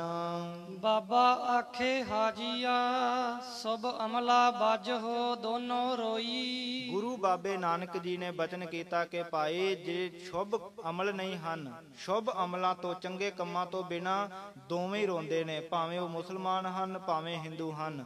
ਚੰਗਾ ਉਹੀ ਹੈ ਜਿਹੜਾ ਸ਼ੁਭ ਕੰਮ ਕਰਦਾ ਹੈ। ਹਿੰਦੂ ਮੁਸਲਮਾਨ ਦੋਏ ਦਰਗਹ ਅੰਦਰ ਲਹਿਣ ਨਾ ਢੋਈ। ਜੇ ਮਾੜੇ ਕੰਮ ਕਰਦੇ ਨੇ ਸ਼ੁਭ ਕੰਮਾਂ ਤੋਂ ਬਿਨਾਂ ਹੋ ਕੇ, ਮਹਾਰਾਜ ਜੀ ਕਹਿੰਦੇ ਭਾਵੇਂ ਹਿੰਦੂ ਹੈ ਭਾਵੇਂ ਮੁਸਲਮਾਨ ਹੈ, ਦੋਵੇਂ ਦਰਗਾਹ ਦੇ ਵਿੱਚ ਢੋਈ ਨਹੀਂ ਲੈ ਸਕਦੇ। ਕੱਚਾ ਰੰਗ ਕੁਸੰਭ ਦਾ ਪਾਣੀ ਧੋਤੈ ਥਿਰ ਨਰ ਹੋਈ। ਕੇਵਲ ਧਰਮ ਦਾ ਬਾਹਰੀ ਭੇਖ ਬਣਾਉਣਾ ਇਹ ਤਾਂ ਕੱਚੇ ਕੁਸੁੰਬੜੇ ਦੇ ਰੰਗ ਵਰਗਾ, ਜਿਹੜਾ ਥੋੜਾ ਚਿਰ ਹੀ ਧੋਤਿਆਂ ਕੱਟਦਾ ਏ। ਜਿਹੜੇ ਕੱਚੇ ਰੰਗ ਦੇ ਕੱਪੜੇ ਹੁੰਦੇ ਨੇ ਨਾ, ਇੱਕ ਧੋਈ ਪੈਂਦਾ ਤੇ ਉਹ ਫਿੱਕੇ ਪੈ ਜਾਂਦੇ ਨੇ। ਕਹਿੰਦੇ ਜਿਹੜਾ ਧਰਮ ਦਾ ਫਿੱਕਾ ਜਿਹਾ ਪਹਿਰਾਵਾ ਪਾ ਲੈਣਾ, ਤਤ ਸਿਧਾਂਤ ਰੂਪੀ ਗੂੜਾ ਰੰਗ ਨਾ ਚੜਾਉਣਾ, ਕੇਵਲ ਬਾਹਰੀ ਪਹਿਰਾਵਾ ਹੋਣਾ, ਪਰਮੇਸ਼ਰ ਦੇ ਨਾਮ ਦੀ ਰੰਗਤ ਨਾ ਚੜਾਉਣੀ, ਕੱਚੇ ਕੁਸੁੰਬੇ ਰੰਗ ਵਰਗੀ ਹੈ। ਕਹਿੰਦੇ ਥੋੜਾ ਹੀ ਧੋਤਿਆਂ ਇਹ ਲੈ ਜਾਂਦਾ ਹੈ। ਕਰਨ ਬਖੀਲੀ ਆਪ ਵਿੱਚ ਰਾਮ ਰਹੀਮ ਕੁਥਾਏ ਖਲੋਈ। ਸਤਿਗੁਰੂ ਜੀ ਕਹਿੰਦੇ ਰਾਮ ਤੇ ਰਹੀਮ, ਖੁਦਾ ਤੇ ਰਾਮ, ਉਹ ਤਾਂ ਇੱਕ ਥਾਂ ਤੇ ਇੱਕ ਰਸ ਰਹਿ ਰਹੇ ਨੇ, ਪਰ ਜਿਹੜੇ ਲੋਕ ਨੇ ਇਹ ਆਪਸ ਵਿੱਚ ਨਿੰਦਿਆ ਚੁਗਲੀਆਂ ਕਰਦੇ ਹਨ। ਰਾਹੇ ਸ਼ੈਤਾਨੀ ਦੁਨੀਆ ਗੋਈ। ਦੁਨੀਆ ਨੇ ਸ਼ੈਤਾਨੀ ਵਾਲਾ ਰਾਹ ਚੁਣ ਲਿਆ ਹੈ ਜੀ। ਧਰੀ ਨਿਸ਼ਾਨੀ ਕੌਸ ਦੀ ਮੱਕੇ ਅੰਦਰ ਪੂਜ ਕਰਾਈ। ਇਹ ਤੋਂ ਬਾਅਦ ਕੀ ਹੋਇਆ? ਕਹਿੰਦੇ ਗੁਰੂ ਨਾਨਕ ਦੇਵ ਜੀ ਨੇ ਉਹਨਾਂ ਨੂੰ ਵੀ ਜਿੱਤ ਲਿਆ, ਉਹਨਾਂ ਦੀ ਵੀ ਤਸੱਲੀ ਕਰਾ ਦਿੱਤੀ। ਦਸਤਗੀਰ ਪੀਰ ਦੇ ਨਾਲ ਵੀ ਵਿਚਾਰ ਹੋਈ ਸੀ, ਉਹ ਬਗਦਾਦ ਦੀ ਗੱਲ ਅਗਲੀਆਂ ਪੌੜੀਆਂ ਵਿੱਚ ਆਵੇਗੀ। ਇਹ ਮੱਕੇ ਦੀ ਵਿਚਾਰ ਹੈ। ਜਦੋਂ ਉਹਨਾਂ ਨੇ, ਹਾਜੀਆਂ ਨੇ, ਕਾਜ਼ੀਆਂ ਨੇ, ਮੁੱਲਾਂ ਨੇ, ਮੌਲਾਣਿਆਂ ਨੇ, ਸਭਨਾਂ ਨੇ ਗੁਰੂ ਨਾਨਕ ਦੇਵ ਸਾਹਿਬ ਜੀ ਦੀ ਅਜ਼ਮਤ ਨੂੰ ਜਾਣਿਆ, ਫਿਰ ਬੇਨਤੀ ਕੀਤੀ, ਬਾਬਾ ਤੂੰ ਇੱਥੇ ਆਇਆ ਏ ਤੇ ਹੁਣ ਤੂੰ ਚਲਿਆ ਜਾਣਾ ਤੇ ਸਾਨੂੰ ਕੋਈ ਨਿਸ਼ਾਨੀ ਦੇ ਜਾ ਜਿਹਦੀ ਅਸੀਂ ਪੂਜਾ ਕਰਦੇ ਰਹੀਏ। ਗੁਰੂ ਨਾਨਕ ਦੇਵ ਜੀ ਦੀ ਸ਼ਕਤੀ ਨੂੰ ਵੇਖ ਕੇ ਕਿਹਾ ਉਹਨਾਂ ਨੇ ਵੀ ਐਸੇ ਸ਼ਕਤੀਸ਼ਾਲੀ ਗੁਰੂ ਸਾਹਿਬ ਜੀ ਹਨ, ਜ਼ਾਹਰ ਪੀਰ ਹਨ, ਮਹਾਰਾਜ ਕੋਈ ਨਿਸ਼ਾਨੀ ਦੇ ਦਿਓ। ਭਾਈ ਗੁਰਦਾਸ ਜੀ ਕਹਿੰਦੇ ਧਰੀ ਨਿਸ਼ਾਨੀ ਕੌਸ ਦੀ। ਕੌਸ ਕਹਿੰਦੇ ਨੇ ਖੜਾਮ, ਜਿਹੜੀਆਂ ਚਰਨਾਂ ਵਿੱਚ ਖੜਾਵਾਂ ਪਾਈਆਂ ਸੀ ਮਹਾਰਾਜ ਨੇ, ਉਹ ਦੇ ਦਿੱਤੀਆਂ ਵੀ ਕਾਜੀਓ ਮੁਲਾਣਿਓ ਲਓ, ਸਾਡੇ ਤੁਸੀਂ ਨਿਸ਼ਾਨੀ ਨੂੰ ਮੰਗਿਆ ਏ ਤੇ ਆ ਤੁਸੀਂ ਖੜਾਵਾਂ ਰੱਖ ਲਵੋ। ਫਿਰ ਉਹਨਾਂ ਨੇ ਬਹਾਵਲ ਦੀਨ ਸੀ ਉੱਥੇ, ਉਹ ਇੱਕ ਰੁਕਣ ਦੀਨ ਤੇ ਇੱਕ ਬਹਾਵਲ ਦੀਨ, ਇਹ ਦੋਨੇ ਉਦੋਂ ਮੁਖੀ ਸਨ ਉੱਥੇ। ਤੇ ਉਹਨਾਂ ਨੇ ਗੁਰੂ ਨਾਨਕ ਦੇਵ ਸਾਹਿਬ ਜੀ ਦੀਆਂ ਖੜਾਵਾਂ ਲਈਆਂ ਤੇ ਮੱਕੇ ਦੇ ਵਿੱਚ ਰੱਖ ਦਿੱਤੀਆਂ। ਕਹਿੰਦੇ ਮੱਕੇ ਅੰਦਰ ਪੂਜ ਕਰਾਈ। ਮੱਕੇ ਦੇ ਅੰਦਰ ਗੁਰੂ ਨਾਨਕ ਦੇਵ ਜੀ ਦੀਆਂ ਖੜਾਵਾਂ ਦੀ ਪੂਜਾ ਹੁੰਦੀ ਰਹੀ ਹੈ। ਜਿੱਥੇ ਜਾਏ ਜਗਤ ਵਿੱਚ ਬਾਬੇ ਬਾਜ ਨਾ ਖਾਲੀ ਜਾਈ। ਜਿੱਥੇ ਬਾਬਾ ਗੁਰੂ ਨਾਨਕ ਦੇਵ ਸਾਹਿਬ ਜੀ ਗਿਆ ਏ, ਜਿੱਥੇ ਜਿੱਥੇ ਵੀ ਸਤਿਗੁਰਾਂ ਨੇ ਚਰਨ ਪਾਏ ਹਨ, ਕੋਈ ਵੀ ਥਾਂ ਖਾਲੀ ਨਹੀਂ ਰਹੀ। ਸਭਨਾਂ ਨੂੰ ਨਾਮ ਦੇ ਨਾਲ ਝੋਰੀਆਂ ਭਰ ਦਿੱਤੀਆਂ। ਘਰ ਘਰ ਬਾਬਾ ਪੂਜੀਐ ਹਿੰਦੂ ਮੁਸਲਮਾਨ ਗਵਾਈ। ਤੇ ਮਹਾਰਾਜ ਜੀ ਕਹਿੰਦੇ ਘਰਾਂ ਘਰਾਂ ਵਿੱਚ ਬਾਬਾ ਗੁਰੂ ਨਾਨਕ ਗਾਇਆ ਜਾਣ ਲੱਗਾ ਏ। ਸਭਨਾਂ ਘਰਾਂ ਦੇ ਵਿੱਚ ਭਾਵੇਂ ਕੋਈ ਹਿੰਦੂ ਹੈ ਭਾਵੇਂ ਮੁਸਲਮਾਨ ਹਨ। ਛਪੇ ਨਾਹੇ ਛਪਾਇਆ ਚੜਿਆ ਸੂਰਜ ਜਗ ਰੁਸ਼ਨਾਈ। ਚੜੇ ਹੋਏ ਸੂਰਜ ਨੂੰ ਕੋਈ ਛੁਪਾ ਨਹੀਂ ਸਕਦਾ। ਜੇ ਕੋਈ ਪਰਦਾ ਕਰਕੇ ਛਪਾਉਣਾ ਚਾਹਵੇ ਨਾ ਤੇ ਆਪਣੀਆਂ ਅੱਖਾਂ ਨੂੰ ਤਾਂ ਢੱਕ ਸਕਦਾ ਏ, ਸੂਰਜ ਨਹੀਂ ਢਕਿਆ ਜਾਵੇਗਾ। ਬੁਕਿਆ ਸਿੰਘ ਉਜਾੜ ਵਿੱਚ ਸਭ ਮਿਰਗਾਵਲ ਪੰਨੀ ਜਾਈ। ਸ਼ੇਰ ਸਰੂਪ ਹੋ ਕੇ ਗੁਰੂ ਨਾਨਕ ਦੇਵ ਸਾਹਿਬ ਜੀ ਜਗਤ ਰੂਪ ਪਖੰਡੀਆਂ ਦੀਆਂ ਡਾਰਾਂ ਵਿੱਚ ਮਹਾਰਾਜ ਸਾਹਿਬ ਜੀ ਗਰਜੇ ਹਨ, ਜਿਸ ਦੇ ਕਰਕੇ ਸਾਰੇ ਪਾਸੋਂ ਹਨੇਰਾ ਹੀ ਜਿਹੜਾ ਦੂਰ ਹੋ ਗਿਆ। ਬੁਕਿਆ ਸਿੰਘ ਉਜਾੜ ਵਿੱਚ, ਕਲਯੁਗ ਦੀ ਉਜਾੜ ਵਿੱਚ ਮਹਾਰਾਜ ਸਾਹਿਬ ਜੀ ਜਦੋਂ ਬੁੱਕੇ ਹਨ ਤੇ ਸਭ ਮਿਰਗਾਵਲ ਭੰਨੀ ਜਾਈ। ਪਖੰਡੀਆਂ ਰੂਪੀ ਮਿਰਗਾਂ ਦੀਆਂ ਡਾਰਾਂ ਭੰਨੀਆਂ ਗਈਆਂ। ਚੜਿਆ ਚੰਦ ਨਾ ਲੁਕਾਈ ਕੱਢ ਕੁਨਾਲੀ ਜੋਤ ਛਪਾਈ। ਤੇ ਮਹਾਰਾਜ ਕਹਿੰਦੇ ਭਾਈ ਚੜਿਆ ਹੋਇਆ ਚੰਦਰਮਾ ਵੀ ਨਹੀਂ ਲੁਕਾਇਆ ਜਾ ਸਕਦਾ। ਜੇ ਕੋਈ ਕੁਨਾਲੀ ਕੱਢ ਕੇ ਉਸ ਦੀ ਜੋਤ ਨੂੰ ਛਪਾਉਣਾ ਚਾਹਵੇ ਨਹੀਂ ਛਪਾਇਆ ਜਾ ਸਕਦਾ। ਇਹ ਇੱਕ ਮਿੱਟੀ ਦੀ ਪ੍ਰਾਂਤ ਜੀ ਬਣੀ ਹੁੰਦੀ ਹੈ, ਉਹਨੂੰ ਕੁਨਾਲੀ ਕਹਿੰਦੇ ਨੇ। ਉਹਨੂੰ ਚੁੱਕ ਕੇ ਕਹਿੰਦੇ ਕੋਈ ਕਵੇ ਨਾ ਵੀ ਮੈਂ ਚੰਦਰਮਾ ਨੂੰ ਢੱਕ ਦਿਆਂ, ਨਹੀਂ ਢਕਿਆ ਜਾਣਾ। ਜੇ ਕੋਈ ਕਹੇ ਕਿ ਚੰਦਰਮਾ ਨੂੰ ਮੈਂ ਬੱਠਲ ਪਾ ਕੇ ਢੱਕ ਦਿਆਂ ਜਾਂ ਕੜਾਈਆ ਦੇ ਦਈਏ ਉੱਤੇ ਜਾਂ ਕੋਈ ਪ੍ਰਾਂਤ ਰੱਖ ਦਈਏ, ਇਹਦੇ ਨਾਲ ਚੰਦਰਮਾ ਨਹੀਂ ਜੇ ਢਕਿਆ ਜਾਂਦਾ। ਅੱਖਾਂ ਤਾਂ ਢੱਕੀਆਂ ਜਾ ਸਕਦੀਆਂ ਨੇ ਪਰ ਚੰਦਰਮਾ ਨਹੀਂ ਢਕਿਆ ਜਾ ਸਕਦਾ। ਅੱਜ ਸਾਡੀ ਹਾਲਤ ਇਹੋ ਜਿਹੀ ਹੈ, ਕਈ ਨਾ ਆਪਣੇ ਨਾਮ ਅੱਗੇ ਲਿਖਾਉਂਦੇ ਨੇ ਜਾਗਰੂਕ ਪ੍ਰਚਾਰਕ। ਉਹ ਇਹਨਾਂ ਦੇ ਬਾਰੇ ਇੱਕ ਬੜਾ ਸੁੰਦਰ ਦ੍ਰਿਸ਼ਟਾਂਤ ਜੀ ਆ ਸਮਝਾਉਣ ਵਾਸਤੇ। ਕੋਈ ਇਹਨਾਂ ਵਰਗਾ ਬੰਦਾ ਸੀ, ਉਹ ਤੁਰਿਆ ਜਾਏ, ਉਹ ਇੱਕ ਟੁੱਟਾ ਜਿਹਾ ਖੂਹ ਉਹਦੇ ਕੰਢੇ ਤੇ ਬੈਠ ਗਿਆ ਤੇ ਜਦੋਂ ਵਿੱਚ ਵੇਖਿਆ ਤੇ ਉਹਨੂੰ ਪਾਣੀ ਦੇ ਵਿੱਚ ਚੰਦਰਮਾ ਦਿਸਿਆ। ਪਾਣੀ ਦੇ ਵਿੱਚ ਫੋਟੋ ਦਿਸਦੀ ਨਾ, ਕੋਈ ਆਪਾਂ ਖੜਾ ਹੋਵੇ ਪਾਣੀ ਤੇ ਉਹਦੇ ਵਿੱਚ ਦੀ ਸੂਰਜ ਵੀ ਦਿਸ ਪੈਂਦਾ, ਚੰਦਰਮਾ ਵੀ ਦਿਸ ਪੈਂਦਾ। ਉਹ ਚੰਦਰਮਾ ਦਿਸਿਆ ਤੇ ਉਹਨੇ ਸੋਚਿਆ ਵੀ ਕਹਿੰਦਾ ਯਾਰ ਚੰਦਰਮਾ ਤਾਂ ਖੂਹ 'ਚ ਡਿੱਗ ਪਿਆ। ਕਹਿੰਦਾ ਬੜੀ ਮਾੜੀ ਗੱਲ ਹੋਈ। ਇਹ ਵਿਚਾਰਾ ਰਾਤ ਨੂੰ ਚਾਨਣ ਕਰਦਾ ਸੀ, ਕਹਿੰਦਾ ਕਿਉਂ ਨਾ ਕੱਢ ਹੀ ਦਈਏ। ਉਹ ਲੱਗ ਪਿਆ, ਉਹਨੇ ਡੱਕੇ ਡੁੱਕੇ ਜੇ ਮਾਰੇ ਵਿੱਚੋਂ ਚੰਦਰਮਾ ਕਿੱਥੇ, ਹੁਣ ਉਹ ਥੋੜੋ ਨਿਕਲਣਾ। ਫਿਰ ਕਹਿੰਦਾ ਵੀ ਐ ਨਹੀਂ ਨਿਕਲਦਾ। ਕਿੱਕਰਾਂ ਦੇ ਕੋਲੇ ਚਲੇਗਾ, ਕਿੱਕਰਾਂ ਦਾ ਝਾਫਾ ਜਿਹਾ ਤੋੜ ਕੇ ਨਾ ਕਹਿੰਦਾ ਇਹਦੇ ਕੰਡਿਆਂ 'ਚ ਫਸਾ ਕੇ ਤੇ ਇਹਨੂੰ ਕੱਢ ਲੈਨੇ ਆ। ਉਹਨੇ ਉਹ ਝਾਫਾ ਲਮਕਾਤਾ ਵਿੱਚ ਖੂਹ ਦੇ, ਉਹ ਝਾਫਾ ਗਿਆ ਫਸ। ਉਹ ਜ਼ੋਰ ਲਾਈ ਜਾਏ, ਬੜਾ ਜ਼ੋਰ ਲਾ ਦਿੱਤਾ। ਜ਼ੋਰ ਲਾਉਂਦੇ ਲਾਉਂਦੇ ਨੇ ਜਦੋਂ ਹਜੌਕਾ ਜਿਹਾ ਮਾਰਿਆ ਤੇ ਪਿੱਠ ਪਰਨੇ ਡਿੱਗ ਪਿਆ। ਤੇ ਜਦੋਂ ਪਿੱਠ ਪਰਨੇ ਡਿੱਗਿਆ ਤੇ ਤਾਂ ਨਜ਼ਰ ਮਾਰੀ ਤੇ ਚੰਦਰਮਾ ਤਾਂ ਦਿਖਾਈ ਦਿੱਤਾ। ਕਹਿੰਦਾ ਜ਼ੋਰ ਤਾਂ ਬੜਾ ਲੱਗ ਗਿਆ। ਕਹਿੰਦਾ ਚੰਦਰਮਾ ਕੱਢਤਾ। ਫਿਰ ਕਹਿੰਦਾ ਜ਼ੋਰ ਤਾਂ ਬੜਾ ਲੱਗ ਗਿਆ, ਚੰਦਰਮਾ ਕੱਢਤਾ। ਇਹੀ ਹਾਲਤ ਆ। ਇਹ ਸੋਚਦੇ ਨੇ ਵੀ ਅਸੀਂ ਜਾਗਰੂਕ ਹੋਣ ਕਰਕੇ ਦੁਨੀਆ ਨੂੰ ਕੱਢ ਦਿੱਤਾ ਏ ਉਲਝੇਵਿਆਂ ਦੇ ਵਿੱਚੋਂ। ਐ ਨਹੀਂ ਪਤਾ ਵੀ ਫਸਾਦ ਪਾ ਦਿੱਤੇ। ਸਿੱਖੀ ਦੇ ਵਿੱਚ ਸਭ ਤੋਂ ਵੱਧ ਪਵਾੜੇ ਜਾਗਰੂਕਾਂ ਨੇ ਪਾਏ ਨੇ। ਹਰੇਕ ਗੱਲ ਦੇ ਉੱਪਰ ਸ਼ੰਕਾ ਕਰਕੇ, ਹਰੇਕ ਦੇ ਉੱਪਰ। ਅੱਜ ਤੋਂ 50 ਸਾਲ ਪਹਿਲਾਂ, ਦੂਰ ਨਾ ਜਾਈਏ, 50 ਸਾਲ ਪਹਿਲਾਂ ਇਹੋ ਜਿਹੀਆਂ ਲੜਾਈਆਂ ਸਨ ਜਿਹੜੀਆਂ ਅੱਜ ਸਿੱਖ ਕੌਮ ਵਿੱਚ ਪਈਆਂ ਨੇ। ਗੁਰੂ ਨਾਨਕ ਦੇਵ ਸਾਹਿਬ ਜੀ ਨੂੰ ਅੱਜ 550 ਸਾਲ ਹੋ ਗਏ ਨੇ ਸੰਸਾਰ ਤੇ। ਸਤਿਗੁਰਾਂ ਦਾ ਪ੍ਰਕਾਸ਼ ਪੁਰਬ 550 ਸਾਲਾ ਏ। ਪਹਿਲਾਂ 500 ਸਾਲਾਂ ਦੇ ਵਿੱਚ ਕੋਈ ਇਹੋ ਜਿਹੀ ਤਰਕ ਹੋਈ ਸੀ ਜਿਹੜੀਆਂ ਅੱਜ ਹੋ ਰਹੀਆਂ ਨੇ ਬੇਤੁਕੀਆਂ। ਕਹਿੰਦੇ ਗੁਰੂ ਗ੍ਰੰਥ ਸਾਹਿਬ ਜੀ ਤਾਂ ਜਰੀਆ, ਜਿਵੇਂ ਕਹਿੰਦੇ ਮੋਬਾਈਲ 'ਚ ਬਾਣੀ ਪੜ੍ਹ ਲੈਣੇ ਉਵੇਂ ਗੁਰੂ ਗ੍ਰੰਥ ਸਾਹਿਬ ਆ। ਗੁਰੂ ਗ੍ਰੰਥ ਸਾਹਿਬ ਗੁਰੂ ਨਹੀਂ, ਕਹਿੰਦੇ ਗਿਆਨ ਗੁਰੂ ਆ। ਤੇ ਗੁਰੂ ਨੂੰ ਪੁੱਛ ਲਈਏ ਮਹਾਰਾਜ ਗਿਆਨ ਗੁਰੂ ਆ, ਸਤਿਗੁਰੂ ਜੀ ਕਹਿੰਦੇ ਗਿਆਨ ਤਾਂ ਦਾਤ ਆ।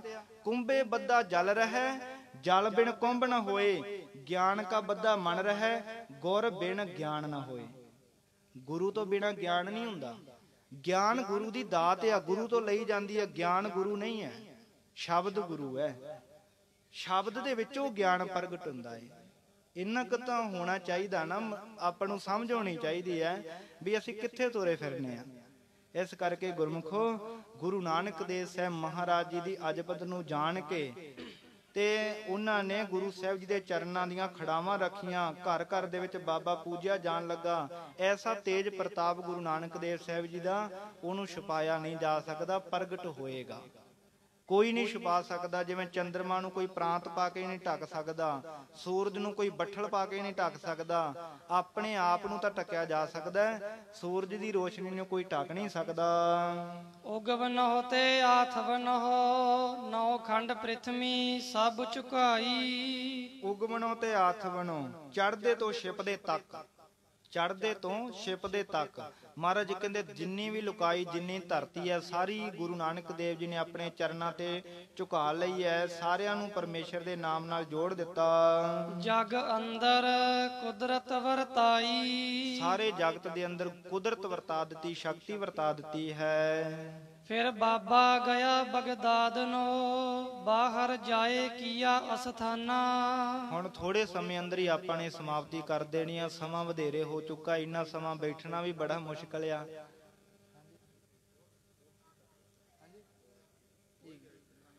ਥੋੜਾ ਹੀ ਸਮਾਂ ਆਪਣੇ ਕੋਲੇ ਹੈ। ਇੰਨੇ ਸਮੇਂ ਦੇ ਵਿੱਚ ਜਿਹੜੀਆਂ ਰਹਿੰਦੀਆਂ ਪੌੜੀਆਂ ਹਨ, ਕਰਤਾਰਪੁਰ ਦੇ ਵਿੱਚ ਗੁਰੂ ਨਾਨਕ ਦੇਵ ਸਾਹਿਬ ਜੀ ਆ ਜਾਂਦੇ ਨੇ। ਇਹ ਜਿਹੜੀ ਵਿਸ਼ੇਸ਼ ਵਿਚਾਰ ਹੈ ਨਾ ਭਾਈ ਗੁਰਦਾਸ ਜੀ ਨੇ, ਗੁਰੂ ਨਾਨਕ ਦੇਵ ਸਾਹਿਬ ਜੀ ਦੇ ਜੀਵਨ ਦਾ ਜਿਹੜਾ ਮੂਲ ਹੈ, ਜਿਹੜਾ ਤੱਤ ਹੈ ਮੂਲ, ਉਹ ਸਾਰਾ ਨਿਚੋੜ ਕੱਢ ਕੇ ਇੱਥੇ ਰੱਖਿਆ ਹੋਇਆ ਵੀ ਗੁਰੂ ਨਾਨਕ ਦੇਵ ਸਾਹਿਬ ਜੀ ਐਸੇ ਗੁਰੂ ਨੇ।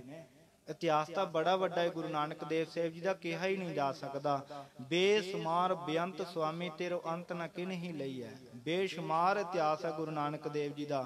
ਪਹਿਲਾਂ ਵੀ ਗੁਰਮੁਖ ਪਿਆਰੇ ਕਹਿ ਕੇ ਗਏ ਨੇ, ਤਾਰੇ ਗਿਣੇ ਜਾਤ ਗੁਰੂ ਜੀ ਦੇ ਤਾਰੇ ਨਾ ਗਿਣਾਤ ਹੈ। ਤਾਰੇ ਗਿਣੇ ਜਾ ਸਕਦੇ ਨੇ, ਪਰ ਜਿੰਨੇ ਗੁਰੂ ਨਾਨਕ ਦੇਵ ਜੀ ਨੇ ਤਾਰੇ ਨੇ ਨਾ, ਉਹ ਨਹੀਂ ਗਿਣੇ ਜਾ ਸਕਦੇ। ਬੇਅੰਤ ਇਤਿਹਾਸ ਹੈ ਗੁਰੂ ਸਾਹਿਬ ਜੀ ਦਾ। ਇਸ ਤੋਂ ਬਾਅਦ ਕੀ ਹੋਇਆ, ਕਹਿੰਦੇ ਭਾਈ ਗੁਰਦਾਸ ਜੀ ਬਚਨ ਕਰਦੇ ਨੇ, ਫਿਰ ਬਾਬਾ ਗਿਆ ਬਗਦਾਦ ਨੂੰ। ਫਿਰ ਬਾਬਾ ਗੁਰੂ ਨਾਨਕ ਦੇਵ ਜੀ ਬਗਦਾਦ ਵਿੱਚ ਗਏ ਨੇ। ਬਾਹਰ ਜਾਏ ਕੀ ਆਸਥਾਨਾ, ਬਗਦਾਦ ਤੋਂ ਥੋੜਾ ਜਿਹਾ ਬਾਹਰ ਜਾ ਕੇ ਇੱਕ ਡੇਰਾ ਕਰ ਲਿਆ, ਟਿਕਾਣਾ ਕੀਤਾ।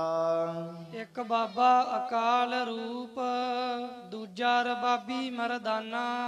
ਇੱਕ ਬਾਬਾ ਅਕਾਲ ਰੂਪ, ਅਕਾਲ ਪਰਮੇਸ਼ਰ ਦਾ ਰੂਪ ਗੁਰੂ ਨਾਨਕ ਦੇਵ ਜੀ, ਤੇ ਦੂਜਾ ਰਬਾਬੀ ਮਰਦਾਨਾ। ਉਦੋਂ ਭਾਈ ਮਰਦਾਨਾ ਜੀ ਨਾਲ ਹਨ, ਇੱਥੇ ਭਾਈ ਬਾਲਾ ਜੀ ਨਾਲ ਨਹੀਂ ਸੀ, ਇਸ ਕਰਕੇ ਉਹਨਾਂ ਦਾ ਨਾਮ ਨਹੀਂ ਲਿਖਿਆ। ਇੱਥੇ ਵੀ ਅਸੀਂ ਸ਼ੰਕੇ ਵਿੱਚ ਪੈ ਜਾਂਦੇ, ਕਹਿੰਦੇ ਜੀ ਭਾਈ ਗੁਰਦਾਸ ਜੀ ਕਹਿੰਦੇ ਨੇ ਕੱਲਾ ਮਰਦਾਨਾ ਹੀ ਗੁਰੂ ਨਾਨਕ ਨੇ ਨਾਲ ਸੀ, ਬਾਲਾ ਤਾਂ ਕਹਿੰਦੇ ਹੋਇਆ ਹੀ ਨਹੀਂ। ਵੇਖੋ ਕੱਢ ਹੀ ਦਿੱਤਾ ਇਤਿਹਾਸ ਵਿੱਚੋਂ। ਜੇ ਬਾਬਾ ਬਾਲਾ ਨਹੀਂ ਹੋਇਆ ਤੇ ਉਥੇ ਖਡੂਰ ਸਾਹਿਬ ਉਹਨਾਂ ਦਾ ਥਾਂ ਕਿਵੇਂ ਬਣ ਗਿਆ? ਖਡੂਰ ਸਾਹਿਬ ਬਾਬਾ ਬਾਲਾ ਜੀ ਦਾ ਅੰਗੀਠਾ ਬਣਿਆ ਹੋਇਆ, ਉਥੇ ਥੜਾ ਬਣਿਆ ਹੋਇਆ, ਜਿਹਦੇ ਉੱਪਰ ਬੈਠ ਕੇ ਗੁਰੂ ਅੰਗਦ ਦੇਵ ਜੀ ਨੂੰ ਇਤਿਹਾਸ ਸੁਣਾਇਆ। ਭਾਈ ਬਾਲੇ ਦੀ ਉਮਰ 3 ਸਾਲ ਵੱਡੀ ਸੀ ਗੁਰੂ ਨਾਨਕ ਦੇਵ ਜੀ ਦੇ ਨਾਲੋਂ, ਪੜਿਆ ਹੋਵੇ ਤਾਂ ਪਤਾ ਚੱਲੇ। ਜੇ ਕਹਿ ਦਈਏ ਜੀ ਇੱਥੇ ਕੱਲੇ ਰਬਾਬੀ ਮਰਦਾਨੇ ਦਾ ਨਾਮ ਆਇਆ, ਫਿਰ ਇੱਥੇ ਤਾਂ ਮਹਿਤਾ ਕਾਲੂ ਦਾ ਨਾਮ ਵੀ ਨਹੀਂ ਆਇਆ ਇਸ ਪੌੜੀ ਵਿੱਚ, ਨਾ ਮਾਤਾ ਤ੍ਰਿਪਤਾ ਦਾ ਨਾਮ ਆਇਆ। ਇਹਦਾ ਮਤਲਬ ਉਹ ਹੋਏ ਹੀ ਨਹੀਂ। ਨਾ ਇੱਥੇ ਗੁਰੂ ਨਾਨਕ ਦੇਵ ਜੀ ਦੇ ਚਾਚੇ ਦਾ ਨਾਮ ਆਇਆ, ਨਾ ਇੱਥੇ ਗੁਰੂ ਨਾਨਕ ਦੇਵ ਜੀ ਦੇ ਦਾਦੇ ਦਾ, ਨਾ ਨਾਨੇ ਦਾ, ਨਾ ਨਾਨੀ ਦਾ, ਨਾ ਭੂਆ ਦਾ, ਕਿਸੇ ਦਾ ਨਾਮ ਨਹੀਂ ਆਇਆ। ਫਿਰ ਉਹ ਹੋਏ ਹੀ ਨਹੀਂ। ਗੁਰੂ ਨਾਨਕ ਦੇਵ ਜੀ ਦੇ ਦਾਦਾ ਰਾਜਾ ਬਾਬਾ ਸ਼ਿਵਨਾਭ, ਦਾਦੀ ਬਨਾਰਸੀ, ਨਾਨਾ ਰਾਮਦੇਵ ਜੀ, ਸਾਰਿਆਂ ਦੇ ਨਾਮ ਆਉਂਦੇ ਨੇ। ਗੁਰੂ ਨਾਨਕ ਦੇਵ ਜੀ ਦਾ ਚਾਚਾ ਸੀ ਭਾਈ ਲਾਲ ਚੰਦ ਜੀ, ਪਿਤਾ ਬਾਬਾ ਮਹਿਤਾ ਕਾਲੂ ਜੀ, ਮਾਤਾ ਤ੍ਰਿਪਤਾ ਜੀ, ਸਾਰਿਆਂ ਦੇ ਨਾਮ ਆਉਂਦੇ ਨੇ ਇਤਿਹਾਸ ਵਿੱਚ। ਜ਼ਰੂਰੀ ਥੋੜੋ ਵੀ ਇਸ ਪੌੜੀ ਵਿੱਚ ਨਹੀਂ ਆਇਆ। ਇਹ ਪੌੜੀ ਬਗਦਾਦ ਦੀ ਹੈ, ਜਿੱਥੇ ਬਗਦਾਦ ਵਿੱਚ ਮਹਾਰਾਜ ਗਏ ਨੇ ਉਦੋਂ ਭਾਈ ਬਾਲਾ ਜੀ ਨਾਲ ਨਹੀਂ ਸੀ। ਇਸ ਕਰਕੇ ਕਹਿੰਦੇ ਇੱਕ ਅਕਾਲ ਦਾ ਰੂਪ ਗੁਰੂ ਨਾਨਕ ਦੇਵ ਜੀ, ਦੂਜੇ ਰਬਾਬੀ ਮਰਦਾਨਾ ਜੀ ਹਨ। ਦਿੱਤੀ ਬਾਗ ਨਿਵਾਜ ਕਰ, ਸੁਨ ਸਮਾਨ ਹੋਆ ਜਹਾਨਾ। ਜਦੋਂ ਬਾਂਗ ਦਿੱਤੀ, ਸਤਨਾਮ ਸ੍ਰੀ ਵਾਹਿਗੁਰੂ ਦਾ ਹੋਕਾ ਦਿੱਤਾ, ਕਹਿੰਦੇ ਸਾਰੇ ਪਾਸੇ ਚੁੱਪ ਛਾ ਗਈ, ਸਾਰੇ ਪਾਸੇ ਸਨਾਟਾ ਛਾ ਗਿਆ, ਸੁੰਨ ਹੋ ਗਈ ਸਾਰੀ ਨਗਰੀ। ਸੁਨ ਮੁਨ ਨਗਰੀ ਭਈ, ਦੇਖ ਪੀਰ ਭਇਆ ਹੈਰਾਨਾ। ਸਾਰੀ ਨਗਰੀ ਸੁੰਨ ਮੁਨ ਹੋ ਗਈ, ਦੇਖ ਪੀਰ ਭਇਆ ਹੈਰਾਨਾ। ਦਸਤਗੀਰ ਪੀਰ ਹੈ ਬਗਦਾਦ ਦਾ, ਇਹ 27ਵੇਂ ਨੰਬਰ ਤੇ ਆ ਉਹਨਾਂ ਦੇ ਪੀਰਾਂ ਦੇ ਵਿੱਚੋਂ। ਜਿਹੜਾ ਵੀ ਉੱਥੇ ਪੀਰ ਬੈਠਦਾ ਨਾ, ਉਹਦਾ ਨਾਮ ਦਸਤਗੀਰ ਪੀਰ ਪੈ ਜਾਂਦਾ। ਜਿਵੇਂ ਟਕਸਾਲ ਦੇ ਵਿੱਚ ਸੰਤ ਬਾਬਾ ਸੁੰਦਰ ਸਿੰਘ ਜੀ ਭਿੰਡਰ ਕਲਾਂ ਉਹਨਾਂ ਦਾ ਪਿੰਡ ਸੀ, ਉਹਨਾਂ ਦੇ ਨਾਮ ਦੇ ਪਿੱਛੇ ਲੱਗ ਗਿਆ ਭਿੰਡਰਾਂ ਵਾਲੇ। ਉਹ ਜਥਾ ਜਿੱਥੇ ਵੀ ਜਾਂਦਾ ਲੋਕ ਕਹਿੰਦੇ ਭਿੰਡਰਾਂ ਵਾਲੇ ਬਾਬੇ ਆ ਗਏ। ਫਿਰ ਸੰਤ ਗਿਆਨੀ ਗੁਰਬਚਨ ਸਿੰਘ ਜੀ ਉਸ ਤੋਂ ਬਾਅਦ ਟਕਸਾਲ ਦੇ ਮੁਖੀ ਬਣੇ, ਉਹਨਾਂ ਦਾ ਪਿੰਡ ਤਾਂ ਅਖਾੜਾ ਸੀ। ਭਿੰਡਰਾਂ ਵਾਲੇ ਸੰਤਾਂ ਦੇ ਨਾਲ ਰਹਿਣ ਕਰਕੇ ਉਹਨਾਂ ਦਾ ਨਾਮ ਪੈ ਗਿਆ ਭਿੰਡਰਾਂ ਵਾਲੇ, ਸੰਤ ਗੁਰਬਚਨ ਸਿੰਘ ਭਿੰਡਰਾਂ ਵਾਲੇ। ਸੰਤ ਕਰਤਾਰ ਸਿੰਘ ਜੀ ਦਾ ਪਿੰਡ ਤਾਂ ਭੂਰੇ ਕੋਨੇ ਸੀ ਇਧਰ ਮਾਝੇ ਦੇ ਵਿੱਚ, ਉਹ ਵੀ ਉਸ ਜਥੇ ਵਿੱਚ ਰਹਿਣ ਕਰਕੇ ਮੁਖੀ ਬਣੇ। ਉਹ 13ਵੇਂ ਮੁਖੀ ਬਣੇ, ਉਹਨਾਂ ਦਾ ਨਾਮ ਵੀ ਸੰਤ ਕਰਤਾਰ ਸਿੰਘ ਭਿੰਡਰਾਂ ਵਾਲੇ। ਤੇ ਉਸ ਤੋਂ ਬਾਅਦ 14ਵੇਂ ਮੁਖੀ ਸੰਤ ਜਰਨੈਲ ਸਿੰਘ ਜੀ ਰੋਡੇ ਪਿੰਡ ਵਿੱਚ। ਸੰਤਾਂ ਦਾ ਪਿੰਡ ਭਿੰਡਰਾਂ ਨਹੀਂ ਸੀ, ਭਿੰਡਰਾਂ ਵਾਲੇ ਜਥੇ ਦੇ ਵਿੱਚ ਰਹਿਣ ਕਰਕੇ ਮੁਖੀ ਬਣੇ, ਉਹਨਾਂ ਦਾ ਨਾਮ ਪੈ ਗਿਆ ਭਿੰਡਰਾਂ ਵਾਲੇ ਸੰਤ। ਇਦਾਂ ਦਾ ਨਾਮ ਉਹ ਚੱਲਦਾ ਆਇਆ ਮੁਖੀਆਂ ਦੇ। ਹੁਣ ਵੀ ਜੋ ਮੁਖੀ ਹਨ ਉਹਨਾਂ ਦੇ ਨਾਮ ਮਗਰ ਵੀ ਭਿੰਡਰਾਂ ਵਾਲੇ ਲੱਗਦਾ। ਇਸੇ ਤਰ੍ਹਾਂ ਗੁਰਮੁਖੋ ਸਤਿਗੁਰੂ ਸਾਹਿਬ ਜੀ ਇੱਥੇ ਬਚਨ ਕਰਦੇ ਨੇ ਭਾਈ ਗੁਰਦਾਸ ਜੀ ਦੀ ਰਚਨਾ ਦੁਆਰਾ। ਕਹਿੰਦੇ ਉੱਥੇ ਜਿਹੜਾ ਪੀਰ ਹੈ ਨਾ, ਜਿਹੜਾ ਵੀ ਗੱਦੀ ਤੇ ਬਹਿੰਦਾ ਉਹਦਾ ਨਾਮ ਪੈ ਜਾਂਦਾ ਦਸਤਗੀਰ ਪੀਰ। ਹੈਗਾ ਉਹ 27ਵੇਂ ਨੰਬਰ ਤੇ ਉੱਥੋਂ ਬਗਦਾਦ ਦੇ ਵਿੱਚ ਮਸੀਤ ਦਾ। ਤੇ ਉਹ ਦਸਤਗੀਰ ਪੀਰ ਨੇ ਜਦੋਂ ਦੇਖਿਆ ਇਹ ਗੁਰੂ ਸਾਹਿਬ ਜੀਆਂ ਨੂੰ, ਉਹ ਵੀ ਹੈਰਾਨ ਹੋਇਆ। ਵੇਖਿਆ ਧਿਆਨ ਲਗਾਏ ਕਰ, ਇੱਕ ਫਕੀਰ ਵੱਡਾ ਮਸਤਾਨਾ। ਇੱਕ ਵੱਡਾ ਮਸਤਾਨਾ ਫਕੀਰ ਆਇਆ ਹੈ। ਧਿਆਨ ਲਾ ਕੇ ਦਸਤਗੀਰ ਨੇ ਵੇਖਿਆ। ਪੁੱਛਿਆ ਫਿਰ ਕੇ ਦਸਤਗੀਰ, ਕੌਣ ਫਕੀਰ ਕਿਸ ਕਾ ਘਰਿਆਨਾ। ਫਿਰ ਦਸਤਗੀਰ ਪੀਰ ਨੇ ਪੁੱਛਿਆ ਕਿ ਭਾਈ ਤੁਹਾਡਾ ਘਰ ਕਿੱਥੇ ਹੈ, ਤੁਸੀਂ ਕਿਹੜੇ ਘਰਾਣੇ ਵਿੱਚੋਂ ਆਏ ਹੋ, ਕੌਣ ਹੋ। ਨਾਨਕ ਕਲ ਵਿੱਚ ਆਇਆ, ਰੱਬ ਫਕੀਰ ਇੱਕੋ ਪਹਿਚਾਨਾ। ਇਸ ਪੌੜੀ ਦਾ ਆਪਾਂ ਨੇ ਕੀਰਤਨ ਵੀ ਸੁਣਿਆ, ਰਾਗੀ ਸਿੰਘਾਂ ਦੇ ਪਾਸੋਂ ਹੁਣੇ ਕੀਰਤਨ ਕਰਕੇ ਗਏ ਨੇ ਗੁਰਮੁਖ ਪਿਆਰੇ। ਬੜੀ ਸੁਰੀਲੀ ਆਵਾਜ਼ ਸੀ, ਉਹਨਾਂ ਨੇ ਇਸ ਸ਼ਬਦ ਦਾ ਪੌੜੀ ਦਾ ਕੀਰਤਨ ਕੀਤਾ।